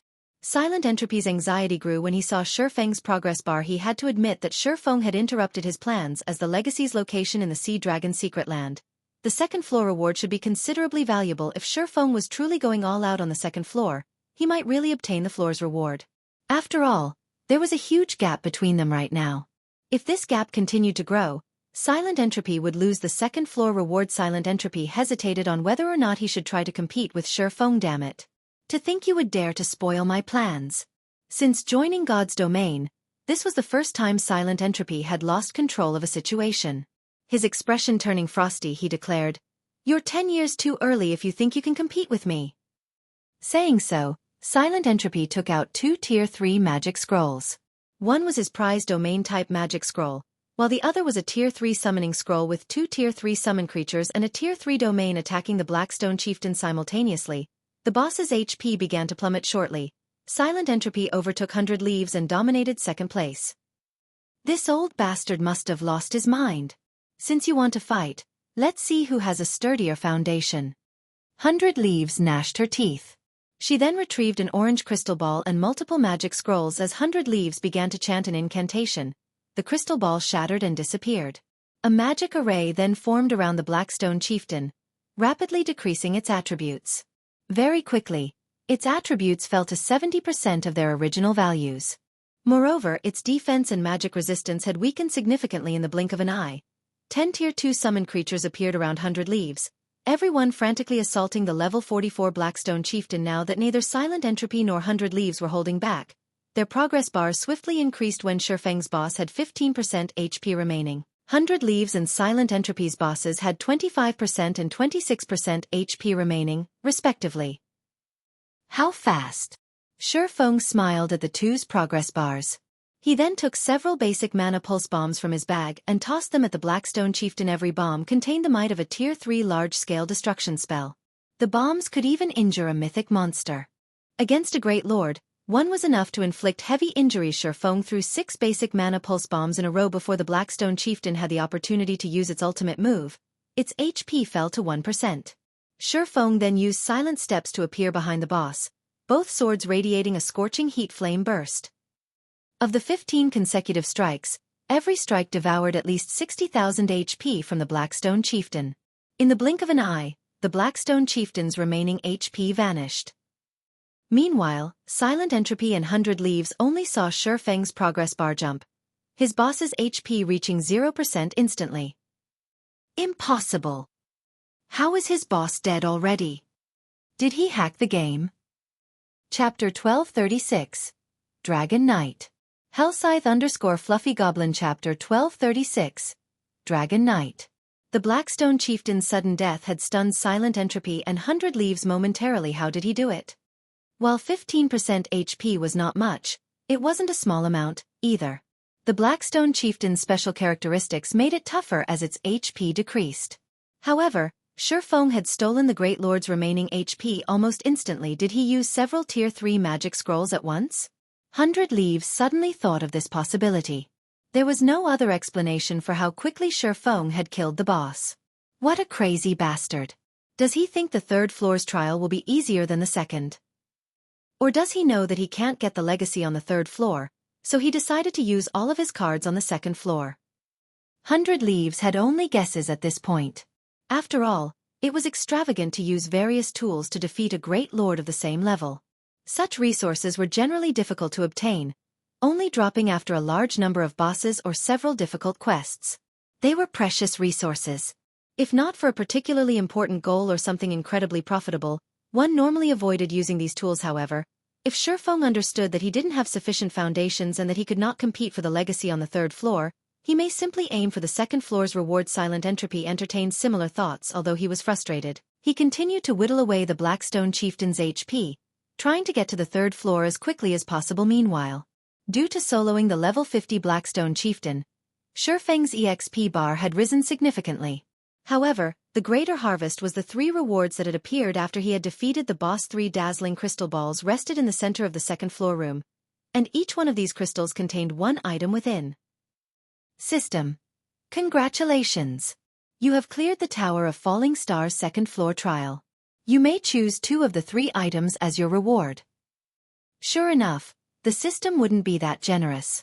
Shifeng quietly clicked his tongue to kill the Blackstone Chieftain as quickly as possible, He had invested a considerable amount of resources, yet he had only been awarded 2 items for his efforts. Shifeng approached and investigated the items. Amazing. After looking through the items carefully, Shifeng's eyes shone with excitement. Every one of the 3 rewards was extraordinary. It was no wonder why the system only allowed him to choose 2. The items included the Ancient Weather Book, Time-Space Herb Garden, and Secret Body Technique. Any of the various large guilds would covet each of these items. Even Shifeng had a hard time choosing which to take and which to abandon. Ancient Weather Book. Epic rank item. The Ancient Weather Book allows its wielder to control the weather of an area. However, due to damage during the war between gods, it can only exert a fraction of its original power. Additional active skill 1 dash. Weather Control.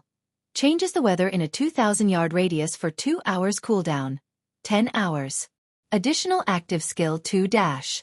Reshape Nature. Concentrates the mana within a 200-yard radius, increasing the mana density within a 15-yard radius by 100%.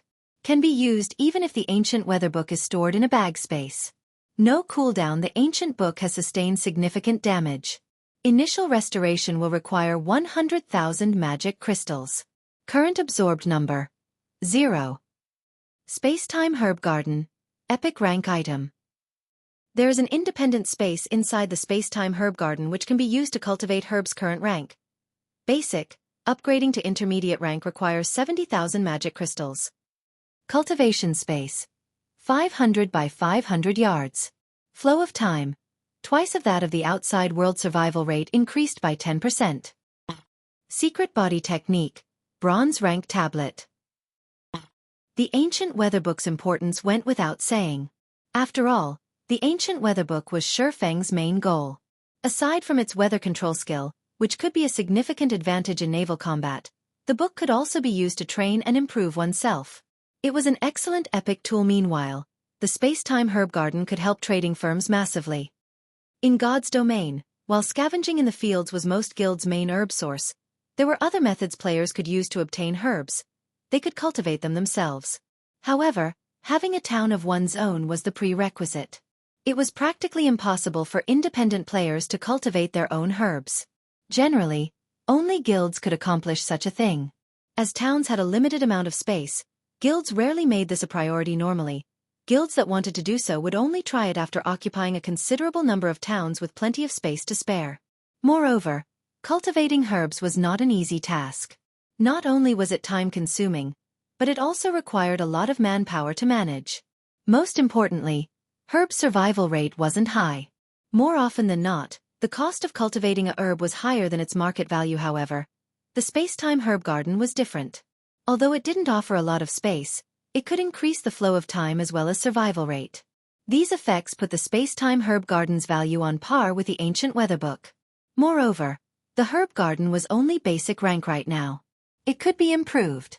If managed properly, it could become a gold mine. Lastly, the Secret Body Technique. According to Shifeng's current understanding of secret technique tablets, the Secret Body Technique was considerably rare. It was useful to both magical and physical class players.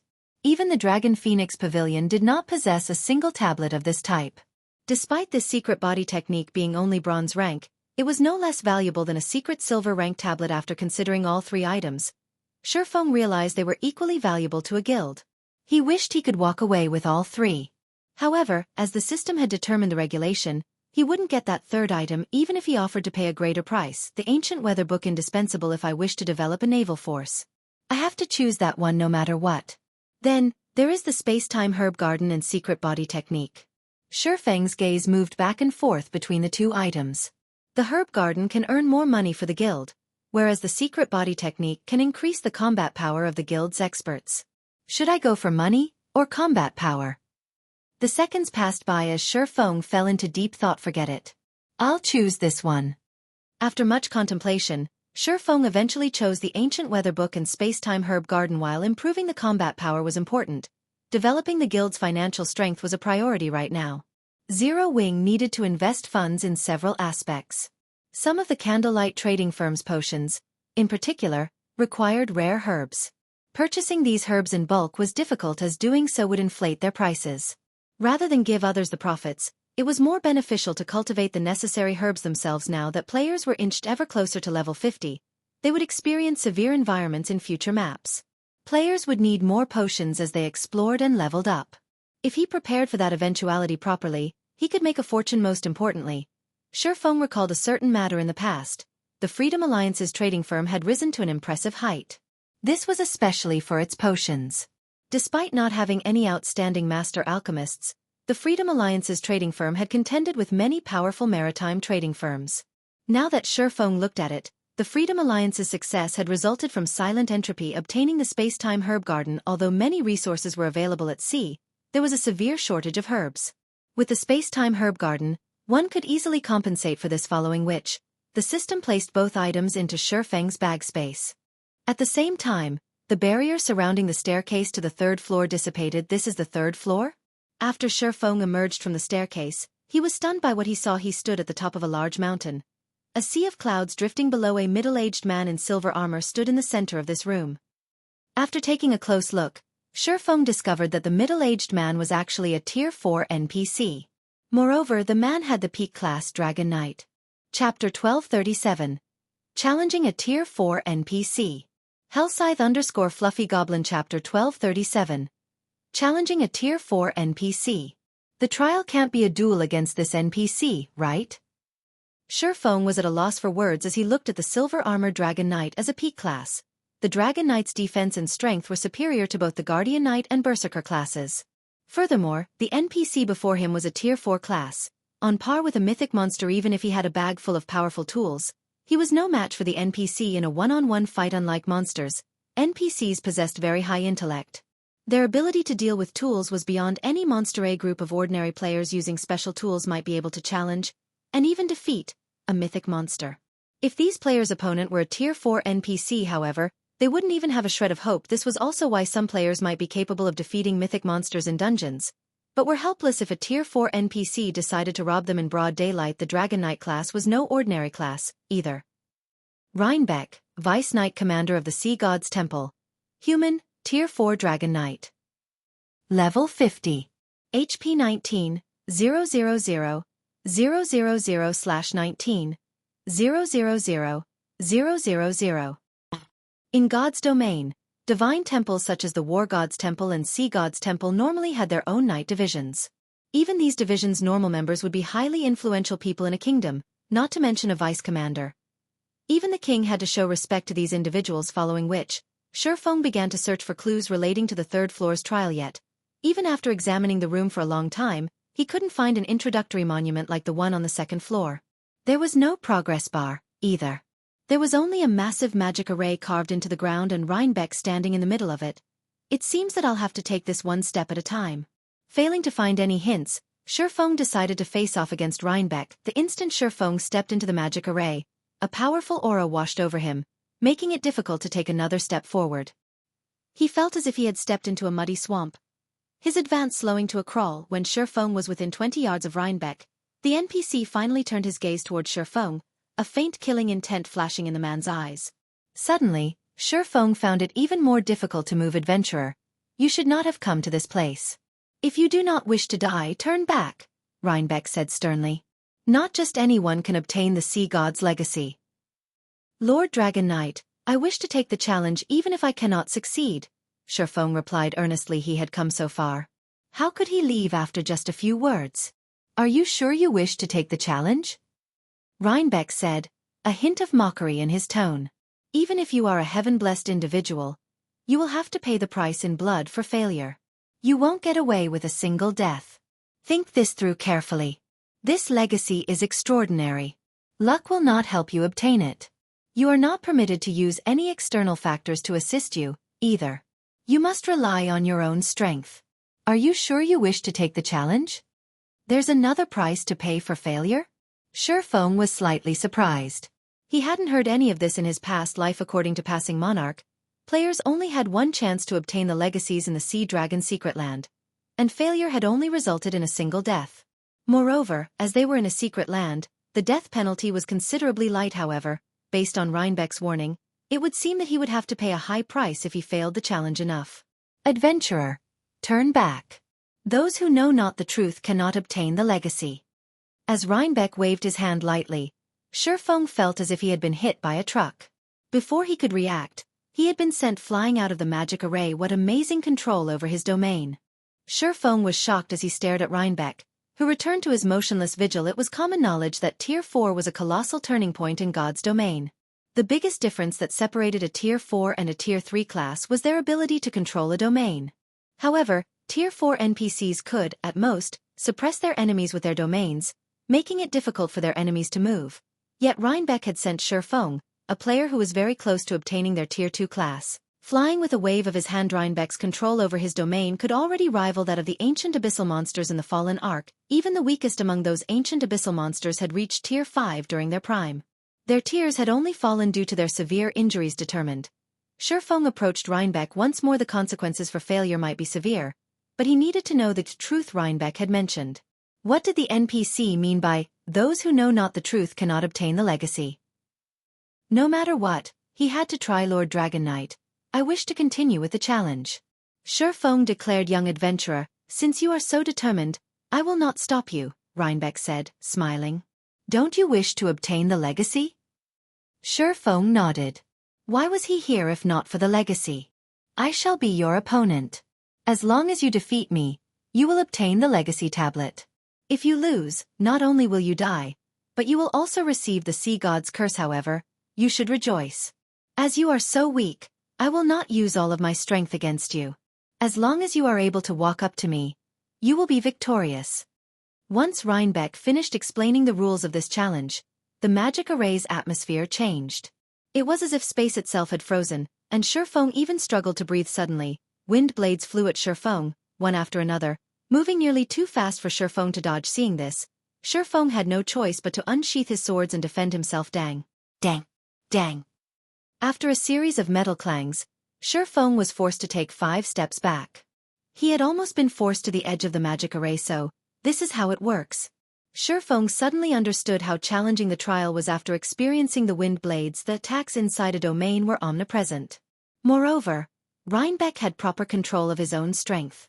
These wind blades were just slightly stronger than Shifeng.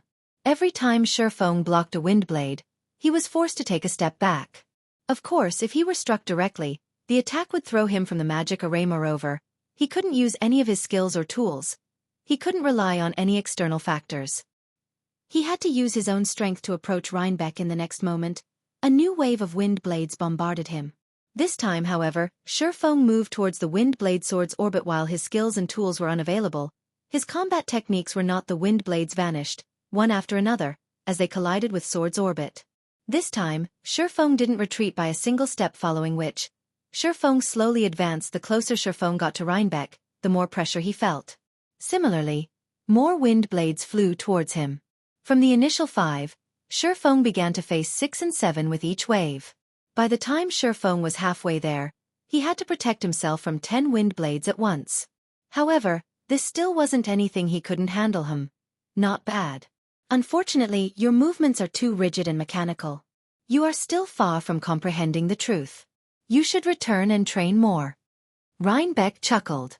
With a light wave of his hand, the attacking wind blades increased from 10 to 15.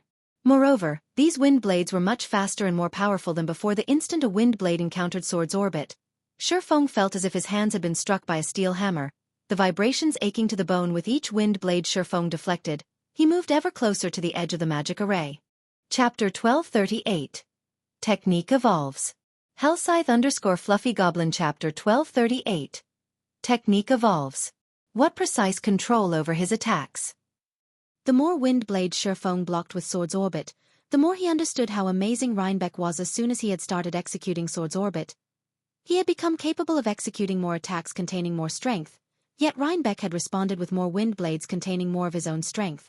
He attacked with just slightly more than Shifeng could endure, forcing the swordsman to retreat. So, this is the 3rd floor trial. It really is a mystery how Silent Entropy had managed to walk away with the legacy in the past. Shifeng glanced at the outer edge of the magic array. He would be forced out of the magic array in a dozen steps at most, yet the wind blade showed no signs of letting up.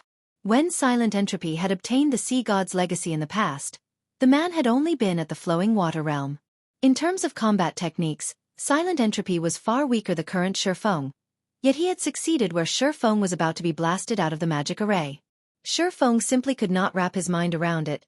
Could the so-called truth be unrelated to a player's combat standards? Shifeng guessed just as Shifeng was about to be blasted out of the magic array. He executed void steps and vanished from Rhinebeck's sight, an interesting footwork technique. A small smile graced Rhinebeck's face. He then turned to look at Shifeng, who had appeared elsewhere, and said, "How long can you keep that up?" Saying so, Rhinebeck launched another 15 wind blades. While Shifeng executed void steps once more to avoid Thema domain is truly impressive. Void steps effect is limited against him. Although Shifeng dodged the incoming wind blades, he couldn't move beyond the array's border and approach Rhinebeck. He could only move along the edge. Void steps was a special footwork technique that forced others to actively ignore the user's presence. Although void steps was effective against Rhinebeck, the technique only distracted the NPC for a brief moment to determine Shifeng's exact location, preventing the NPC from sealing Shifeng's movements completely. Suddenly, Silent Entropy and 100 Leaves ascended to the third floor as well. The moment the two players reached the third floor, they were stupefied by the scene before them. Unlike the first and second floors of the Tower of Falling Stars, all challengers converged on the same location upon reaching the final floor. Hence, they had been greeted by the sight of Shifeng appearing and disappearing in the magic array, dodging countless wind blades. They then turned to Shifeng's opponent, but when they realized that his opponent was a Tier 4 NPC, their expressions soured. We required to fight that Tier 4 NPC for the third floor's trial? Seeing Rhinebeck standing proudly in the array's center, 100 Leaves demanded furiously, "How are we supposed to clear this?" "No. I don't think we're required to defeat the NPC.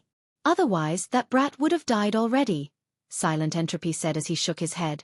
Fear filled his eyes as he stared at Rhinebeck. Tier 4 NPCs were top-class existences even in CZN's 12 major cities. Rhinebeck was also the vice-commander of the Sea God's Temple's Night Division. "I don't think we'll be passing the trial this time. It is impossible for magical-class players like us to dodge so many wind blades at a time. Moreover, it seems that we can't cast spells or use tools here." As 100 Leaves watched Shifeng struggle, she relaxed. "However, this is acceptable. Although we won't get the legacy, he won't, either."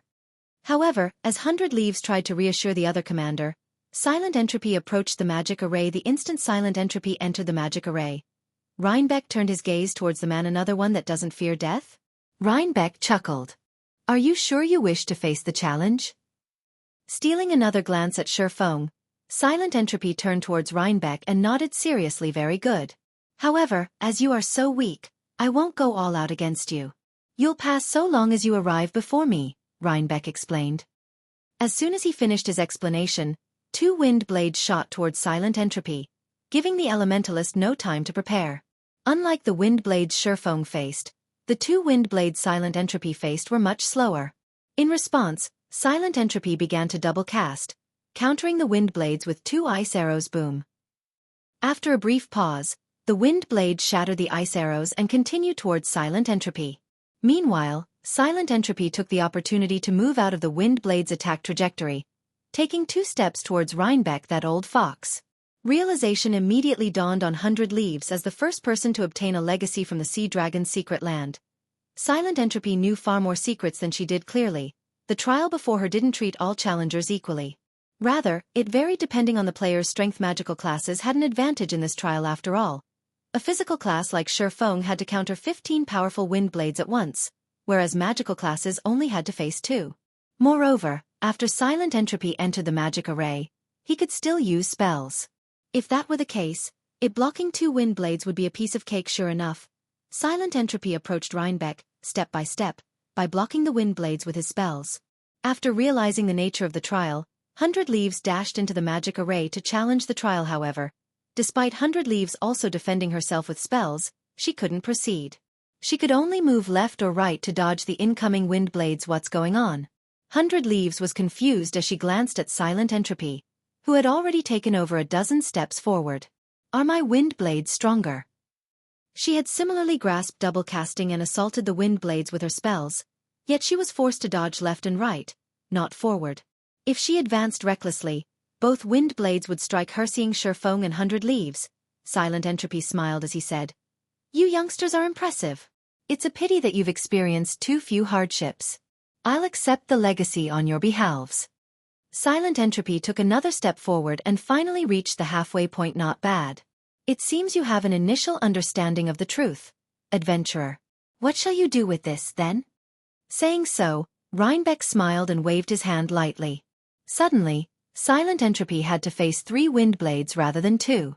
The wind blades had also grown slightly faster, damn it. They've gotten stronger. Silent Entropy's expression darkened. Hurriedly, he used 2 ice arrows to block 2 of the wind blades. Unfortunately, he had no choice but to dodge to the right to avoid the third. He was no longer able to advance. 100 Leaves could not hide her grin. She had worried that Silent Entropy would really snatch the legacy. It seems that none of us will get the legacy this time. Since that is the case, I won't waste my time here. After seeing this outcome, 100 Leaves lost interest. However, as 100 Leaves was about to give up and leave, Shifeng, who had quietly observed the other 2 from the side, made his move. I see. It's no wonder why I couldn't get through them before, Shifeng muttered in a self-mocking tone. Have you learned something? 100 Leaves asked when she noticed Shifeng laugh for no obvious reason. However, Shifeng did not bother with answering her. Instead, he moved forward to welcome the oncoming wind blades before executing Sword's Orbit. Dang. Dang. Dang. After a series of clangs, he leaped forward, rather than being knocked back. How is this possible? 100 Leaves was astonished, unable to understand what had just happened. Impossible. Silent Entropy was similarly shocked. How could you have grasped it so quickly? I have you to thank for that. I wouldn't have figured this out without you. At this moment, Shifeng felt exhilarated. He finally understood why Rhinebeck had said his movements were rigid and mechanical. He hadn't been thinking outside the box. Both his combat style and his technique utilization had been stiff and clumsy. He only knew how to learn the techniques, not how to make the techniques his own. Silent Entropy could both defend and advance because he hadn't stopped moving while he had cast his ice arrows. On the other hand, 100 Leaves had only moved after she finished casting her spells. As she started moving later, it was only natural that she hadn't had enough time to advance. Now that Shifeng understood this truth, he could block the wind blades far more easily in the blink of an eye. Shifeng crossed the halfway point. At the same time, Rhinebeck increased the number of wind blades he sent at Shifeng. However, the NPC had only added 1 wind blade this time to Shifeng, who had already reached the Void Realm. This minor increase was no problem. By deflecting the attacks while moving, he had broken through the wind blade's blockade. Upon seeing Shifeng cross the halfway mark, Silent Entropy muttered incredulously, "Is he a monster?" After a short moment, Shifeng stood before Rhinebeck. Chapter 1239. Strongest Legacy Obtained. Hellscythe_Fluffy Goblin. Chapter 1239. Strongest Legacy Obtained. Good. Excellent. A hint of praise flashed in Rhinebeck's eyes as he looked at Shifeng, unlike the previous indifference. He looked down at Shifeng as if he were an excellent junior. Who is he? Silent Entropy wore an incredulous expression as he watched Shifeng, unable to calm his pounding heart. He had learned to make a combat technique his own after clearing a legacy trial the last time. However, achieving that was easier said than done. Many of the techniques in God's domain were extreme and contrary to humans' natural movements. The brain programs fixed signals to manipulate the body's muscles based on a person's habits, which allows them to perform actions faster and more efficiently. If one wished to execute God's domain's extreme combat technique swiftly, they needed to alter their brain signals. Silent Entropy had spent an entire month reshaping his habits to get to where he was now, yet, after watching his performance for a few moments, Shifeng had executed the same to a skillful degree. Since someone has passed the trial, the rest can leave, Rhinebeck announced, waving his hand once more. Suddenly, both Silent Entropy and 100 Leaves were teleported out of the Tower of Falling Stars in the blink of an eye. Both players appeared in the rest area. Commander, why are you out so earlier? Scorpion, who had stood guard by the Resurrection Temple, asked in surprise when 100 Leaves appeared. 100 Leaves had just completed the second-floor trial. With the third-floor trial's difficulty, logically, it should take her even longer to clear, yet she had only reached the third floor a few minutes ago and was out already. That person has already obtained the legacy, 100 Leaves said, frowning. When she thought about Shifeng's performance in the magic array, she warned her subordinate, "It won't be long before he comes out. Keep a close eye on him once he does. He isn't an ordinary player." Commander, rest assured, I'll use the soul lock scroll on him the moment he appears. Even if he is more powerful, he won't escape my tracking for 5 hours, Scorpion said, laughing. In God's domain, there were many methods of tracking a player. However, there were only a handful of expert trackers like himself.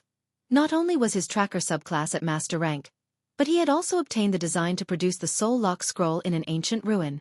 The Soul Lock scroll allowed the user to keep a lock on a player's soul. No matter where the targeted player went, he could find them on the system map. Its only flaw was its low accuracy. The map would only tell him the target's general location. However, he could easily deal with this flaw with his Master Tracker subclass. I'll leave this to you. I have to head to the other locations and obtain the legacies there as quickly as possible. 100 Leaves nodded, considering that she worried a little too much no matter what was said or done. Scorpion was one of the Sacred Temple's peak assassins. With his skills and the various tools, it was impossible for anyone to escape his pursuit. When Uncle Lee and the others eventually arrived, it would be very difficult for Shifeng to get away, even if he could grow wings and fly, following which, 100 Leaves led her subordinates to another cavern. Silent Entropy's fleet did the same. After all, the Sea Dragon's secret land had more than one legacy. As long as they still had time, they could obtain as many legacies as they wanted. Back on the Tower of Falling Star's 3rd floor, after Silent Entropy and 100 Leaves teleported out of the tower, Rhinebeck led Shifeng through the magic array to a dazzling, golden temple. Numerous crystal pillars had been situated around the temple, and every pillar had an item on top of it. Every item, whether they be tools, weapons or equipment, was top tier in the current god's domain. Shifeng even saw the secret body technique, which he had not taken from the 2nd floor as expected of the Freedom Alliance's lifeline. The Sea Dragon's secret land is really extraordinary. Shifeng's eyes shone as he looked at the various items before him. If he could take everything here with him, Zero Wing's strength would skyrocket. Rhinebeck led Shifeng to a stone monument inside the temple. All sorts of divine runes and images had been carved into the stone, depicting ancient history. The entire monument radiated divine might, so Shifeng knew it was extraordinary. With a single glance you have passed the legacy trial, so you can now obtain the Sea God's legacy. However, whether or not you inherit the legacy will depend on your own abilities, Rhinebeck said. He then began to chant an incantation, which caused the massive stone monument to shrink. Eventually, it became a tablet that was only the size of a palm. This is the Sea God's legacy item. How you use it depends on you. Aside from this legacy tablet, you will be awarded 10,000 Sea God's temple points. You may use these points to trade for items in any Sea God's temple. Likewise, you can trade for items here. However, once you leave this temple, you will not have access to these items in the future. You can only use your points in the Sea God's temples elsewhere. You may now choose. If you wish to leave this place, step into the magic array. After saying so, Rhinebeck transformed into a streak of light and disappeared. What a pity. If I knew something like this would happen, I would have earned some Sea God's temple points before coming. Like the War God's temple. The Sea God's temple had a point system that allowed players to earn points. Take the runic crystal for example. Each crystal could be traded for 10 points. It was one of the fastest means of earning Sea God's temple points. The only other method of earning points was to complete special quests from the Sea God's temple. The reward of 10,000 points was a huge windfall. He would have to spend 1,000 runic crystals to obtain so many. Forget it. Let's see what items are available first. Shifeng walked up to each of the crystal pillars, one after another, investigating the items. There were 88 crystal pillars in the temple. Unfortunately, some were empty. Currently, there were only 82 items available for trade. The cheapest item among them cost 5,000 points. A mysterious iron pick that would make it easier to mine ores. The pick also increased the chances of obtaining high-ranking ores. If auctioned off, it could easily fetch over 100 gold. The most expensive item cost 111,000 points. Naturally, Shifeng wanted this item more than any of the others as it was a fragmented legendary item. It was the sole fragmented legendary item in the temple. The item was called the Sea God's Shield. It could also be restored to legendary rank. An excellent shield's value to a team went without saying. Without a powerful MT, defeating a powerful boss would be very challenging. If an MT used a fragmented legendary shield, killing powerful bosses would become a lot easier. However, Shifeng could only drool over the shield. He didn't have nearly enough points to obtain it. Let's go with the secret body technique first. Shifeng immediately retrieved the secret body technique, which he had failed to obtain before. From its pillar, the secret body technique cost 3,600 points. With how valuable the technique was, it was definitely worth the price. The secret spellcasting technique had sold for several 100,000 magic crystals. Yet this technique, which was more valuable, only cost 360 runic crystals. What should I pick with my remaining points? After obtaining the secret body technique, Shifeng considered his options. Every item here was powerful. There was no lack of epic weapons or equipment. He could even trade for rare intermediate magic array designs. Unfortunately, with his remaining points, he could only choose 3 more items. Chapter 1240. 3 items. Hellscythe_Vampire Cat Chapter 1240. 3 items. Of the 3 items that caught Shifeng's eye, every one of them was worth as much as the space-time herb garden. He obtained the 3 items with a mystic's necklace, the basic enchantment design, and the arcane lightning design. Although he could also choose an epic weapon, at the end of the day, an epic weapon could help improve only one player's strength. On the other hand, the 3 aforementioned items could increase the overall strength of an entire guild. The mystic's necklace, which cost 6,150 points, was a dark gold necklace. It did not possess any level restrictions and was not meant for combat.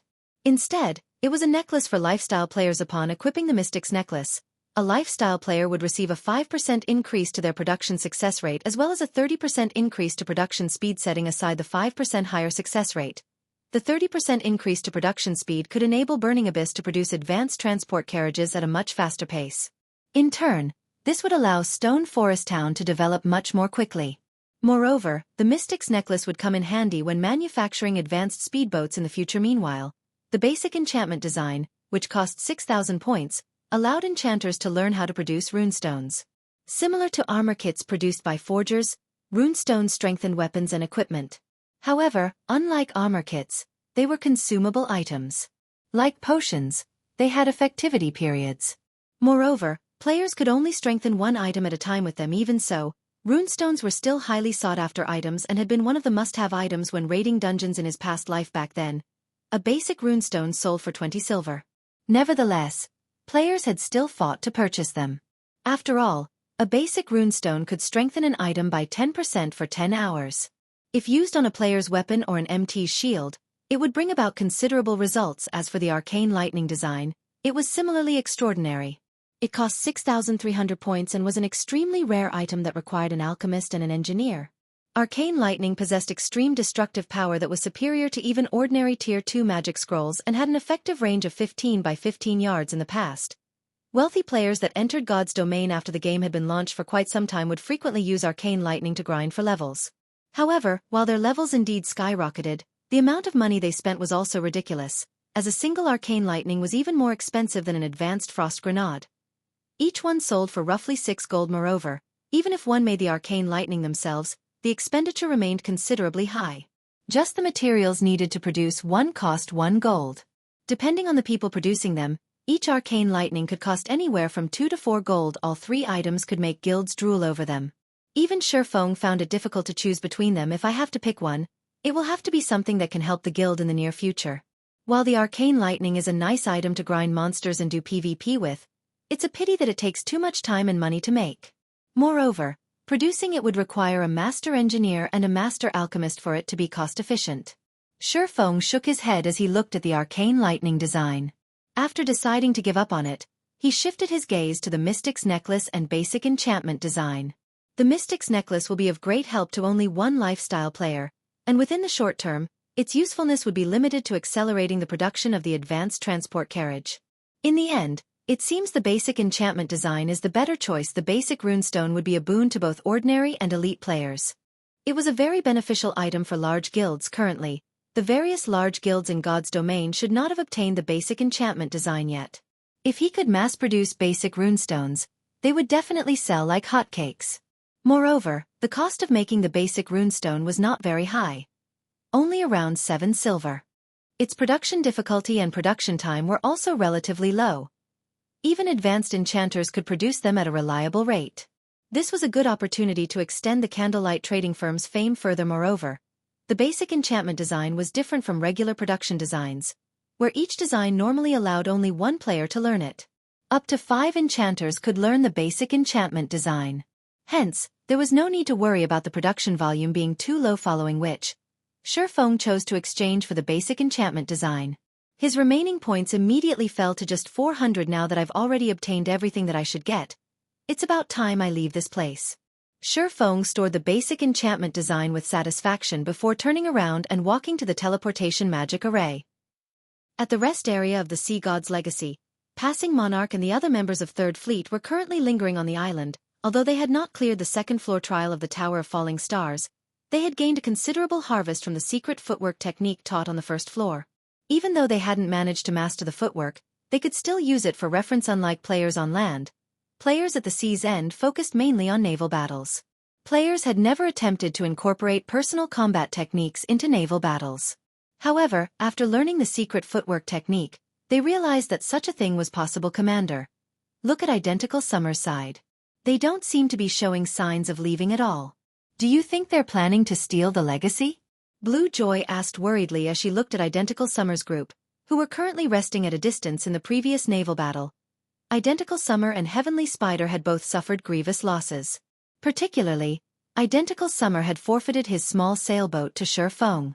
Only a gullible fool would believe that he did not have any ulterior motives right now. Ignore him. If they couldn't take advantage of us before, it is even more impossible for them to do so now. Rather than camping here, it would be much better for them to simply search for legacies in the other caverns, Passing Monarch said, chuckling. He did not mind Identical Summer and Heavenly Spider's actions at all. Once Yi Feng returns, we'll immediately head for another cavern. Previously, their battle against the magic whale had lost them over half their members. The survivors had also been in a battered state. Even then, they had still managed to win against Identical Summer's and Heavenly Spider's fleets. Now that everyone from Third Fleet had regrouped and recovered back to their peak state, with the inclusion of an expert like Shattering, what could Identical Summer and the others possibly hope to achieve? On the other side, Identical Summer was currently glaring at Passing Monarch and his crew. Enjoy it while you can. You all will get to feel complacent for only a little bit longer. Identical Summer sneered. Brother Summer, are you really going to sever all pretenses with Passing Monarch? Heavenly Spider asked worriedly. You've already seen that person's strength for yourself. Even Mad Beast and the other House of Seas experts were no match for him. If we continue fighting against him, we might end up not getting a single legacy at all this time. What are you worried about? I have naturally taken this point into consideration. While Mad Beast and the others aren't a match for them, even if Passing Monarch and the others are more powerful, do you think they can overpower every fleet in the Freedom Alliance? Identical Summer asked, a crazed look in his eyes. You couldn't have. Heavenly Spider suddenly thought of a possibility, and he couldn't help but shudder. That's right. The nail that sticks out gets hammered down. I notified the other fleets regarding Passing Monarch obtaining the greatest legacy as well as 2 small sailboats, Identical Summer said, laughing. The other fleet commanders have already agreed to cooperate with us for the sole purpose of preventing Passing Monarch from ruling over the Freedom Alliance with an iron fist in the future, whether it is the 2 small sailboats or the strongest legacy of the Sea Dragon's secret land.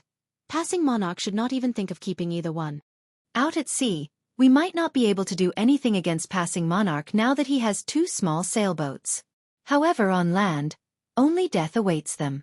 The experts of the other fleets have long since hidden themselves on the island.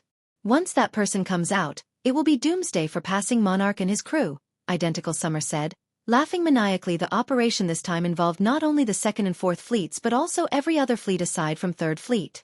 Even Silent Entropy and 100 Leaves had dispatched some of their subordinates to help out.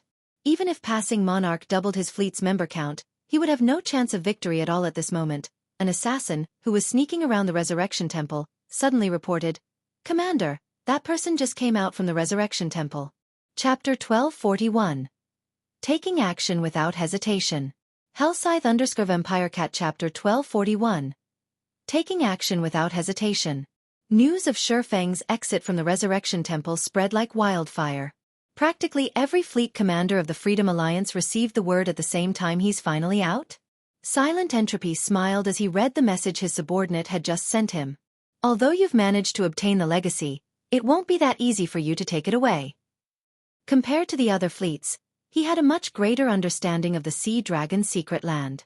After all, he had been the one to discover the secret land in the first place. How could he possibly let someone else obtain the Sea God's legacy so easily? Leaves, are you really going to cooperate with them? The cloaked woman asked as she looked at 100 Leaves, who was currently commanding a battle. The secret temple had long since made arrangements for such situations. They didn't need to cooperate with the other fleets to deal with Shattering. As long as Shattering exited the secret land, whether it was obtaining the Sea God's legacy or completing the Demon God's quest, they could easily achieve both by themselves. Cooperate? 100 Leaves could not help but giggle. How could I possibly cooperate with them? I simply wish to see what kind of trump cards that person still has. Previously, whether it was his fight against Identical Summer or his performance inside the Legacy Land, I kept feeling that he was still holding back a lot of his strength. Now that Identical Summer has banded together with the experts of the other fleets, I believe that even that man won't be able to continue holding back. If Identical Summer and the others do have some way to kill that man, I'll have Scorpion hinder them when the time comes.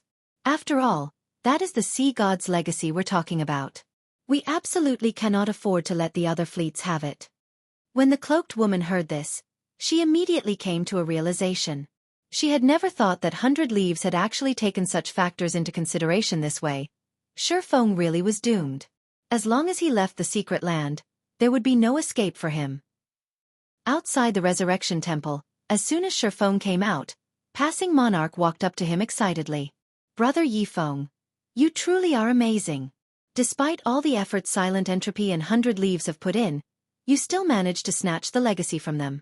I'm guessing that they're bursting with rage right about now, Passing Monarch said. His gaze filled with admiration as he looked at the swordsman. After all was said and done, the Freedom Alliance was an overlord at the sea's end.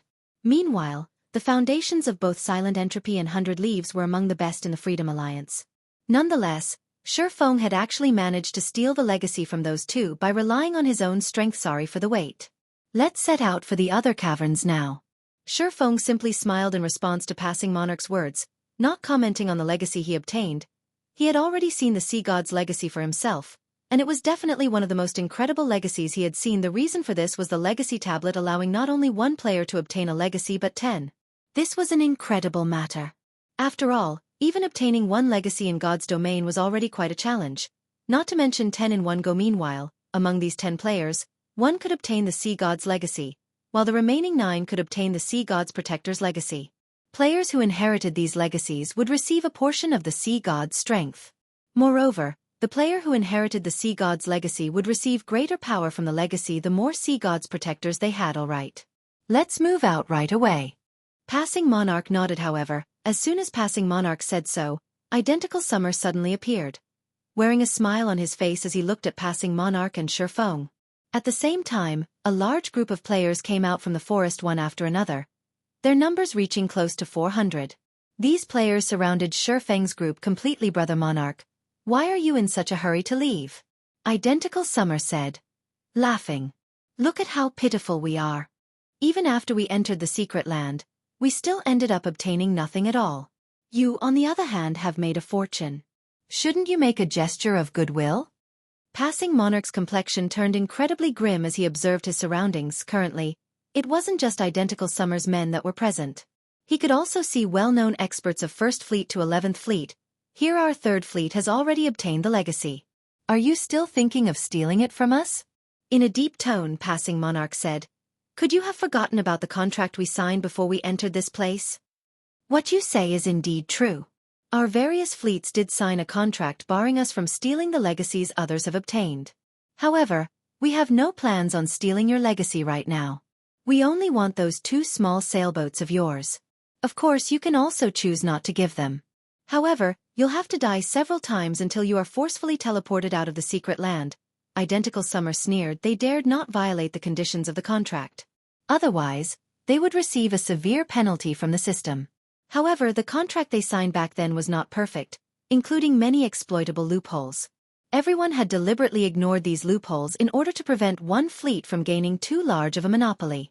Otherwise, they would have long since signed a contract that barred all aggression against each other while inside the secret land. Despicable. Passing Monarch's complexion paled in anger. However, he was also helpless about this situation. Although he, too, had known about the loopholes in the contract, he never thought that a day would come when every other fleet would join hands to target him. Well? What's your decision? Are you going to hand over the small sailboats, or do you wish to die in here time and again? Identical Summer laughed in ridicule. How about we give it a test? In any case, we have plenty of time right now. Although we won't be able to have every one of you sent back to level 0, we should have no problems getting a few of you there. Players couldn't leave the Sea Dragon secret land within 6 hours of entry.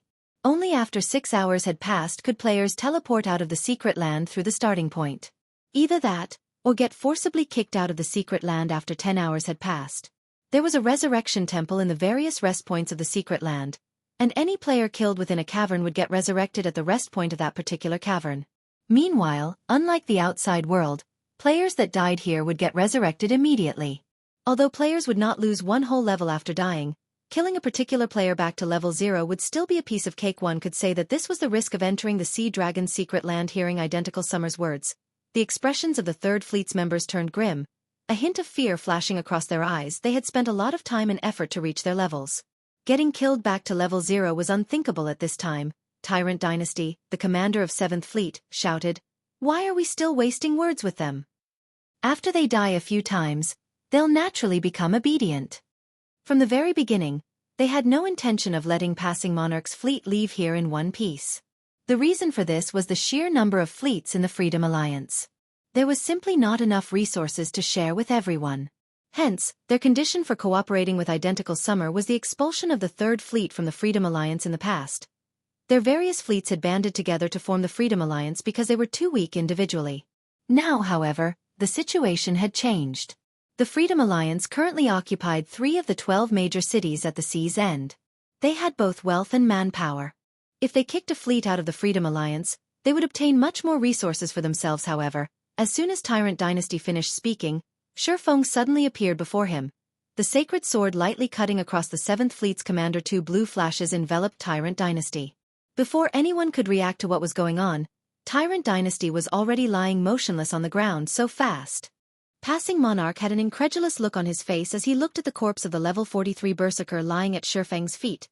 Compared to the attacks Shifeng had displayed in the previous battle, despite these 2 sword slashes being of equal speed, these attacks gave off an indescribably natural and sharp feeling. Everyone was also stunned by this situation. Shifeng had actually taken action without the slightest bit of hesitation. Glancing at the corpse at his feet, Shifeng smiled as he said, "I very much agree with your opinion. Once you all die a few times, you'll naturally learn to be obedient." Chapter 1242. Strategic Skill. Hellscythe_VampireCat Chapter 1242. Strategic Skill. You. Identical Summer had an astonished look on his face as he stared at Shifeng. He simply could not figure out what was going through Shifeng's mind. He had clearly placed Shifeng at an absolute disadvantage.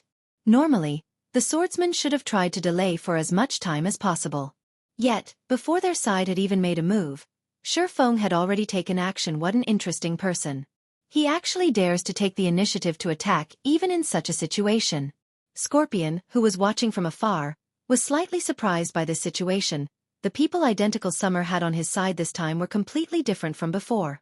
Among the 400 or so players, over half were experts dispatched from the other fleets, and even the weakest among them could reach the 5th floor of the trial tower. Scorpion himself would have no choice but to flee if he faced so many experts. Even if he really had to fight, he would have chosen to do so in favorable terrain and conduct a battle of attrition to whittle down his opponents one by one. Despite that, Shifeng had chosen to start a fight in a wide open area. If a battle occurred in such an open area, the side with numbers would naturally possess a greater advantage. After all, every player on the battlefield could launch an attack, allowing a team to exert its strength fully. At this moment, Passing Monarch felt like weeping now that Shifeng had made a move. Peace was off the table. Attack. Slaughter them. Identical Summer shouted, pointing at Shifeng immediately. The team of nearly 400 players swarmed towards Shifeng and Passing Monarch's crew. Guardian Knights and Shield Warriors charged at the forefront, followed by the other melee and ranged classes. The healers promptly cast Truth Shield or Protection on the Guardian Knights and Shield Warriors. With these buffs, coupled with the HP these MTs possessed, they could easily endure over -40,000 damage. Those, in combination with their innate damage reduction and the fact that they were experts, would guarantee that they would not be killed instantly, even under a bombardment of numerous fireballs from powerful elementalists. What a powerful defense. Passing Monarch felt his scalp tingle as he looked at the approaching MTS. Ranged players would be helpless against such this iron wall-like defensive formation. Even when Blue Joy, one of the strongest ranged DPS in the 3rd Fleet, worked together with several other ranged players, she could not reduce the frontmost Guardian Knight's HP below 50% before said Guardian Knight got healed back to full HP. Right now, they could not even escape to the distant forest just as Identical Summer's group moved increasingly closer and the enemy ranged players were about to enter attacking range. Passing Monarch took out a Tier 2 magic scroll and began chanting. Suddenly, golden spears shot at the enemy. A useless struggle.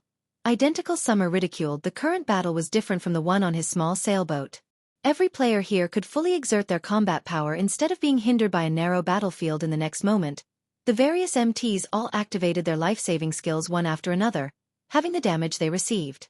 Even when struck by the golden spears, they only lost around 10,000 HP. Moreover, these MTs had also managed to dodge the majority of these spear attacks.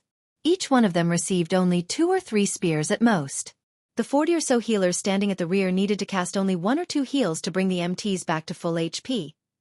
Passing Monarch's Tier 2 magic scroll posed no threat whatsoever, following which, Identical Summer's group continued to close in on Passing Monarch's crew. Meanwhile, elsewhere on the battlefield, the 30-plus experts from the House of Seas had immediately surrounded Shifeng as soon as the fight began. You are very strong.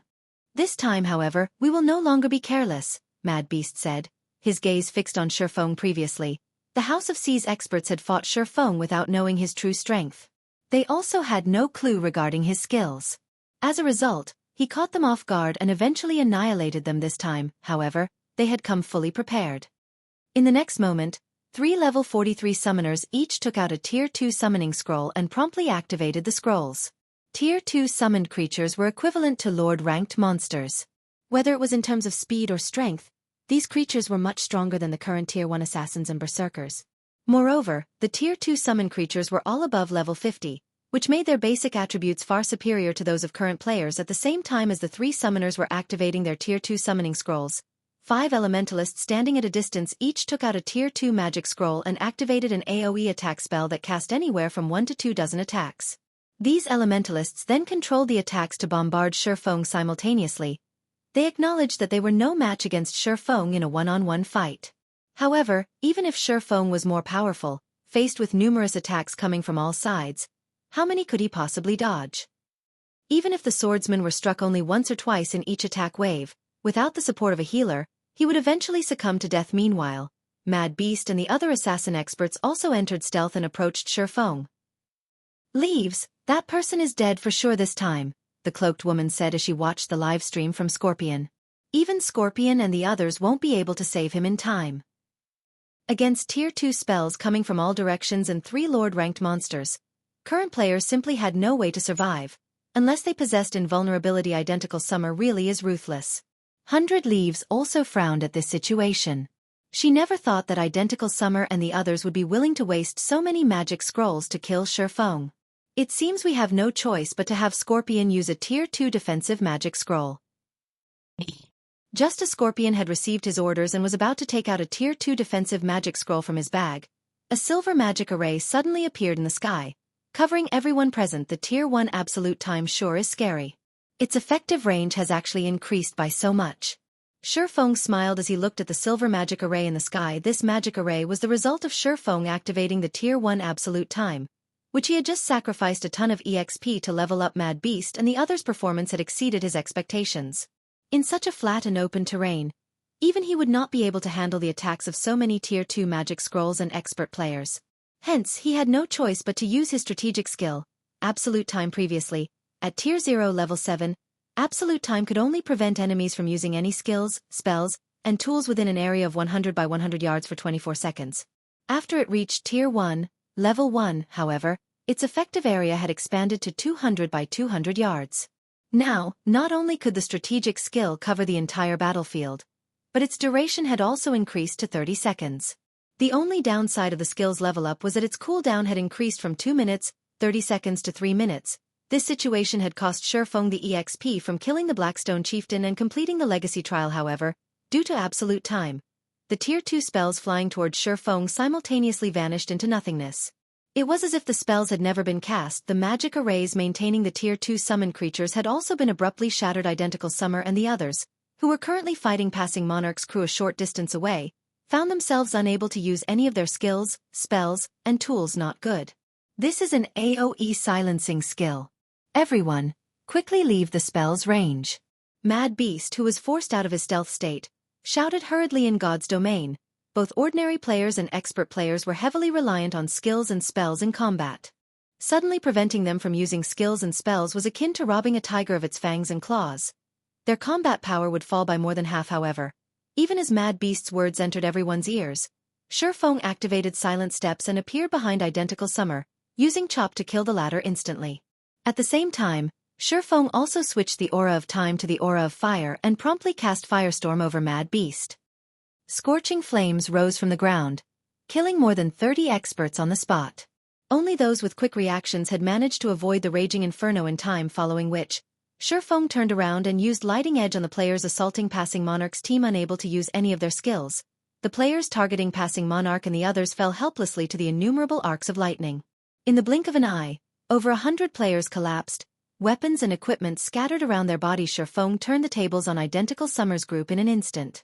Faced against expert players barred from using their skills, Passing Monarch and the Third Fleet members possessed an overwhelming advantage. Meanwhile, Shifeng had an even easier time slaughtering players.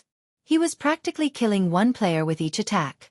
By the time Identical Summer's group had escaped Absolute Time's effective range, less than 30 members remained alive. In contrast, not a single one had died on Passing Monarch's side. Is this his hidden trump card? 100 Leaves' expression darkened considerably when she saw the live stream Scorpion sent her. Chapter 1243. Harvesting Equipment. Hellscythe_Fluffy Goblin Chapter 1243. Harvesting Equipment. After escaping Absolute Time's effective area, the other fleets had less than 30 members alive. If they continued fighting Passing Monarch's team of 90 players, there was no doubt that they would be annihilated. Right now their only option was to flee. However, for Shifeng, who greatly surpassed them in basic attributes, hunting them down was a piece of cake. While the sturdy Guardian Knights and Shield Warriors could endure a few hits, the other classes couldn't even last a moment against Shifeng's swords. Almost every time Shifeng swung his blades, a player died. What fast swordsmanship! Scorpion unconsciously gulped as he observed the battle from his distant hiding spot. Every one of Identical Summer survivors was incredibly powerful. They would definitely be considered top-class experts in any large guild. Yet not one of these experts had managed to block Shifeng's attacks. Watching from afar, it seemed as if these players' reactions were slightly delayed, only lifting their weapons to block after Shifeng's swords had bit into them as a peak assassin. Scorpion knew very well that this result wasn't due to these players being slow. Rather, Shifeng's attacks were simply too fast. However, the speed Shifeng displayed was different from his previous fight against Mad Beast on Identical Summer's small sailboat. Back then, Shifeng's speed had been the result of his high attack speed. His current speed, however, was due to his amazing reaction speed. It is fortunate that we didn't try to ambush him before. The consequences would have been unimaginable. Scorpion was relieved when he thought back to how his party had prepared to ambush Shifeng. Shifeng's extraordinary basic attributes made it impossible to fight him in a melee battle. One had to fight him from a distance. Mad Beast and the other's decision to use Tier 2 summoning scrolls and Tier 2 magic scrolls was wise. Unfortunately, nobody could have expected that Shifeng had saved an AoE silencing skill. This skill instantly increased the difficulty of killing the swordsman. Unless these players could surpass Shifeng's basic attributes and techniques, or surround him with a large group of peak experts with similar basic attributes, killing Shifeng was practically impossible. Scorpion, did you get a lock on him? 100 Leaves asked. I've locked onto his soul. No matter where he goes, I'll find him, Scorpion reported confidently after checking the tracking system. Good. Continue keeping an eye on him and make sure you do not arouse any suspicion. Keep updating Uncle Lee about his situation. 100 Leaves smiled in satisfaction. Thanks to Identical Summer and the other fleets working together to deal with Shifeng, Uncle Lee and his team had a greater chance of killing him. An AoE silence was indeed a troublesome skill. However, if one knew about it beforehand, they could find a way to cope. Commander, relax. He won't discover me, Scorpion said, grinning. The soul lock scroll kept a record of the aura released by the target soul, and it would not display any status effects on the targeted player. There was no way for the targeted player to find out that they were being tracked. While Scorpion had given his report, Shifeng had finished with the reaming fleet experts. Corpses and items littered the sandy beach. Big brother Yifeng, you are simply too amazing. Now that Identical Summer and the others have been annihilated, I want to see they try to stand in our way. Reverence lit Blue Joy's eyes as she looked at Shifeng. Whether it was the previous battle against Identical Summer's fleet on the water or the current battle against the combined expert team the fleets had formed, Shifeng had easily turned the tide of battle by himself. If this tale were retold, nobody would believe it. Shifeng was practically a living myth. Although Identical Summer and the others would not lose an entire level from 1 or 2 deaths, players killed inside the secret land would drop a weapon or piece of equipment. The items Identical Summer and the others had donned the best items they had before the fight. It would be nearly impossible to find suitable replacements in a short time. They could only use their backup items. This would significantly impact their combat powers. Worse, If they had not prepared any backup items, their combat powers would fall even further. Identical Summer would have to think twice before picking a fight with them now. Brother Yifeng, before Identical Summer and the others hurry back, let's use this opportunity to get out of here. Passing Monarch suggested players that died inside the secret land would automatically resurrect in the nearest resurrection temple. It would be very easy for Identical Summer and the others to regroup. Meanwhile, Shifeng's AoE silencing skill was not without a cooldown. If Identical Summer and the others surrounded them once again, their chances of victory would drop. No. Let's ambush them at the Resurrection Temple, Shifeng said, shaking his head. If we leave for another cavern, by the time we get out, they will be prepared to take us on again. We have to strike while the iron is hot. We'll ambush them before they can prepare. Once we cripple them, they'll be powerless against us even after we obtain other legacies. Although Passing Monarch had considered the same option, they had only defeated Identical Summer and the others so easily due to Shifeng's AoE silencing skill. Without it, what were they going to use to ambush Identical Summer? Relax. Take these. One for each person. When the time comes, throw them at my command. Shifeng understood Passing Monarch's concerns. Immediately, he retrieved the last 22 basic mana pulse bombs he had from his bag and handed them to Passing Monarch and his team. When Passing Monarch saw the basic mana pulse bomb, an excited expression appeared on his face. With so many of these bombs, they could even annihilate a 1,000-man team, much less Identical Summer and the others. Outside the Resurrection Temple, Identical Summer and the others have already begun to reorganize their team. Damn it. I lost a pair of top-tier bracers. Just you wait. I'll make sure you lose every item you have. Identical Summer burned with rage. The first time Shifeng had killed him, he had lost his top-tier pauldrons. Fortunately, he had a replacement in his bag. However, he did not have a backup for his bracers. While Identical Summer and the others rested, someone shouted in the team chat, Passing Monarch and the others are heading this way. Everyone immediately searched their surroundings and quickly spotted Shifeng charging towards them with Passing Monarch's group. Good. You dare to seek me out on your own? Identical Summer's blood rushed as he watched Shifeng and his team run towards him. Kill them all and take back our weapons and equipment. The other experts excitedly expressed their agreement. Compared to the previous battle, they had even more motivation to wipe out Shifeng and the others quickly. Everyone to up their positions. The Guardian Knights and Shield Warriors moved forward, and the ranged players prepared for combat. As soon as Shifeng and the others were within range, the opposing experts bombarded them with attacks. Unsatisfied with the situation, Identical Summer even activated a Tier 2 large-scale destruction magic scroll. Boom. Boom. Boom. A series of explosions shook the grotto, throwing dirt and dust into the air. Identical Summer really is ruthless. He's even used a large-scale destruction magic scroll that should have mostly wiped out Passing Monarch and his men. Scorpion, who observed the battle from a distance, muttered. However, as soon as Scorpion had said so, a group of people burst forth from the dust clouds. These people were none other than Shifeng and the Third Fleet. Every player was unharmed as Shifeng's absolute defense had absorbed all of the damage. With sufficient distance between the combatants, Shifeng shouted, "Kill them!" Immediately, 7 players tossed out the basic mana pulse bombs. The bomb's radius enveloping Identical Summer's joint team. Boom. Boom. Boom. After a series of explosions, only weapons and equipment remained. Second wave. Get ready. Everyone else, deal with the survivors. Make sure you collect all of the dropped weapons and equipment. Shifeng commanded when he saw a few dozen people still alive. With Shifeng's command, Passing Monarch's people set out to hunt down the survivors. For players carrying basic mana pulse bombs charged into the Resurrection Temple, executing another round against the recently resurrected. Chapter 1244. Shattering the Alliance. Hellscythe_Fluffy Goblin. Chapter 1244. Shattering the Alliance. The Resurrection Temple was not very large. 4 or 5 basic mana pulse bombs were more than enough to cover the area. As a result, Identical Summer and the others died again and again.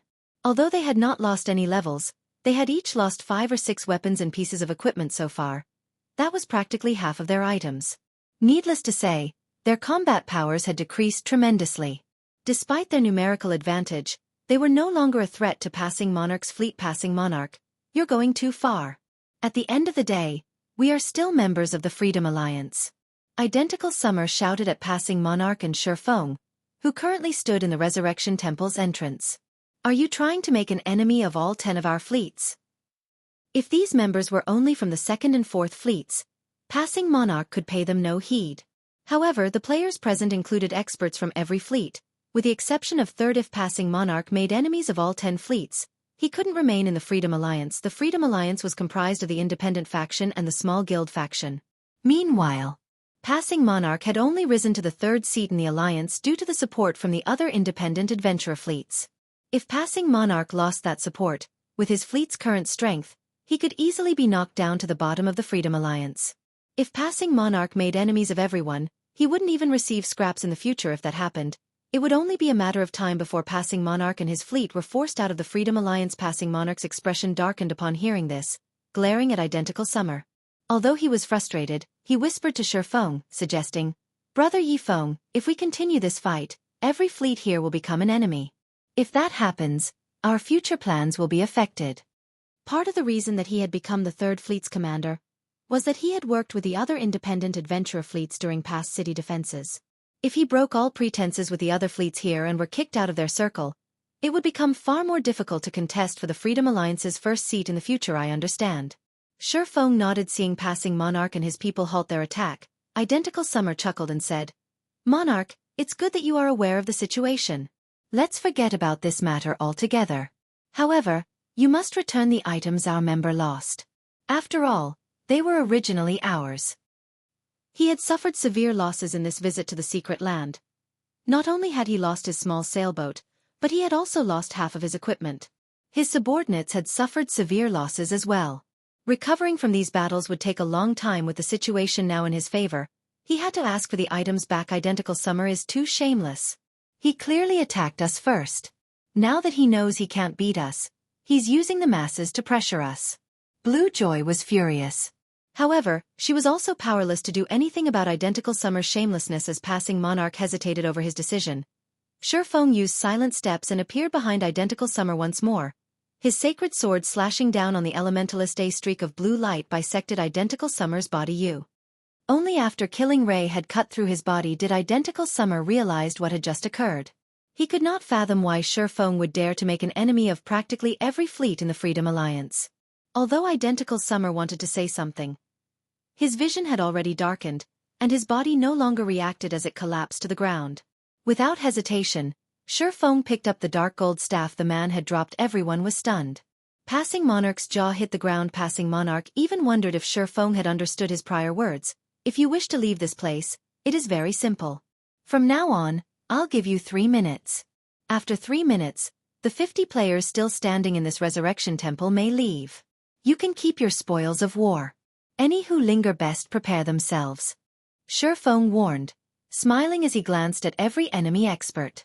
He then walked towards the temple's entrance, checking the system clock. Identical Summer might know how to use the masses to his advantage, but the elementalist was 10 years too early if he thought that he could use an unstable alliance like this against Shi Feng. Yuri looking to die. "Don't listen to him. He wouldn't dare move against us," Identical Summer, who just resurrected, shouted. However, as soon as Identical Summer finished speaking, another chaotic battle raged in the Resurrection Temple. There was no longer an alliance to speak of. Nobody present wished to lose the weapons and equipment they had struggled to obtain. Moreover, when they thought about Shi Feng's demonic prowess, they stopped caring about what was right or wrong. Finishing off the members of the other fleets was far more important right now. Watching everyone kill each other, Mad Beast turned to the slim elementalist beside him and asked, "Saint, what should we do?" "Kill. We can't bet our fate on that lunatic, hoping he's not so bold as to provoke the other fleets," Frost Saint said, sighing. "Moreover, we can, more or less, make up for some of our losses in this slaughter." "All right." Mad Beast licked his lips. Immediately, he joined the fray. As for making a break for the temple's entrance, that was definitely not an option. Shi Feng instantly killed the few players that tried. He could only hope that Shi Feng would keep to his word. Time passed quickly. Everyone inside the Resurrection Temple grew frenzied as they slaughtered each other. As soon as a player died and resurrected, they rejoined the battle. Players died just as fast as they had against the basic mana pulse bombs. Watching the bloodbath, Passing Monarch and Blue Joy were shocked. When they looked at Shi Feng, who sat by the temple's entrance, cold sweat dripped down their backs. They inwardly celebrated the fact that they stood on this man's side. Otherwise, the consequences would be truly horrific with just a few words. Shifeng had shattered the 10 fleets' temporary alliance and turned them all against each other as he watched their strength wane. A demon. He was definitely a demon. After 3 minutes, silence descended upon the Resurrection Temple. Some rejoiced, while others despaired. Those who rejoiced stood in the center of the main hall. These people were the 50 survivors after the 3 minutes. As for those that resurrected after the time limit, they stood in the back of the temple, hatred shining in their eyes as they glared at the 50 survivors. As promised, you may leave. Shifeng addressed the victors. Hearing Shifeng's words, these people breathed a sigh of relief. Fearing that Shifeng would change his mind, they dashed out of the Resurrection Temple. The remaining players were a miserable sight to behold due to the lost equipment and levels inside the secret land. Players would lose 5% of their EXP each time they died. Even so, these players had lost more than one level. The majority of the items they currently wore were no more than temporary replacements. Some even wore level 30 bronze equipment. As these players watched Shifeng approach, fear filled their eyes. They all regretted participating in this operation. Aside from Identical Summer, everyone may leave after contributing a portion of your souls, Shifeng announced after meeting each player's eyes. Although they weren't sure what Shifeng intended, after hearing that they could leave this demon's den, they agreed to his demands without hesitation. After all, a temporary weakened state was far better than dying back to level 0. Just you wait. I will not let a single one of you get away. Hearing Shifeng's words, Identical Summer's expression twisted. He then logged out of the game, ignoring the severe penalty the system would impose as a result. Elsewhere, the other fleet commanders had received news of the situation, and every one of them was flabbergasted. Chapter 1245. Making Everyone an Enemy. Hellscythe_Fluffy Goblin. Chapter 1245. Making Everyone an Enemy. Has Passing Monarch lost his mind? He actually dared to pull a coup? Silent Entropy's expression turned frosty as he listened to his subordinates report. Not only had the 10 fleet's various experts lost 1 or 2 levels each, but they had also lost the majority of their weapons and equipment. The loss was significant. Each fleet had entered the secret land with their top experts. Every piece of equipment they wore was considered top tier at this stage of the game. They had invested a lot of time and effort to obtain these top-tier weapons and equipment. It would take a very long time for these experts to recover to their peak. It would have been fine if they had only lost 1 or 2 pieces of equipment. Now that they had lost more than half of what they owned, Passing Monarch had undoubtedly made enemies of the 10 fleets. Although Silent Entropy admitted that turning the fleets against each other in the end had been ingenious, it was also a fact that none of the Freedom Alliance's fleets would cooperate with Passing Monarch in the future. This would not benefit Passing Monarch when he competed for the Freedom Alliance's first seat.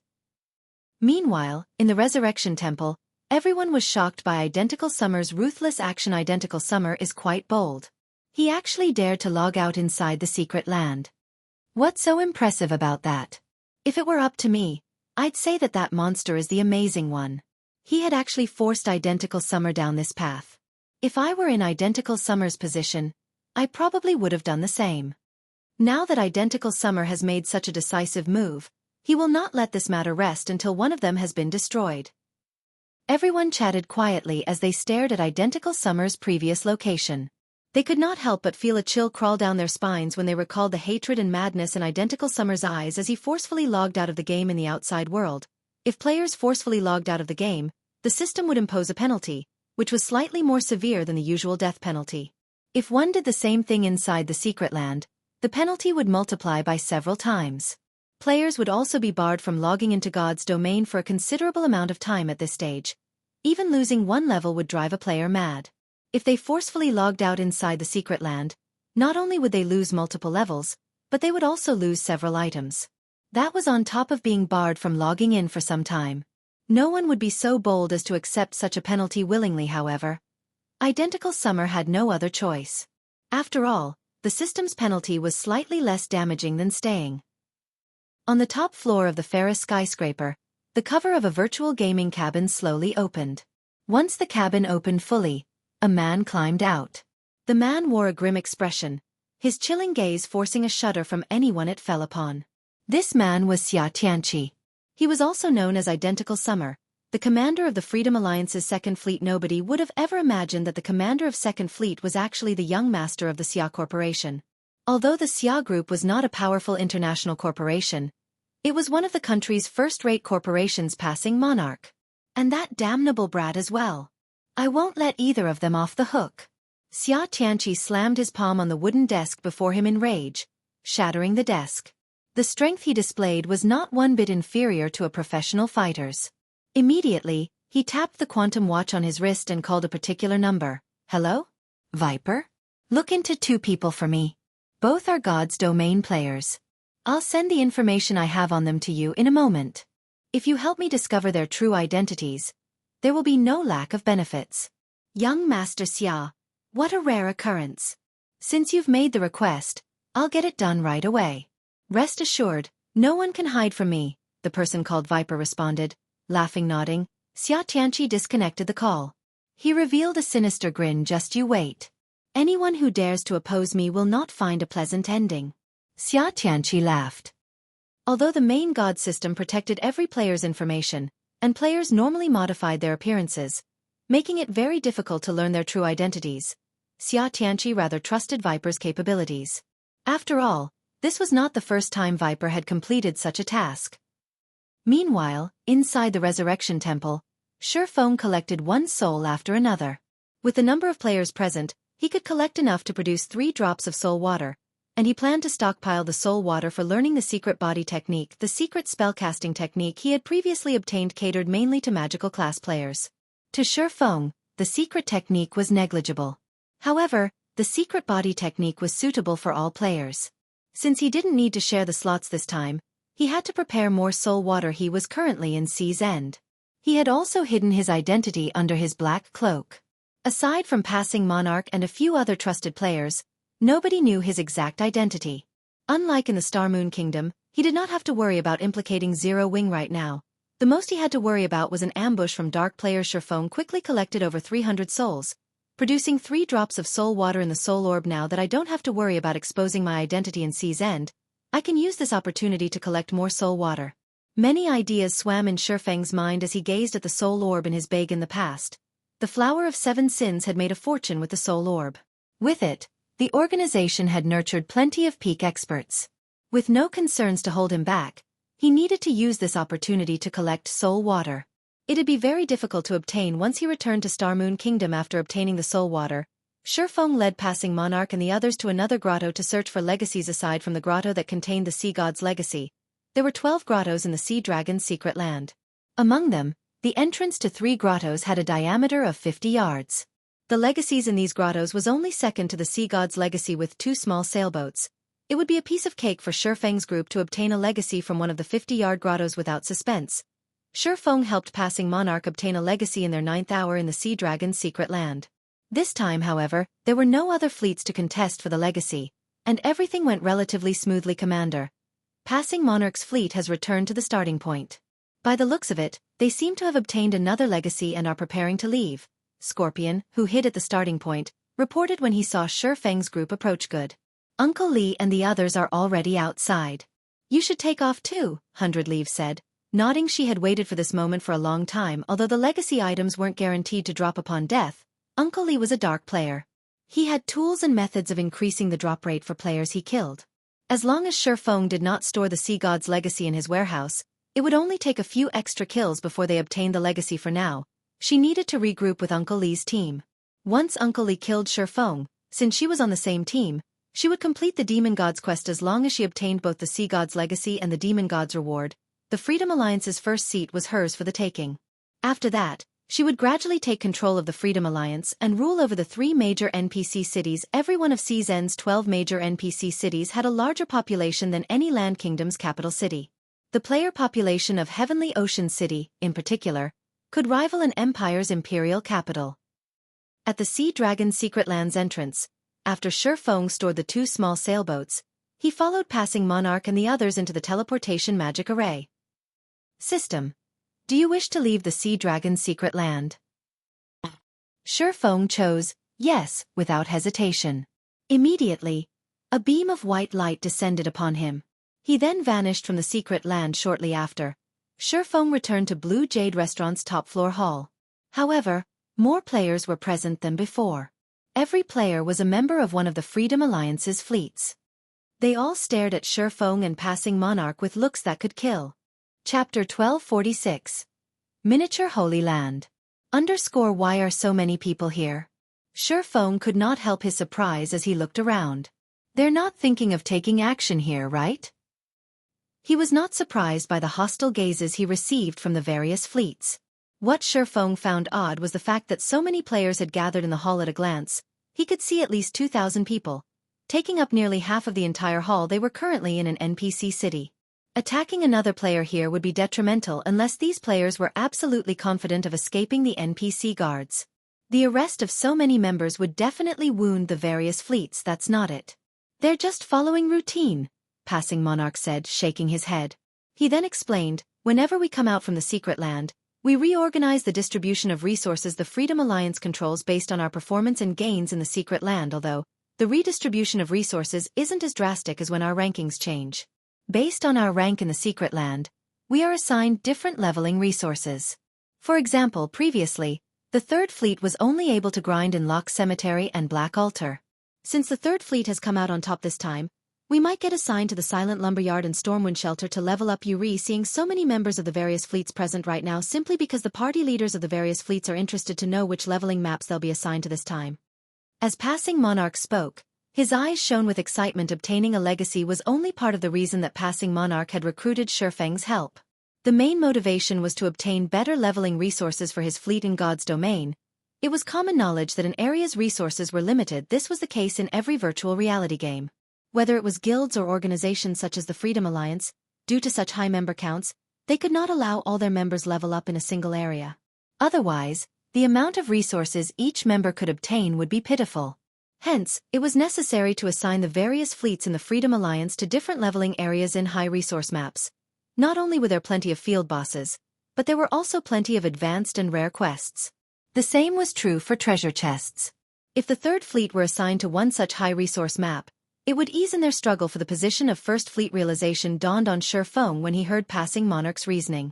He finally understood why these people gave them hostile looks. These players' hostility was likely due to more than just the lost top-tier weapons and equipment. The significant effect on their leveling spots was the main reason for their anger. The Freedom Alliance controls Stormwind Shelter as well? Feng could not help but ask as he recalled a particular matter in the past. As the guild leader of a second-rate guild, his access to information even surpassed that of peak experts. Although his knowledge was mostly limited to Star Moon Kingdom, he was familiar with plenty of famous locations and incidents relating to the various kingdoms and empires in the game. On average, the lifestyle players in Sea's End were no match for those on land. However, they would catch up eventually. While they would do so due to the development of naval transportation, the dozen or so miniature Holy Lands in Sea's End had a greater impact. Stormwind Shelter was one of these Holy Lands. In the past, the Freedom Alliance hadn't controlled Stormwind Shelter. Instead, it had been controlled by the House of Sea's MHM. Stormwind Shelter is a new, high-resource map the Freedom Alliance recently occupied. Previously, only the First Fleet's members got to level up there. I heard that there are plenty of rare quests in the area and that it is even possible to obtain bronze speedboats through those quests. Moreover, the map has roughly triple the field bosses of Loch Cemetery. It's currently the best leveling map the Freedom Alliance has.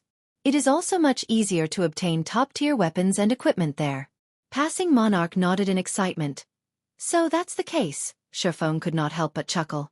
If Brother Monarch's fleet gets to grind there, I'd like to ask for a little help. I am willing to offer you 10,000 gold as compensation. 10,000 gold? Passing Monarch nearly jumped when he heard this. Brother Yifeng, you're joking, right? He was the Third Fleet's commander.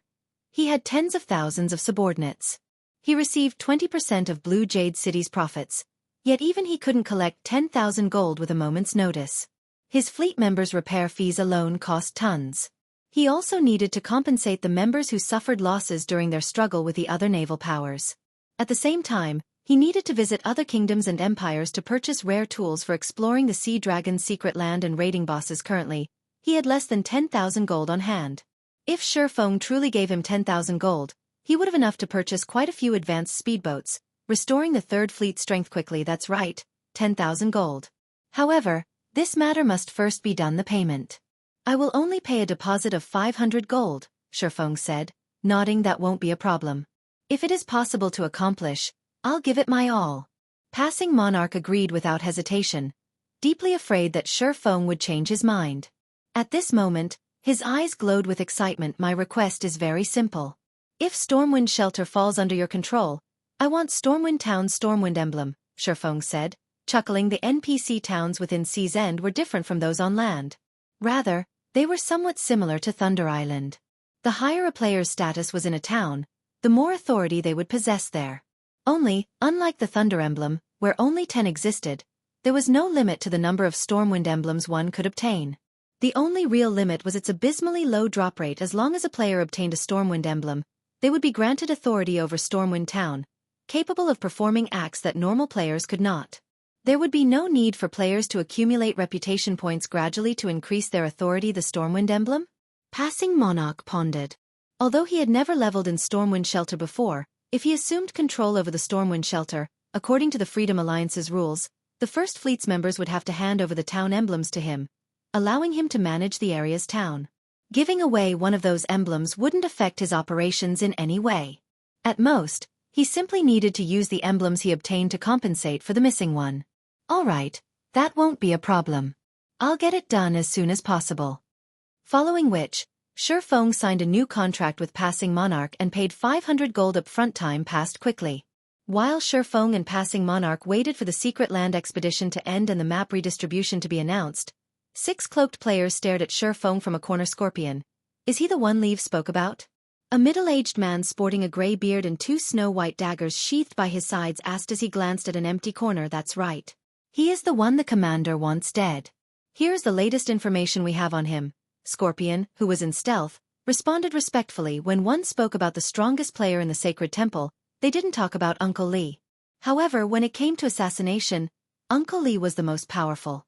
Even the sacred temple's guild leader had declared that there was a 50% chance of him losing his life if Uncle Lee wanted to assassinate him. While a 50% success rate might not seem very high, that was against the sacred temple's guild leader. Throughout the virtual gaming world, very few could boast such a high success rate. What an interesting little fellow. Uncle Lee caressed his beard as he watched Shifeng's battle video. It is too much of a waste to fight him right now. Forget it. Scorpion. Go and get ready. Understood. Scorpion nodded hurriedly before departing. Chapter 1247. Receiving the Holy Land. Hellscythe_Fluffy Goblin Chapter 1247. Receiving the Holy Land. After Scorpion left, the middle-aged man called Uncle Lee shifted his gaze towards the ranger beside him. The ranger carried a gray, double-string bow on his back. Although the ranger hid his appearance under a black cloak, his large stature made it difficult for others to miss him. If not for the ancient bow, most would assume that he was a shield warrior or guardian night ghost. When the time comes, you'll strike first. Remember to use all of your black arrows, Uncle Lee said in a deep tone. I know you're normally very stingy, but we cannot afford to be careless this time. Uncle Lee, I still have 4 black arrows on me. Are we really going to use all 4 on that kid? The ranger, Hungry Ghost, asked reluctantly. The black arrows were not your ordinary arrows. They had been passed down from ancient times, and each possessed the power to rival Tier 4 skills. Current players and NPCs had no way of reproducing them, so each arrow used depleted the finite number in God's domain. One could only obtain more black arrows by raiding ancient ruins. Yes. We'll need at least that many to take him down, Uncle Lee said as he glanced at Shifeng, who sat quietly across the room.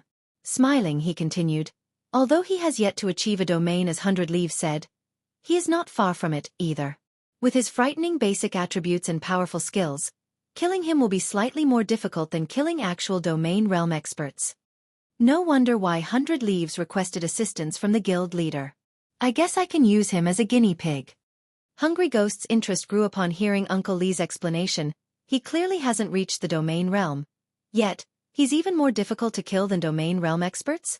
A petite female elementalist beside Uncle Lee muttered as she followed his gaze to Shifeng. Licking her lips, she continued. In that case, he should have quite a few epic weapons and equipment on him. We should be able to make a fortune. Uncle Lee, seeing as you've appraised him so generously, are you thinking of making a move personally this time? A shield warrior asked excitedly. Every time Uncle Lee made a move, they learned a lot from him. Unfortunately, very few assassinations required Uncle Lee's involvement. The other members of the team were usually enough for the job. If Uncle Lee really joined the fight, their long trip here would be worth it. Although you have a high chance of killing him if you all work together, this mission is very important. To make sure we complete the mission, I will have to take action as well. Uncle Li nodded, hearing that Uncle Li intended to join the fight. The team members turned to Shifeng, pity in their eyes. If only they, Uncle Li's subordinates, struck, Shifeng would have some chance of surviving. However, if Uncle Li took action, then Shifeng had no hope whatsoever. While Uncle Li's team chatted amongst themselves, more players joined the gathering in the hall. Some arrived from the Sea Dragon's secret land, while others came from elsewhere. By the time the Sea Dragon's secret land closed, the hall was packed with players as expected of one of Season's overlords. Its foundation is incredible.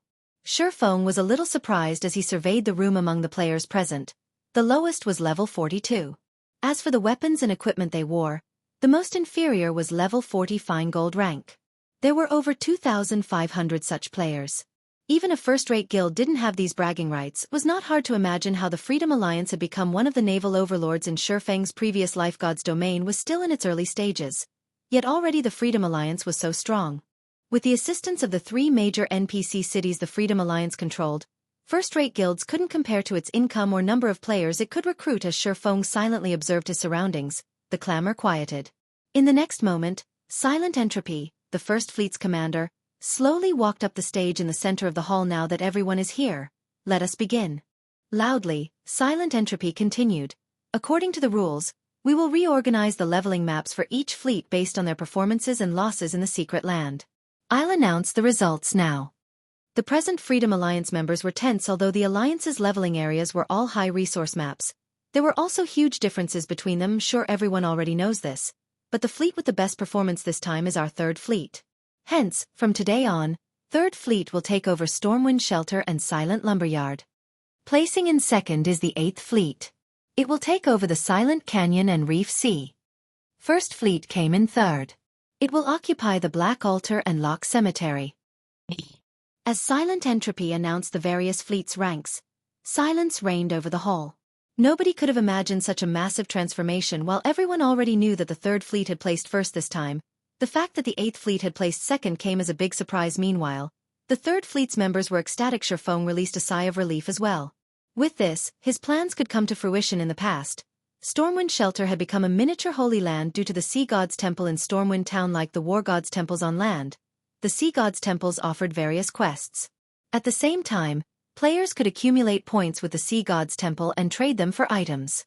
However, the Sea God's Temple in Stormwind Town was slightly special. Not only could players trade their points for rare items, but they could also trade for laboratories to combat players. The laboratory wasn't worth anything. To lifestyle players, however, it was a treasure that allowed them to improve rapidly. Although the Sea God's Temple's laboratories could not compare to Titan City's research rooms, they were superior to the basic meditation rooms in a 3-star shop. Although laboratories contained dense mana, players could also research information about the various lifestyle classes. Although the information available was basic, it saved lifestyle players time as they didn't have to rely on trial and error. They could rapidly familiarize themselves with the various materials and production methods available in God's domain.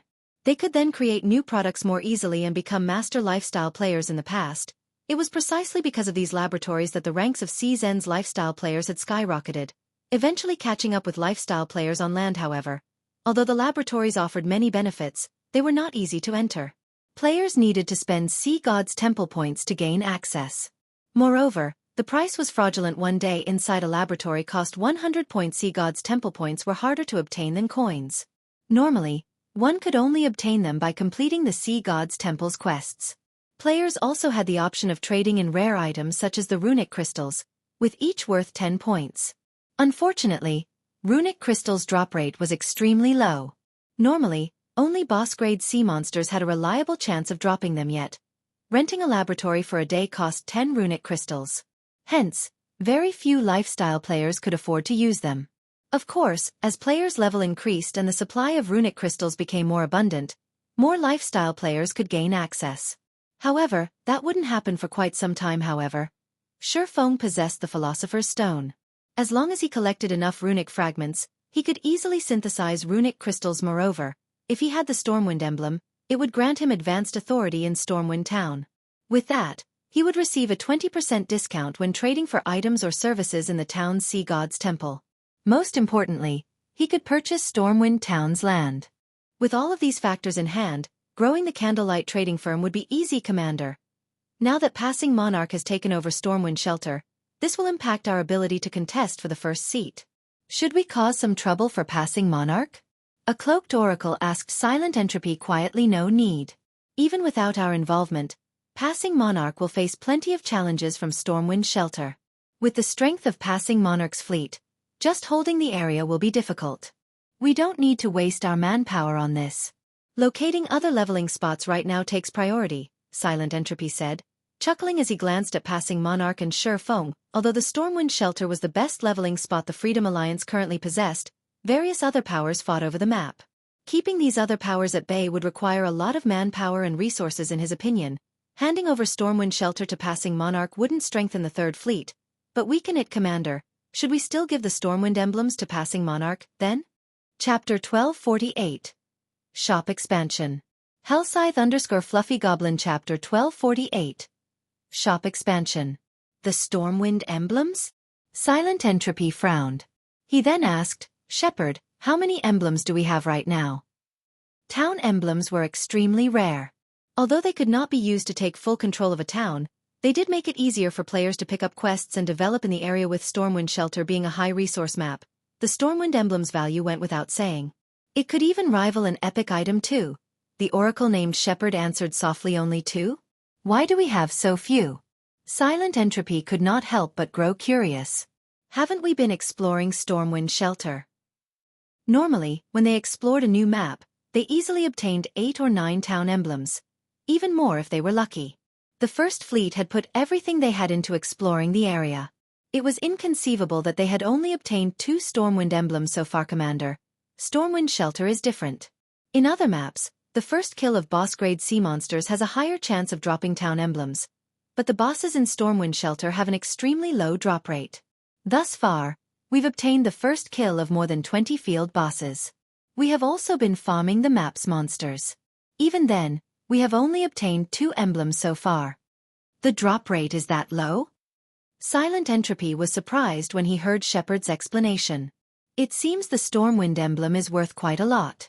However, if we don't hand them over to passing Monarch, he will leverage the Alliance's rules against us. Let's do this then. Give him one of the emblems. While you're at it, tell him about the low drop rate, lest he comes looking for trouble. Understood. Shepherd bowed before leaving. Meanwhile, as the various fleets conducted the handover process for their respective leveling spots, Shifeng, sitting quietly in a corner, received a message from Melancholic Smile. The contents were very simple. At this point, the secret pavilion had handed over the 20 plots of land they had previously agreed upon, and they could reconstruct the buildings on these lands into the Candlelight Trading Firm shops and begin purchasing diamond wood. The only thing holding them back was the lack of reconstruction funds. As they intended to purchase and stockpile diamond wood, they needed a very large warehouse to store it. Hence, they needed to construct the best shop available. Calculating conservatively, they would need to spend 1,000 gold on each plot of land. 20,000 gold in total. Even Shifeng couldn't collect that much money at a moment's notice. After paying Sherlin the 5,000 gold inquiry fee, he had a little over 10,000 gold left on him. After receiving a portion of White River City's teleportation house profits, he now had 12,114 gold in total. Even if he emptied his wallet, he would not have enough to reconstruct the shops, much less purchase diamond wood in bulk. Most importantly, he had already signed a contract with passing Monarch. As long as the latter gave him the Stormwind emblem, he would pay 10,000 gold. Once this sum was paid, he would only have around 2,000 gold left. Considering his financial status, Shifeng's stomach cramped. Passing Monarch approached quietly. Excitement and joy plastered across his face. Brother Yifeng, here's the Stormwind emblem you requested. Don't lose it.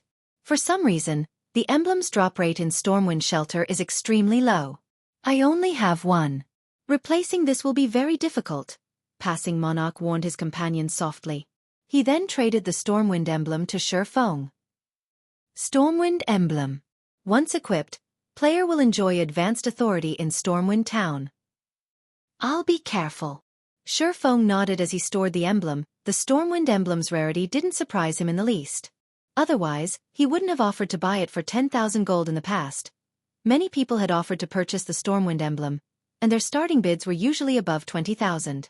The emblem was far more valuable than epic items. However, even at that price, players rarely sold their emblems due to the abysmal drop rate. Aside from the higher drop rate for a first kill, Subsequent field boss kills had a drop rate of roughly 0.1%. On average, the map only produced one Stormwind emblem per month. As a result, lifestyle players had no choice but to invest a large amount of time, slowly raising their reputation and authority in Stormwind Town. Currently, Stormwind Shelter was still in its exploration period as it was a large level 40 to 65 map. This increased the Stormwind emblem's value further. After all, the sooner one obtained the Stormwind emblem, the sooner they could truly garrison themselves in Stormwind Town. If Shifeng headed out to farm the Stormwind emblem himself, even if he relied on divine providence, he would likely need to spend 2 or 3 days grinding. This was the best-case scenario. At this point, the various naval powers had likely monopolized the majority of Stormwind Shelter's field bosses. He would be lucky if he even got his hands on a handful of bosses. If that were the case, he would have to waste even more time grinding in Stormwind Shelter. Hence, the 10,000 gold he spent to obtain the Stormwind emblem was a worthwhile expenditure, following which, Shifeng handed over the remaining 9,500 gold to Passing Monarch, completing the contract between them. After receiving the coins, Passing Monarch sincerely offered, "Brother Yifeng, why don't you join us in the grind in Stormwind Shelter? I've recently received some information on the map from Silent Entropy. We'll split the loot from the bosses we kill. You'll also have priority over swordsman equipment. How about it?" Hearing this, Blue Joy, who stood beside Passing Monarch, gaped in shock. She had never expected Passing Monarch to extend such generosity to Shifeng. Normally, the most he offered peak experts in Sea's End was first pick of one weapon or piece of equipment. Yet he had just offered to split the loot equally. Moreover, he intended to give Shifeng first pick.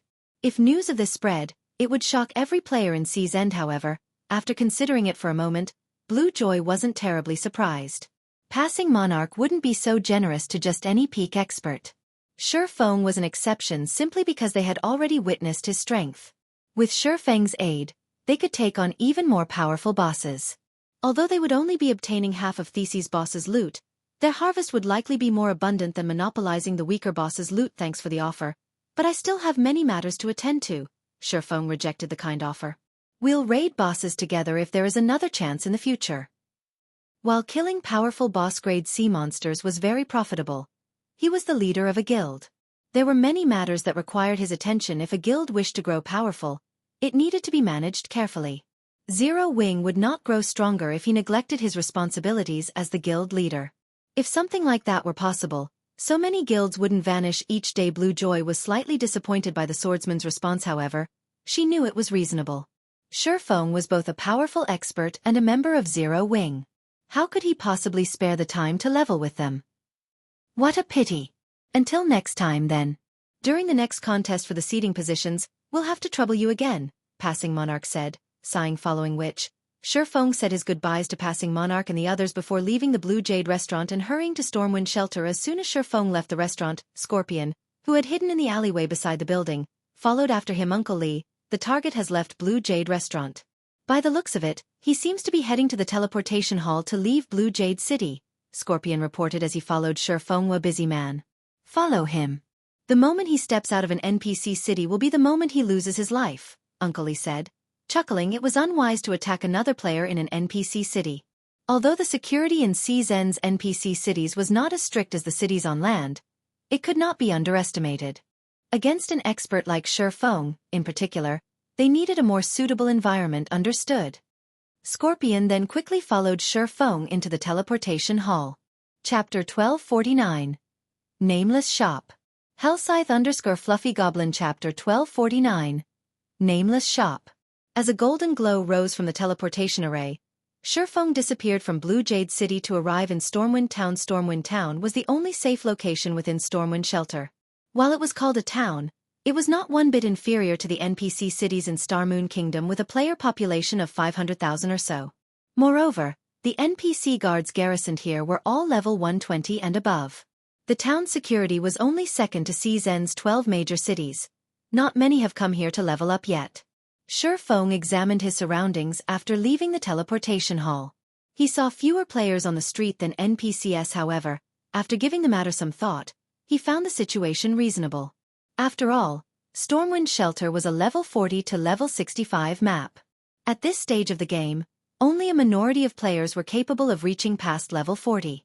Even if players in Sea's End leveled up more quickly than those on land, there shouldn't be too many players capable of reaching level 40 and beyond, not to mention, Stormwind Shelter was far more dangerous compared to maps of similar levels. As a result, fewer players were willing to visit this place. In fact, Stormwind Town possessed such high-level NPC guards due to the dangerous environment.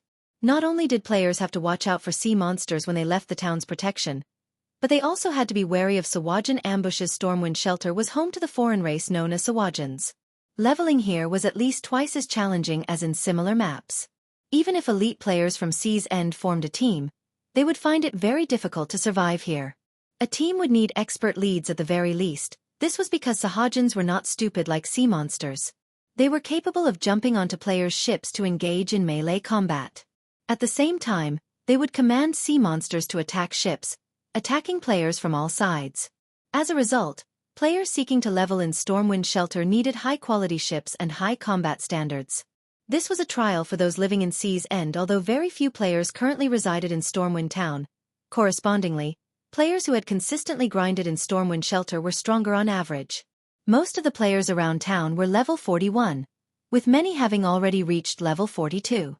In Star Moon Kingdom, only experts were level 40 or higher. As for the weapons and equipment Stormwind Town's players wore, even the most inferior was level 40 secret silver equipment, forming a team to grind in Corrosive Cave. I already have an advanced speedboat.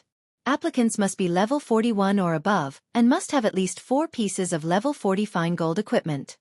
One-day trip to Sawajan's Nest. Only recruiting level 41 and above experts. Must have 6 pieces of level 40 fine gold equipment. Those with level 40 dark gold weapons get priority. We'll hold an internal auction for any loot. As soon as Shifeng stepped onto the main street, he was greeted by the sight of players attempting to recruit team members. Their minimum requirements were astounding, however. Shifeng paid little attention to these players as his goal was in the business district by the town's main entrance. The business district was Stormwind Town's most lively location. The players there were preoccupied with setting up stalls and selling wares, selling this fine gold-ranked blast bow at a low price. Interested buyers come quickly. Selling Sawajan's journals, 12 silver per page. Want to complete the quest? Don't miss out on this opportunity. Purchasing silver tiers for 3 silver each.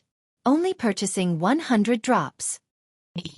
Unlike in Star Moon Kingdom, players residing in Sea's End's towns would not sell their items at the auction house. Instead, they set up stalls in their respective business districts. There were 2 main reasons for this. The first was that auction houses were only available in the 12 major cities. Due to the large distance between each island, teleportations fees were exorbitant. For example, it cost Shifeng 52 silver to teleport from Blue Jade City to Stormwind Town. Normally, players would teleport to District Town, rather than Stormwind Town, crossing the remaining distance on their speedboats. Although this path took a lot of time, it was much cheaper to teleport to District Town. The second reason was that fees in Sea's End's auction house were much higher than on land. The fee was roughly 20% of the item's total value. It was a fraudulent amount. However, one had to admit that the services one obtained in return for such an exorbitant fee were worthwhile. When using one of Sea's End's auction houses, a player's item would display in all 12 major cities. One would not have to worry about their items not selling. However, for mundane low-value items, players generally had to rely on their own stalls. Either that, or they would accumulate those items for some time before selling them in bulk in an auction house very quickly. Shifeng arrived before an NPC grocery store in the business district. Dear customer, may I know what you are looking for? Our shop offers a wide range of fine products at affordable prices. The shopkeeper, a chubby middle-aged man with a short beard, said as he greeted Shifeng. I'd like to rent your shop, Shifeng announced. Wearing the Stormwind emblem, he had already inspected the business district and was rather fond of this grocery store's location. Using it as a secret shop for the candlelight trading firm would be ideal. Although he preferred to purchase the shop, he didn't have much money to spare at the moment. Hence, he settled with renting the shop for now. Unlike in Star Moon Kingdom, players did not have to negotiate with the town hall to purchase town shops in Sea's End. Players simply needed to negotiate a price with the shop owner. Of course, players had to possess sufficient authority within the town as a precondition. Even renting a shop required a certain level of authority. However, while renting a shop was much cheaper than outright buying one, there were 2 risks to consider. The first risk was that shops were rented to the highest bidder. Once a shop's rental period ended, players would have to outbid each other if more than one wanted the shop. The other risk was that, if another player bought the shop while it was being rented, the tenant would be deprived of their ownership once the rental period ended. Hence, renting was only a temporary solution. When taking long-term profits into account, it was better to purchase a shop. Dear customer, you have good eyes. Our shop has existed for more than 100 years. We also have the best location in town. As you are a valued guest, I can offer you a 10% discount. You can rent this shop for 900 gold per month, the shopkeeper said, joy lighting up his eyes as he rubbed his hands together. All right, I'll rent a month. Shifeng was slightly astonished when he heard this price. However, it was reasonable as this would become a miniature Holy Land in the future. The price to purchase the shop was certainly 10 times higher than the rental fee, following which Shifeng paid the 900 gold and obtained the lease for the grocery store. Shifeng had no intentions of refurbishing the shop, and he didn't intend to replace its staff. He simply hung a signboard beside the shop's entrance. Our shop is purchasing runic fragments in bulk for 5 silver coins per stack. We are only purchasing a limited number each day. Although it was only a small wooden signboard, when the passers-by saw it, they were stunned. Crap. Am I hallucinating? An NPC is actually purchasing runic fragments for 5 silver coins per stack. Did the House of Seas open this shop? Ha ha ha. Wonderful. I was just thinking of returning to a city to sell my fragments to the House of Seas. Although the price is slightly lower here, if I sell my stock, I can save on teleportation fees. Many players grew ecstatic as they looked at the 2-story tall grocery shop throughout Sea's End. Only the House of Seas shops purchased runic fragments in bulk for a high price. No one else dared to do so. As for NPCs, they only purchased runic fragments for 40 copper per stack. Rather than selling runic fragments to NPCs, players made more profit by stocking up and looking for an NPC master alchemist to synthesize runic crystals. Although the synthesis success rate was only 10%, the synthesized runic crystals sold for at least 10 silver each. If one were lucky, they could get 1 runic crystal for every 5 runic fragment stacks. It was the equivalent of selling fragments for 2 silver per stack. Unfortunately, raising one's favorability with an NPC master alchemist was somewhat difficult. Synthesizing runic crystals also cost time and money. As a result, ordinary players rarely choose this option. Hence, now that an NPC shop wanted to purchase runic fragments at 5 silver per stack, why wouldn't they be excited? This was a great opportunity for them to make a fortune. Immediately, players swarmed the grocery store, dashing straight towards the NPC staffs manning the shop and tapping open their trade windows. Initially, these players placed 1 stack in the trade window. After confirming that the purchase price was indeed 5 silver per stack, they placed every runic fragment they had into the window and clicked Trade. The entire process as smoothly as flowing water. These players' trades were far faster and more accurate than dodging boss monsters' attacks in the blink of an eye. The grocery store had purchased over 200 stacks of runic fragments. Meanwhile, the 1,000 gold Shifeng stored in the shop dropped by around 10 gold. Damn it. I still have a ton of runic fragments in my warehouse. Please wait for me. Aside from the crowd that had rushed into the store, a larger crowd dashed to the bank on the main street. Some players had even gone as far as to leave their own stalls unattended. Meanwhile, news of the Nameless shop's request for runic fragments spread very quickly throughout Sea's End. Chapter 1250. The Herb Garden's Magical Effect. Hellscythe under a Fluffy Goblin. Chapter 1250. The Herb Garden's Magical Effect. Why are there so many people in that shop? Is that shop selling something special? That can't be right. I've visited this town multiple times and have been in every shop. If I recall correctly, that shop should be a grocery store, only selling common goods. It shouldn't have anything special to offer. Let's take a look. In any case, we are on break right now. Teams that had just returned from the fields grew curious when they saw the grocery store packed with players. Although Stormwind Town was quite large, elite players would investigate every new town or city to avoid missing some hidden or advanced quest. This was simply one of the basics of being an elite. By now, they had already explored Stormwind Town. However, the grocery store had never once been this popular. Naturally, they were curious. The shop is buying runic fragments at 5 silver per stack. Impossible. If this is true, can't our team earn 45 gold if we sell the 900 fragment stacks we've accumulated? The curious players were surprised when they read the sign hanging beside the entrance. These players immediately dashed into the shop for fear that they would miss the opportunity to sell their runic fragments. At the same time, They had swiftly contacted their companions and had them retrieve all of the fragments they had stockpiled in their warehouses. It seems that this has been quite effective. Shifeng, who quietly watched the crowd through the grocery store's second-floor window, nodded in satisfaction at the flow of players entering the shop after a short moment. The grocery store had purchased over 7,000 stacks of runic fragments. He couldn't even store so many fragments in his bag, however. He hadn't only spent so much money on rent just to purchase runic fragments. If that were the case, he could simply set up a street stall. Rather, he had done so to build a sturdy foundation here for the candlelight trading firm in the past. The Stormwind Empire had become a miniature holy land due to the area's sea god's temple.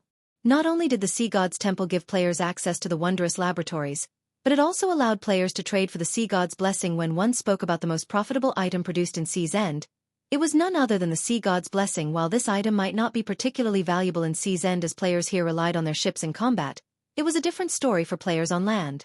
Faced with severe environments, sufficient resistances were necessary for players. Not only did the sea god's blessing increase all of a player's resistances by 100 points, but it was also capable of increasing a player's basic attributes by 10% for 12 hours.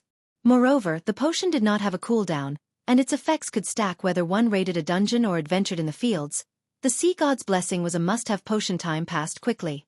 As Shifeng had nothing better to do, he decided to fiddle with the space-time herb garden. The grocery store sold plenty of items, including herb seeds.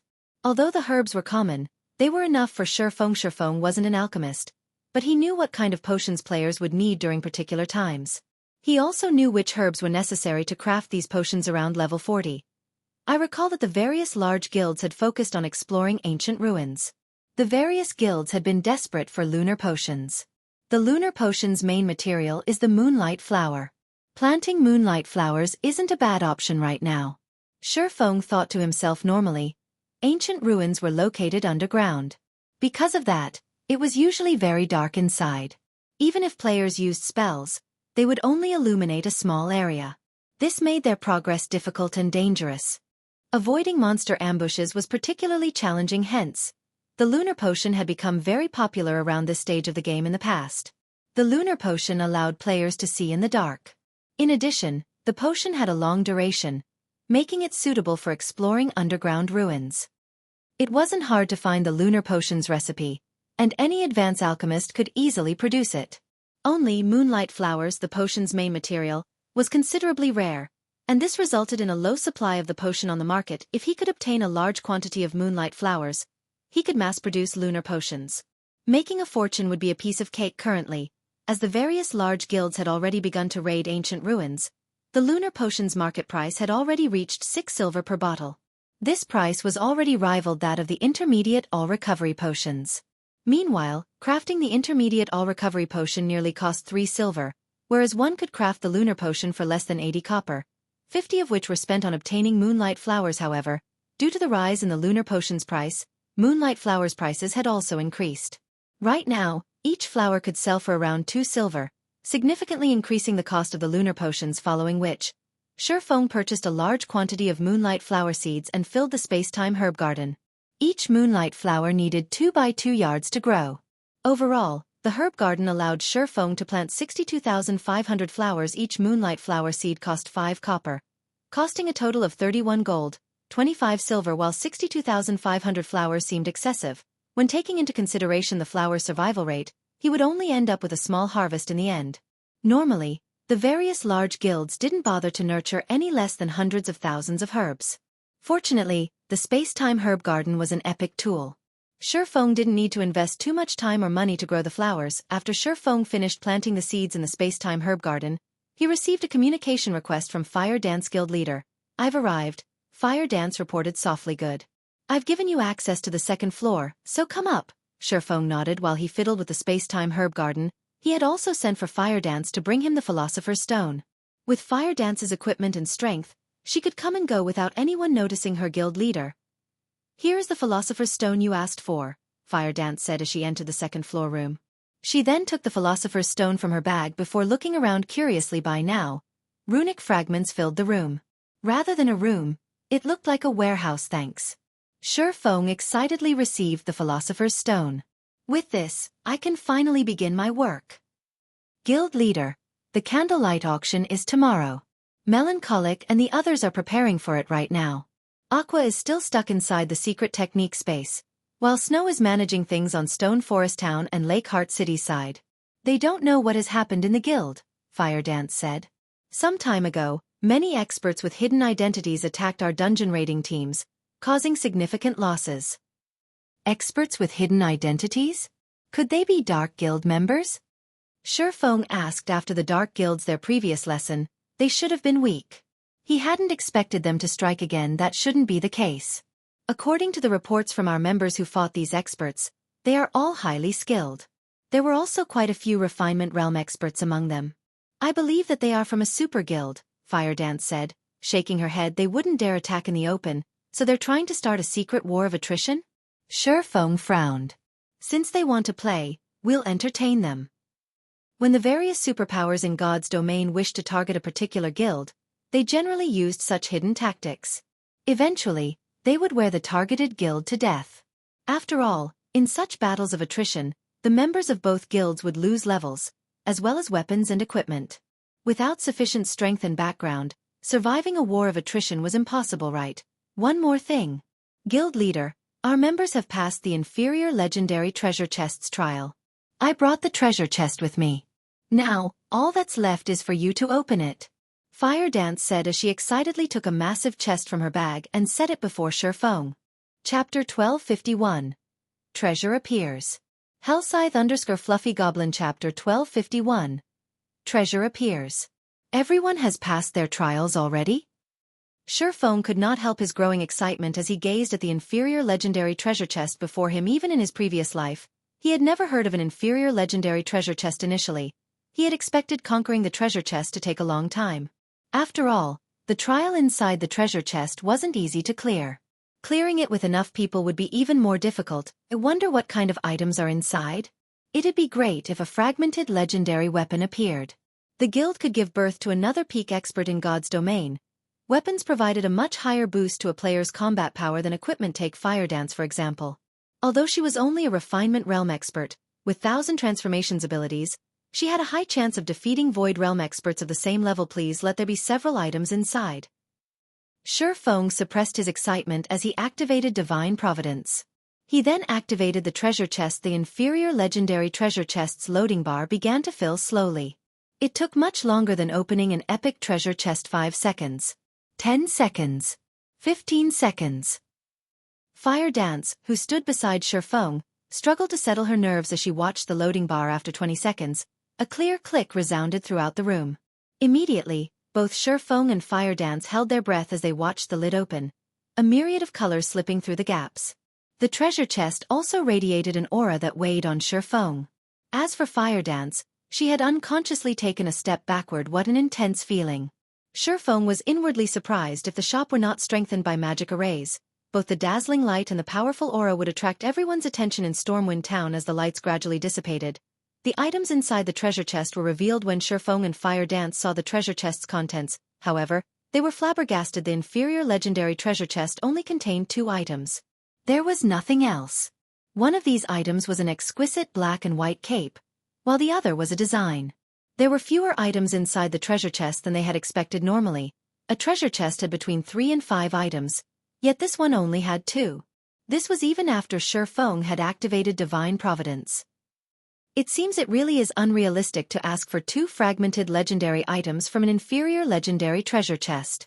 However, these 2 items are an impressive bounty, Shifeng thought, smiling as he picked up the items for inspection. Nightwalker's Cape, fragmented legendary rank, cape. Equipment requirement: Strength 1500, Agility 1200. When equipped, all resistances increased by 100%. All damage received reduced by 30%. Strength increased by 40%. Agility increased by 50%. Endurance increased by 30%. Ignore levels plus 20. Movement speed increased by 30%. Attack speed increased by 30%. Reaction speed increased by 30%. Additional passive skill 1 dash. Nightwalker. When the cape is equipped, no information about the player can be examined. Physique improved by 10% additional passive skill 2 dash. Divine speed. Player's starting movement speed increased to 30% of player's maximum movement speed additional active skill 1 dash. Divine steps. Summons 10 doppelgangers before a maximum of 10 targets for 5 seconds. Doppelgangers do not possess any attack capabilities. Throughout this duration, player is invulnerable. Player can switch positions with any doppelganger freely. Maximum cast range of 100 yards cooldown. 10 minutes. Additional active skill 2 dash. Void shield. Forms a shield that has an HP of 10 times the player's maximum HP for 2 minutes. As long as shield exists, player's HP recovery speed increased by 500% and movement speed increased by 100% cooldown. 30 minutes. The blacksmith god Bayer crafted this cloak for the Tyrant of Destruction, but it was damaged in the battle against the god Slayer. However, as the divine runes remain intact, it can be repaired with 7 god crystals. Current number of absorbed god crystals, 0/7. Although it wasn't a weapon, the Nightwalker's cape was undoubtedly rarer than a fragmented legendary weapon. Shifeng immediately fell in love with the Nightwalker's cape as soon as he laid eyes on it. Although the cape's attributes could not compare to the 7 Luminaries battle armor, it happened to be exactly what Shifeng needed. Unlike other classes, swordsmen relied on normal attacks to do damage in both combat against players and monsters. Hence, reaction speed was very important for a swordsman. Meanwhile, the Nightwalker's cape instantly increased its wearer's reaction speed by 30%. In high-speed battles against experts, the cape would be wondrously effective. Furthermore, after equipping the cape, he would obtain the passive skill, Divine Speed in God's Domain. Players' movement speed and attack speed accelerated from 0. As in the real world, players had to build momentum. Divine Speed allowed players' movement speed to start from 30% of their maximum, allowing them to reach maximum speed far more quickly. Although the time one could save with this was minuscule and barely perceptible by ordinary players, in the eyes of experts, this small amount was extremely valuable. Because it wouldn't take as long to reach their maximum speed, players could dodge attacks that were normally unavoidable. However, it was the other item that truly surprised Shifeng: the Void Bomb design. Void bombs were similar to the basic mana pulse bomb. It was a tool of war with astounding power. However, although the Void Bomb was as devastating as the basic mana pulse bomb, the Void Bomb had a larger effective area. Each bomb could cover an area of 20 by 20 yards. In the past, the Void Bomb had been in high demand but practically non-existent, as normally one could only obtain them by completing quests, exploring ancient ruins, and opening treasure chests. Shifeng had never considered that players could actually craft such an item. If he could mass-produce the Void Bomb, the consequences would be inconceivable. Sure enough, it will be very difficult to mass-produce. When Shifeng glanced at the required materials, he found that every material was extremely rare. Crafting this bomb required a total of 5 rare materials. Among them, the most valuable was a type of metal called void iron. Few kingdoms produced this type of ore. Currently, void iron sold for 2 gold per ingot, and the void bomb required 5 without taking into account the production success rate. Based on his initial estimate, crafting the void bomb would cost at least 25 gold. Even a first-rate guild would go bankrupt if it attempted to mass-produce these bombs. However, it wasn't exactly impossible to mass-produce so long as Zero Wing took control of a void iron vein. According to Shifeng's memories, 6 void iron veins had been found in the past, and every one of them had been controlled by either super guilds or super first-rate guilds. Any guild that attempted to wrangle control of these veins met utter annihilation. Void iron veins produced more than just void iron. They also produced magic crystals. There was even a tiny chance to mine 7 Luminaries crystals. This minuscule chance was precisely the reason that the various superpowers had fought over void iron veins desperately. Some of these superpowers had even been wiped out in these struggles. Chapter 1252. Lively Town. Void iron? Shifeng fell into deep thought as he examined the void bomb design. Thus far, only he knew the secret that void iron veins could produce 7 Luminaries crystals. Hence, the current superpowers shouldn't be so desperate to secure the veins yet. Even so, the fact that a void iron vein could produce magic crystals was tempting enough. Void iron was also far more valuable than magic crystals. If a void iron vein were discovered, many of the superpowers would rush into the competition for it. Fortunately, it was not completely impossible for Zero Wing to occupy a void iron vein. There were very few void iron veins in God's domain, and they were all located in very dangerous areas, the lowest of which were above level 60. Among them, 1 void iron vein could be found in the Storm Empire. If we can occupy a void iron vein, with the Candlelight Trading Firm's strength, will be capable of mass-producing the Void Bomb. They'll be very useful against dungeon bosses or in guild wars. Thinking up to this point, Shifeng's eyes shone with excitement. If even the basic mana pulse bombs could be so beneficial, mass-producing the Void Bombs would elevate the guild's strength to a whole new level. It would be a huge waste to pass up mass production. If there's an opportunity, we'll have to make a trip to the Eye of the Storm. The Storm Empire's Void Iron Vein was located in the Eye of the Storm, which also happened to be the largest canyon in the Empire.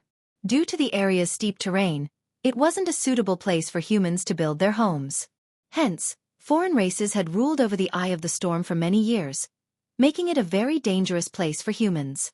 As for the map's level range, it was between level 60 to level 90. Players below Tier 2 would surely die if they explored the map carelessly due to these risks. It's impossible that any current players or guilds had discovered the vein. It was even less likely that anyone had claimed it. Just knowing this gave Shifeng a huge advantage. Guild leader, you're so unfair. How can you admire the items without me?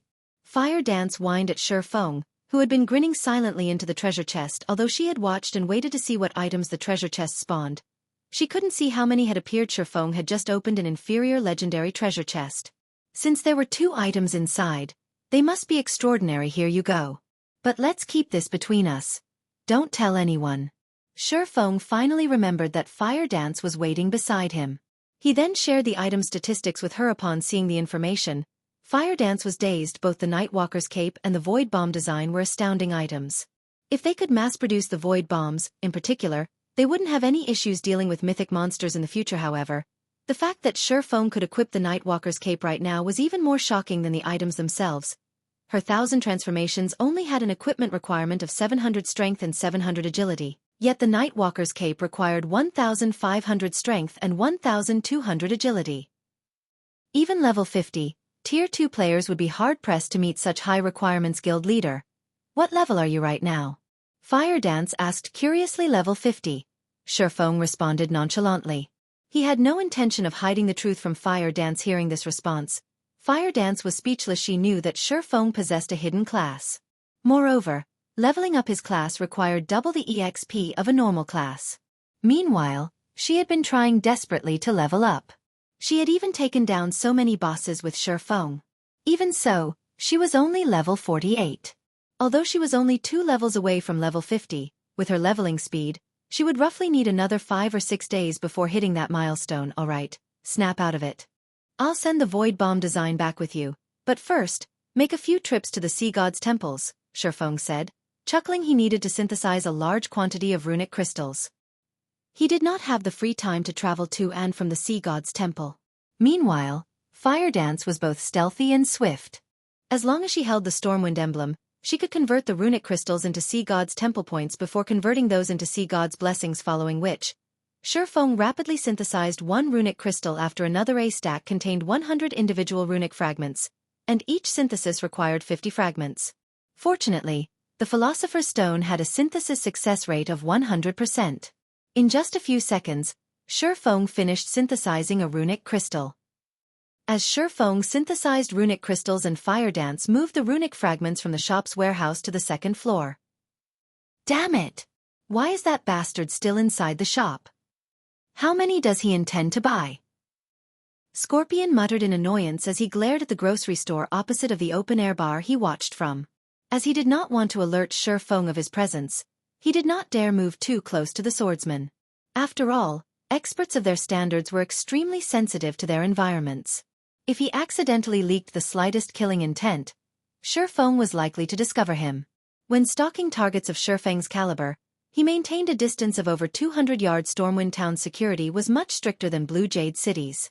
Although these guards' levels were lower, there wasn't much difference to players of his level. They would die instantly either way. He couldn't afford to strike inside Stormwind Town. It would only be time to make his move after Shifeng left the town to grind or quest. Time passed quickly. Before Shifeng realized it, the 1,000 gold he had set up to purchase runic fragments had depleted. In the end, the shop had purchased 20,000 fragment stacks in total. With this, he had bought out nearly every player in Stormwind Town. However, news travels quickly, and players from other cities had discovered that a grocery store in Stormwind Town was purchasing runic fragments. They had rushed in from nearby towns and cities. Even now, a long line of players still waited by the shop's entrance. Crap. Why aren't they buying anymore? I just arrived, for God's sake. Are you guys buying fragments tomorrow? I still have 30 stacks here. The players outside of the shop grew flustered, afraid that they had missed their chance to make some money. Dear customers, please rest assured that our store will purchase a large quantity of runic fragments every day. However, as we have already reached our quota for today, please come back tomorrow. One of the female NPCs managing the store formally announced as Shifeng had requested. Hearing the announcement, everyone outside the shop relaxed. Many reluctant players even decided to spend 2 silver coins to set a stall up beside the store. They intended to wait until the next day to sell off their runic fragments. The business district had grown quite lively. As more time passed, even more players rushed to the area as some set up stalls and others visited bars to chat while they passed the time. In less than half an hour, the crowd had doubled. Guild leader. Have these people lost their minds? They're actually willing to wait until tomorrow to sell their runic fragments? Fire Dance was confused as she watched the players crowd the street outside the shop. Rather than waiting here, doing nothing, it would be much more profitable to grind or quest. Isn't that easy to make money in God's domain? These players have particularly larger expenditures, Shifeng explained, smiling bitterly in response to Fire Dance's question. Fire Dance was a considerably powerful expert. After joining Zero Wing, her strength had even increased by leaps and bounds. Meanwhile, the guild paid for most of her costs, including her repair fees and the cost of her usual consumable items. In addition, she wore a set of top-tier equipment. Her equipment needs were met. Even if they weren't, her weapons and equipment were not easy to obtain for players or guilds. She was oblivious about the suffering independent players faced in God's domain. Most elite players in Sea's End only made 10 silver or so each day, and that was if they teamed up. They earned even less if they operated solo. Both land and sea monsters rarely dropped coins. They mainly dropped materials, and NPCs usually purchased these materials for very little. Yet selling one's stock to payers would require a lot of time. For the majority of these players, quests were their most profitable source of income. Unfortunately, very few players actually got their hands on high-quality quests. To these players, an opportunity to sell their runic fragments for 5 silver per stack was like a gift from heaven. If they had stockpiled fragments, they could easily make several gold. How could these players possibly bypass such a golden opportunity? Alright, now that we've traded for all of the sea god's blessings we can, it's time we leave this place. Chapter 1253. Money-Earning Tactic. Guild Leader. Are we returning to the guild? Fire Dance asked. She had already made multiple trips to the sea god's temple, trading points for a total of 8,000 bottles of sea god's blessing. She had also seen the potion's effects, and she had to admit that it was a miracle tool for grinding and raiding dungeons. If players could increase their attributes by 10%, dungeons would become at least 10% easier. This way, players could lower the equipment and weapon requirements, and they could dispatch more players to difficult dungeons. The Sea God's Blessing also increased players' resistances by 100 points, making it even easier to raid bosses that dealt magical damage. Moreover, the potion had a duration of 12 hours. That was more than enough time for a 50-man team to raid a large-scale team dungeon. If they offered the Sea God's Blessing to their guild members in exchange for guild contribution points, their members could level up and upgrade their weapons and equipment much faster. No. We're heading to the Fire Dragon Empire, Shifeng said, shaking his head. The Sea God's Blessing was precious. If not for the Philosopher's Stone, it would not have been possible to obtain so many within such a short time. While it was not a bad idea to put it up for trade in the guild, doing so would expose his identity. Moreover, earning money was far more important right now. In the past, the Sea God's Blessing had sold for a maximum of 2 gold in Sea's End and 3 gold on land during its peak. Land players hadn't discovered the Sea God's Blessing yet, making this an excellent opportunity to make a fortune. If he waited until more players in Sea's End realized how important this potion was, and news of the potion spread to the mainland, he would lose the opportunity to sell it for a high price. Fortunately, there were a limited number of Sea God's temples available, and each temple only stocked 50,000 bottles of Sea God's Blessing each week. It wasn't even enough to satisfy Stormwind Town's players. So the price shouldn't be affected over much in any case. He had to earn as much as he could while he didn't have any competition. The Fire Dragon Empire was one of the 4 great empires. The empire stood at the peak of God's domain in both quantity and quality of experts. The empire was home to plenty of powerful adventurer teams. Thus, it was an ideal place to sell the Sea God's Blessing. He also had the option of selling the potions in Blackwing City. However, as the Sea God's Blessing was relatively affordable, More players would fight over it in the Fire Dragon Empire. Although he would have to spend quite a bit on teleportation fees, compared to the potential profits, the expenditure was negligible, following which, Shi Feng descended the stairs. As for Fire Dance, she activated stealth and followed as they traveled to the Fire Dragon Empire together. Since Fire Dance had picked up 8,000 bottles of Sea God's Blessing, Shi Feng's bag couldn't store them all. He needed help transporting the potions. He's finally leaving? A hint of excitement flashed in Scorpion's eyes when he saw Shi Feng exit the shop. Quickly, he finished the glass of liquor he had just ordered. Overall, he had waited several hours for Shi Feng to leave the shop. Although it was common for assassination experts like himself to wait several hours at a time on a mission, stakeouts were tiresome. However, before Scorpion could celebrate, he saw Shi Feng head towards the teleportation hall. After traveling all the way here, he doesn't plan to go out and level? Scorpion was confused as he watched Shi Feng leave the town via the teleportation hall. Suppressing his bubbling frustration, he called out the system map and checked Shi Feng's current location. Flame Dragon City. Scorpion nearly cracked his teeth when he saw the location on the map. Flame Dragon City was the Fire Dragon Empire's imperial capital. The security there was several times higher than Stormwind Town's. It was even more difficult to take out a target there. Excellent. I refuse to believe you won't head out to level or quest at some point. Scorpion ground his teeth as he paid 7 gold, 20 silver to teleport to Flame Dragon City as well, his hatred of Shi Feng growing ever stronger. A single teleportation fee had lightened his pockets by 20%. Sea's End was already quite far from the Fire Dragon Empire.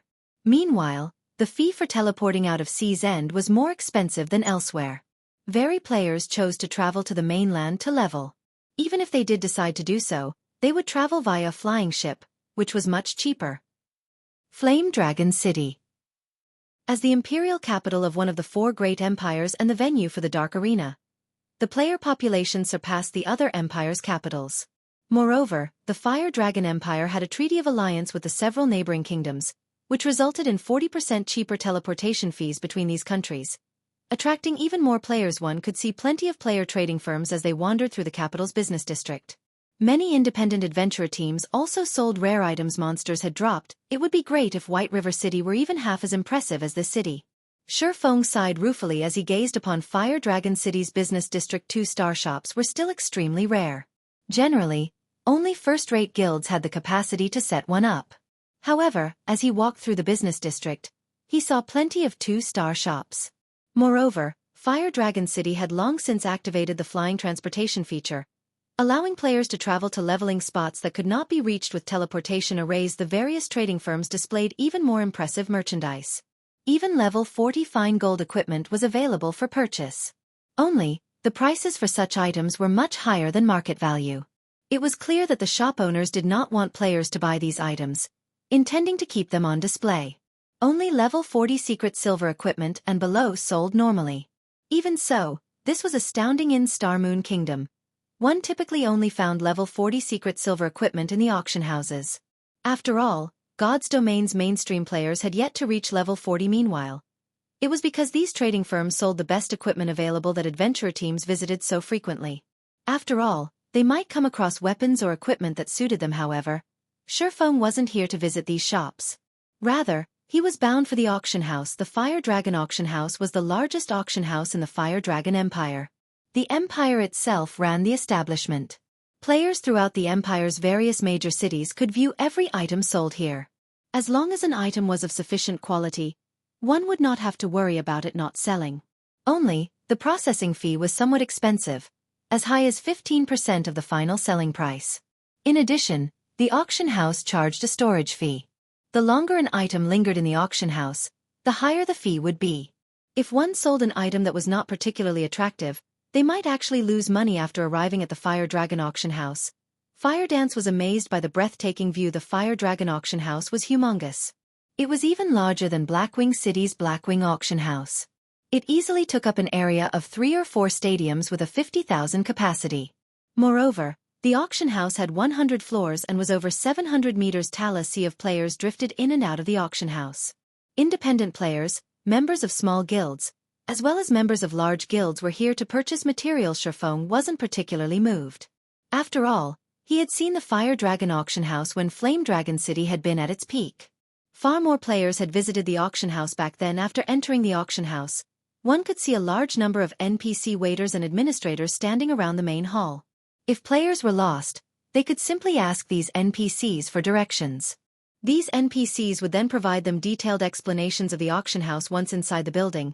Shifeng approached the item sale area as there were many players seeking to sell their items. Despite so many NPCs, Shifeng had to wait for some time before his turn. Sir, may I know what item you wish to sell today? The female NPC staff member asked. Smiling, I wish to sell this item. Please appraise it, Shifeng said as he handed a bottle of Sea God's Blessing to the NPC receptionist. The Fire Dragon auction house operated somewhat differently from the auction houses in other kingdoms and empires. Normal items were not accepted here. Only items of bronze rank or above could be sold here. Furthermore, players weren't allowed to set any random price. They had to abide by the NPC's minimum price. Of course, players could set higher prices, sir. The starting price for the Sea God's Blessing is set at 1 gold, 20 silver. Storage for 24 hours will cost 3 silver, or you can store the item for 48 hours at 6 silver. The NPC receptionist reported once she finished appraising the potion. I'd like to set the starting price at 1 gold, 60 silver and store the item for only 24 hours.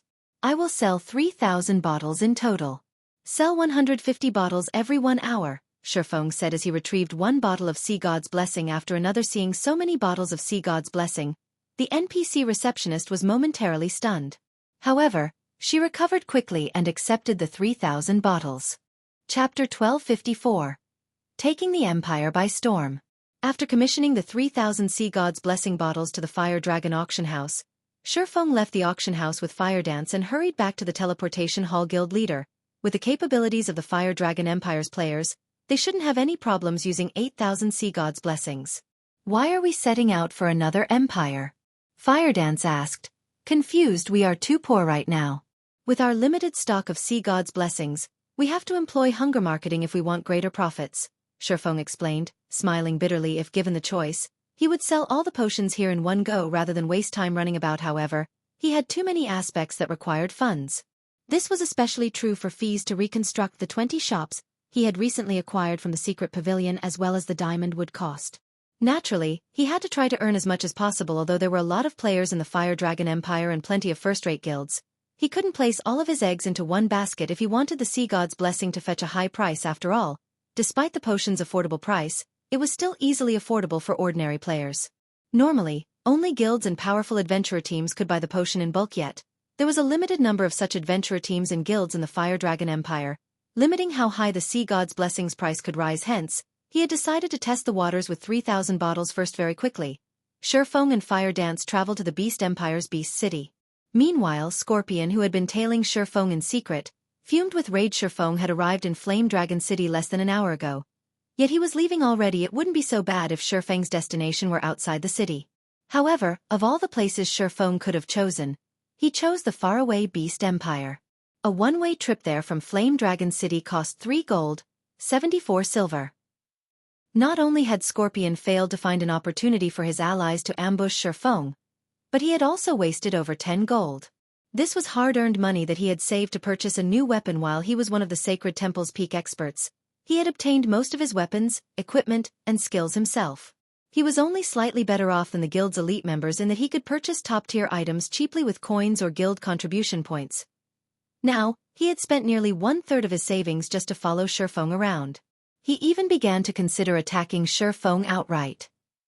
Shortly after Shifeng left the Fire Dragon auction house, the Sea God's Blessing appeared in the auction house's potion window. Who's the seller?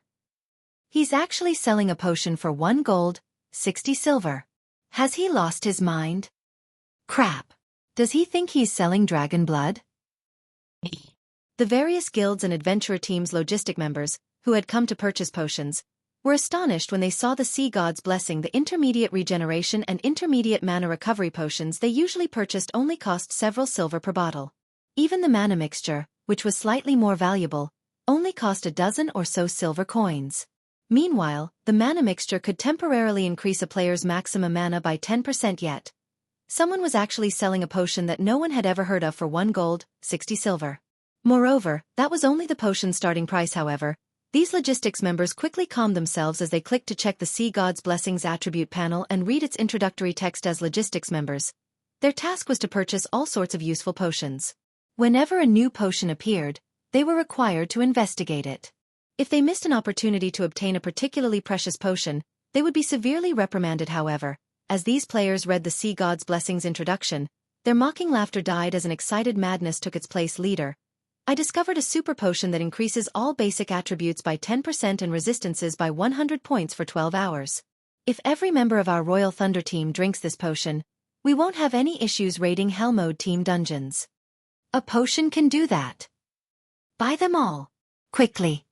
But the potion isn't cheap. Not cheap? How much is it? As long as it isn't too outrageous, we'll take them all. The starting price is 1 gold, 60 silver per bottle. The various logistics members contacted their superiors. If the potion had simply cost 20 or 30 silver per bottle, they could make the decision on their own. However, the Sea God's Blessing starting price was too high. They did not have the authority to approve such a large purchase. When they learned of the potion's starting price, the superiors in both the large guilds and the adventurer teams were stunned into silence. However, after a moment of silence, every one of these upper echelons issued the same command: buy them all. While the price was indeed very high, its effects were astonishing. If used properly, it could easily elevate a team's strength to a whole new level. The potion might even enable a team to raid a dungeon of a higher difficulty, allowing access to higher quality weapons and equipment immediately. The various logistics members bid on the Sea God's Blessing from the initial 1 gold, 60 silver.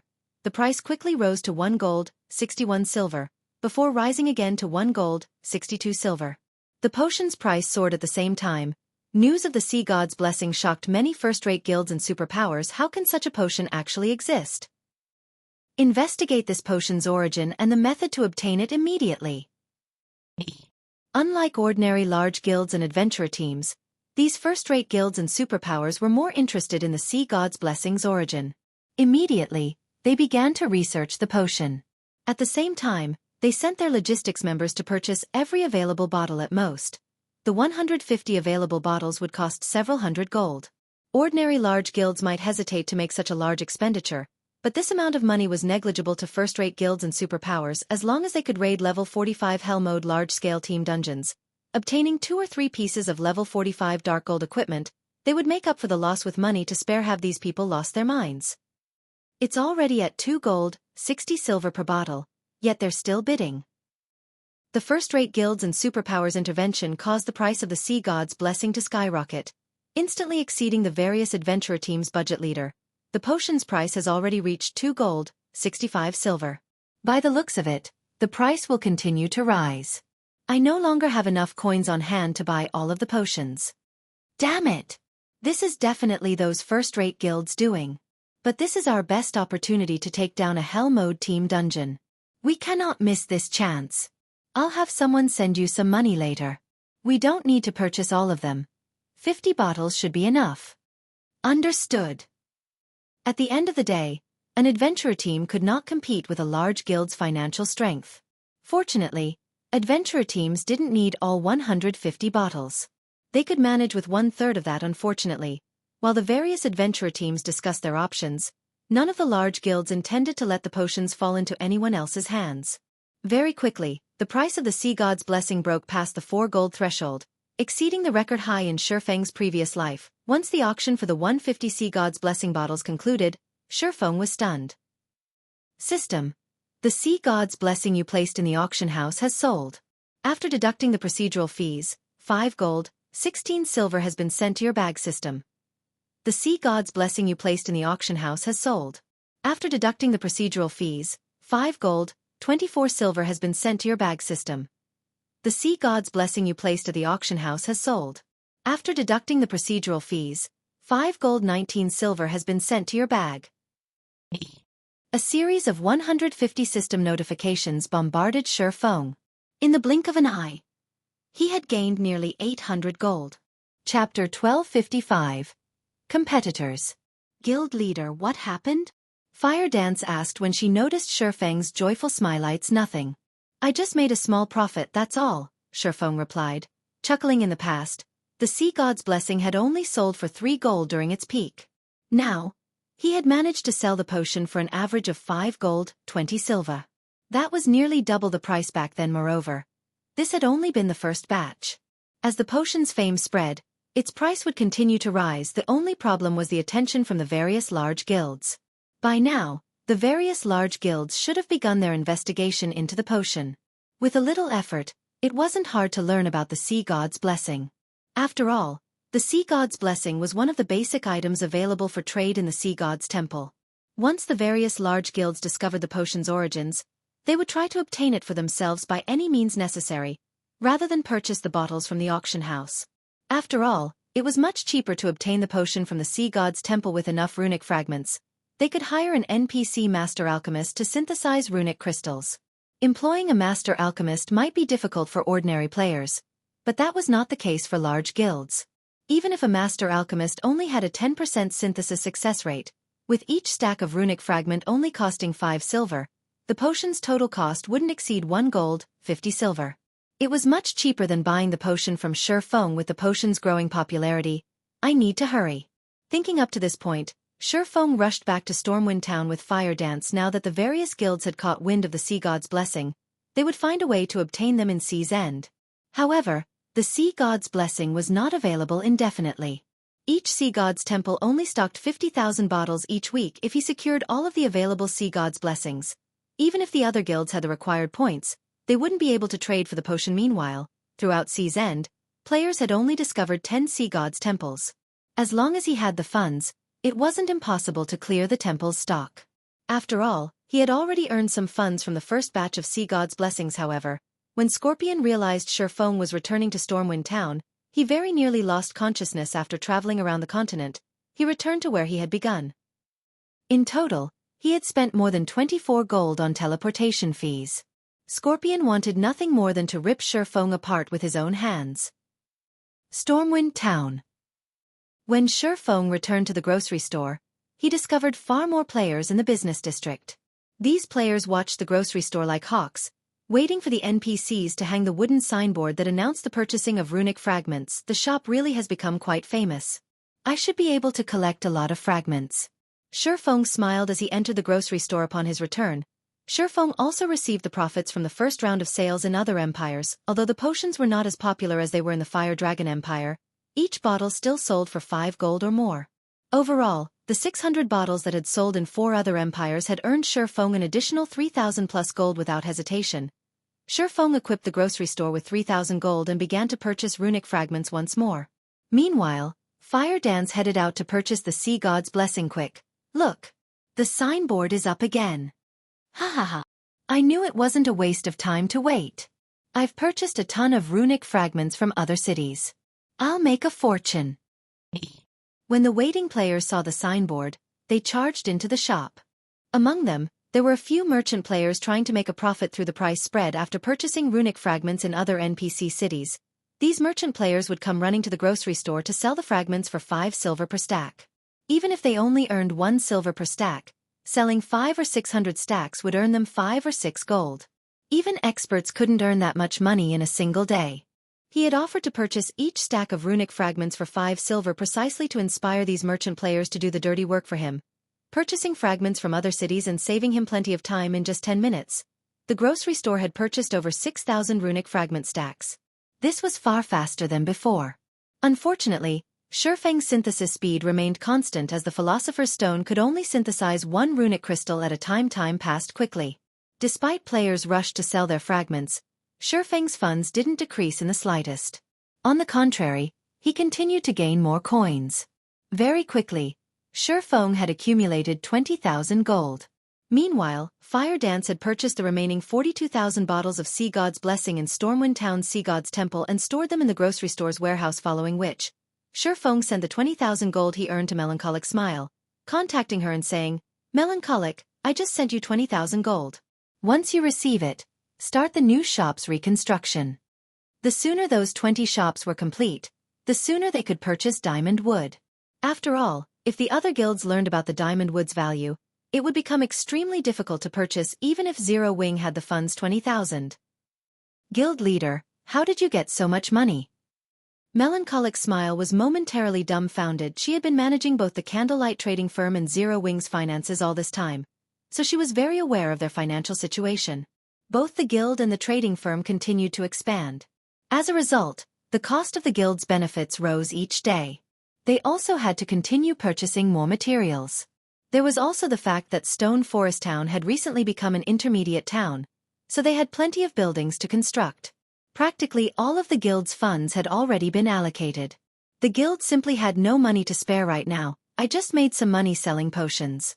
I'll send the money for the diamond wood a little later, Shifeng said, chuckling. His current earnings were only the tip of the iceberg. If he could monopolize the sea god's blessing before the other guilds gathered enough points to trade for it, he could easily make several times more than his current profits. It was for this reason that he had sent Fire Dance to visit the other sea gods' temples to exchange their points for sea god's blessing, while Fire Dance visited the various sea gods' temples. Shifeng wandered throughout God's domain, selling the sea god's blessings. Although he could only carry 4,000 bottles with him at a time, the potions' prices continued to increase. Excluding the Fire Dragon Empire, the sea god's blessings' maximum price had risen from 5 gold, 20 silver to 5 gold, 60 silver. The potion was far more popular than Shifeng had expected. However, by the time Shifeng was on his 4th visit to the various empires, the potion's popularity had calmed, the maximum price decreasing to roughly 5 gold. While Shifeng had expected the drop, he was surprised to see others selling the sea god's blessing in the various auction houses. He hadn't expected competition this early. Moreover, their starting prices were even lower than his, only 1 gold, 30 silver. Their sales volume was also quite significant. It was also because of this that the potion's prices had fallen so much. Guild leader, the sea god's temple I'm in only has a little over half its stock remaining. There are less than 20,000 bottles left. The previous temple I visited had already traded a few thousand bottles as well, Fire Dance reported. Should I purchase what's left of this temple's stock? Chapter 1256. Tyrant vs. Lunatic. I've really underestimated them this time. Shifeng smiled bitterly as he shook his head. He had worried about the various empires' guilds, yet he had completely forgotten about the various naval powers in Sea's End. The sea god's blessing cost a considerable number of sea god's temple points. Regardless of how powerful the empire's guilds were, it was impossible for them to afford so many sea god's blessings in 30 hours or so. After all, an NPC master alchemist's synthesis success rate was very low. It could take anywhere from 10 to a few dozen attempts to succeed once. Factoring in the time it required to synthesize fragments, any guild would need a miracle to purchase a few hundred bottles within 30 hours. Even with half a dozen NPC master alchemists, even if the empire's powers worked together, it was impossible for them to obtain more than 10,000 bottles. After all, there were only so many NPC master alchemists available. The only people capable of obtaining so many sea gods' temple points were the local superpowers. For Sea's End superpowers, it was not difficult to obtain the temple points. They could obtain the points either through quests or trading items such as runic crystals. Not only could one obtain runic crystals through synthesis, but they could also obtain them by killing boss-grade sea monsters in Sea's End. Guild leader, should we continue to purchase the potion? Fire Dance asked as she watched Shifeng on the screen. They had rushed to purchase the sea god's blessing in the first place to avoid competition, limiting others' access to the potion. Now that the sea god's temple she was in had already traded over 30,000 bottles, this would impact their ability to sell the potion for a high price. Of course. Why wouldn't we? At worst, we'll earn a little less profit, Shifeng said, chuckling. Although competition would decrease the price, they could still earn coins at a frightening rate. Moreover, he had the Philosopher's Stone to synthesize runic fragments. Even if the potion sold at its minimum price, he would still make a profit. Furthermore, he had already met his initial goal. The sea god's blessings price had surpassed his expectations. After repeated sales, he had over 60,000 gold on hand. It was enough to deal with matters such as his Tier 2 promotion, purchasing diamond wood, and reconstructing Stone Forest Town. They also had nearly 140,000 bottles in the grocery store's warehouse. Even if he sold the potion for 2 gold per bottle, he would have more than enough money to construct his city. Understood. After giving the matter some thought, Fire Dance understood Shifeng's reasoning. She also felt that she had been a little too greedy. Stormwind Town. After returning to the grocery store, Shifeng discovered that the crowd around the shop had disappeared. Now, there were only a few dozen people around. Every one of these players radiated an imposing aura, their very postures threatening anyone who dared to approach. Just as Shifeng neared the shop, a robust middle-aged man called out to him. "Friend, are you trying to sell off your runic fragments?" Shifeng nodded, pretending to be just another adventurer trying to make some gold. "I'd advise you to go elsewhere, then. The House of Seas has quarantined this grocery store. Anyone who enters the shop will be declared an enemy of the House of Seas." It isn't worth provoking them for a few dozen silver, the robust man explained. A few players had tried to go in, but the house's members had used a Tier 2 magic scroll and killed them as soon as they left the shop. Not only had the players lost a piece of equipment, but they've also become targets for the House of Seas. The player from the organization that used the scroll is only level 30. He's not worried about the NPC guards killing him or losing a few levels in jail. How tyrannic! Hearing the middle-aged man's warning, Shifeng glanced at the 20-man team standing in front of the shop, and indeed, there were 5 level 30 players among them. These level 30 players, in particular, wore ordinary equipment. As for the other team members, they were either level 42 or level 43 players equipped with level 40 fine gold equipment. A few of them even wore 2 or 3 pieces of level 40 dark gold equipment. It was clear that these expert players were here to scare off ordinary and elite players. If an ordinary expert disregarded the warning, these House of Seas members would finish them off with a Tier 2 magic scroll. With this, the House of Seas had successfully barred Stormwind Town's players from selling their runic fragments to the grocery store. As long as players stopped selling their runic fragments, Shifeng would lose his source of runic crystals. Although he could travel around cities to purchase runic fragments himself, his acquisition rate would be many times slower. The House of Seas has always been tyrannical. There are only a few powers in Sea's End capable of competing with them. If independent players like us provoke them, we won't survive in Sea's End, the middle-aged man said, sighing. The House of Seas is searching madly for the shopkeeper. They've announced that the shopkeeper will have to operate under their management if they wish to continue in Sea's End. I feel bad for the guy. Just by opening a shop, he earned the ire of the House of. Ha! You're going in. Don't be stupid. Several people have already tried and failed. The middle-aged man suddenly noticed Shifeng approach the grocery store. If they target you, your life here will be over. Target. Shifeng chuckled. They've wanted me for a while now. You're already a target? The middle-aged man suddenly realized a possibility. His eyes widening, he stammered. Could you be the person they are? That's right. I'm the player you feel bad for. Shifeng nodded, grinning. He then continued towards the shop, leaving the middle-aged man behind. Has he lost his mind? The middle-aged man muttered. Stunned, the House of Seas had searched frantically for the grocery store shopkeeper, yet this shopkeeper decided to reveal himself. It wasn't long before Shifeng reached the shop's entrance.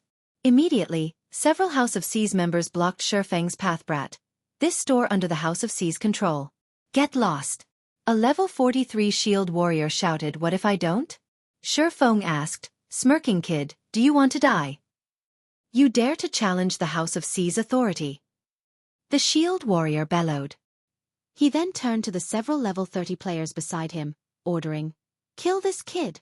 I want to see who would dare approach this shop after watching this one die. A level 30 cursemancer revealed a Tier 2 magic scroll and began to activate it.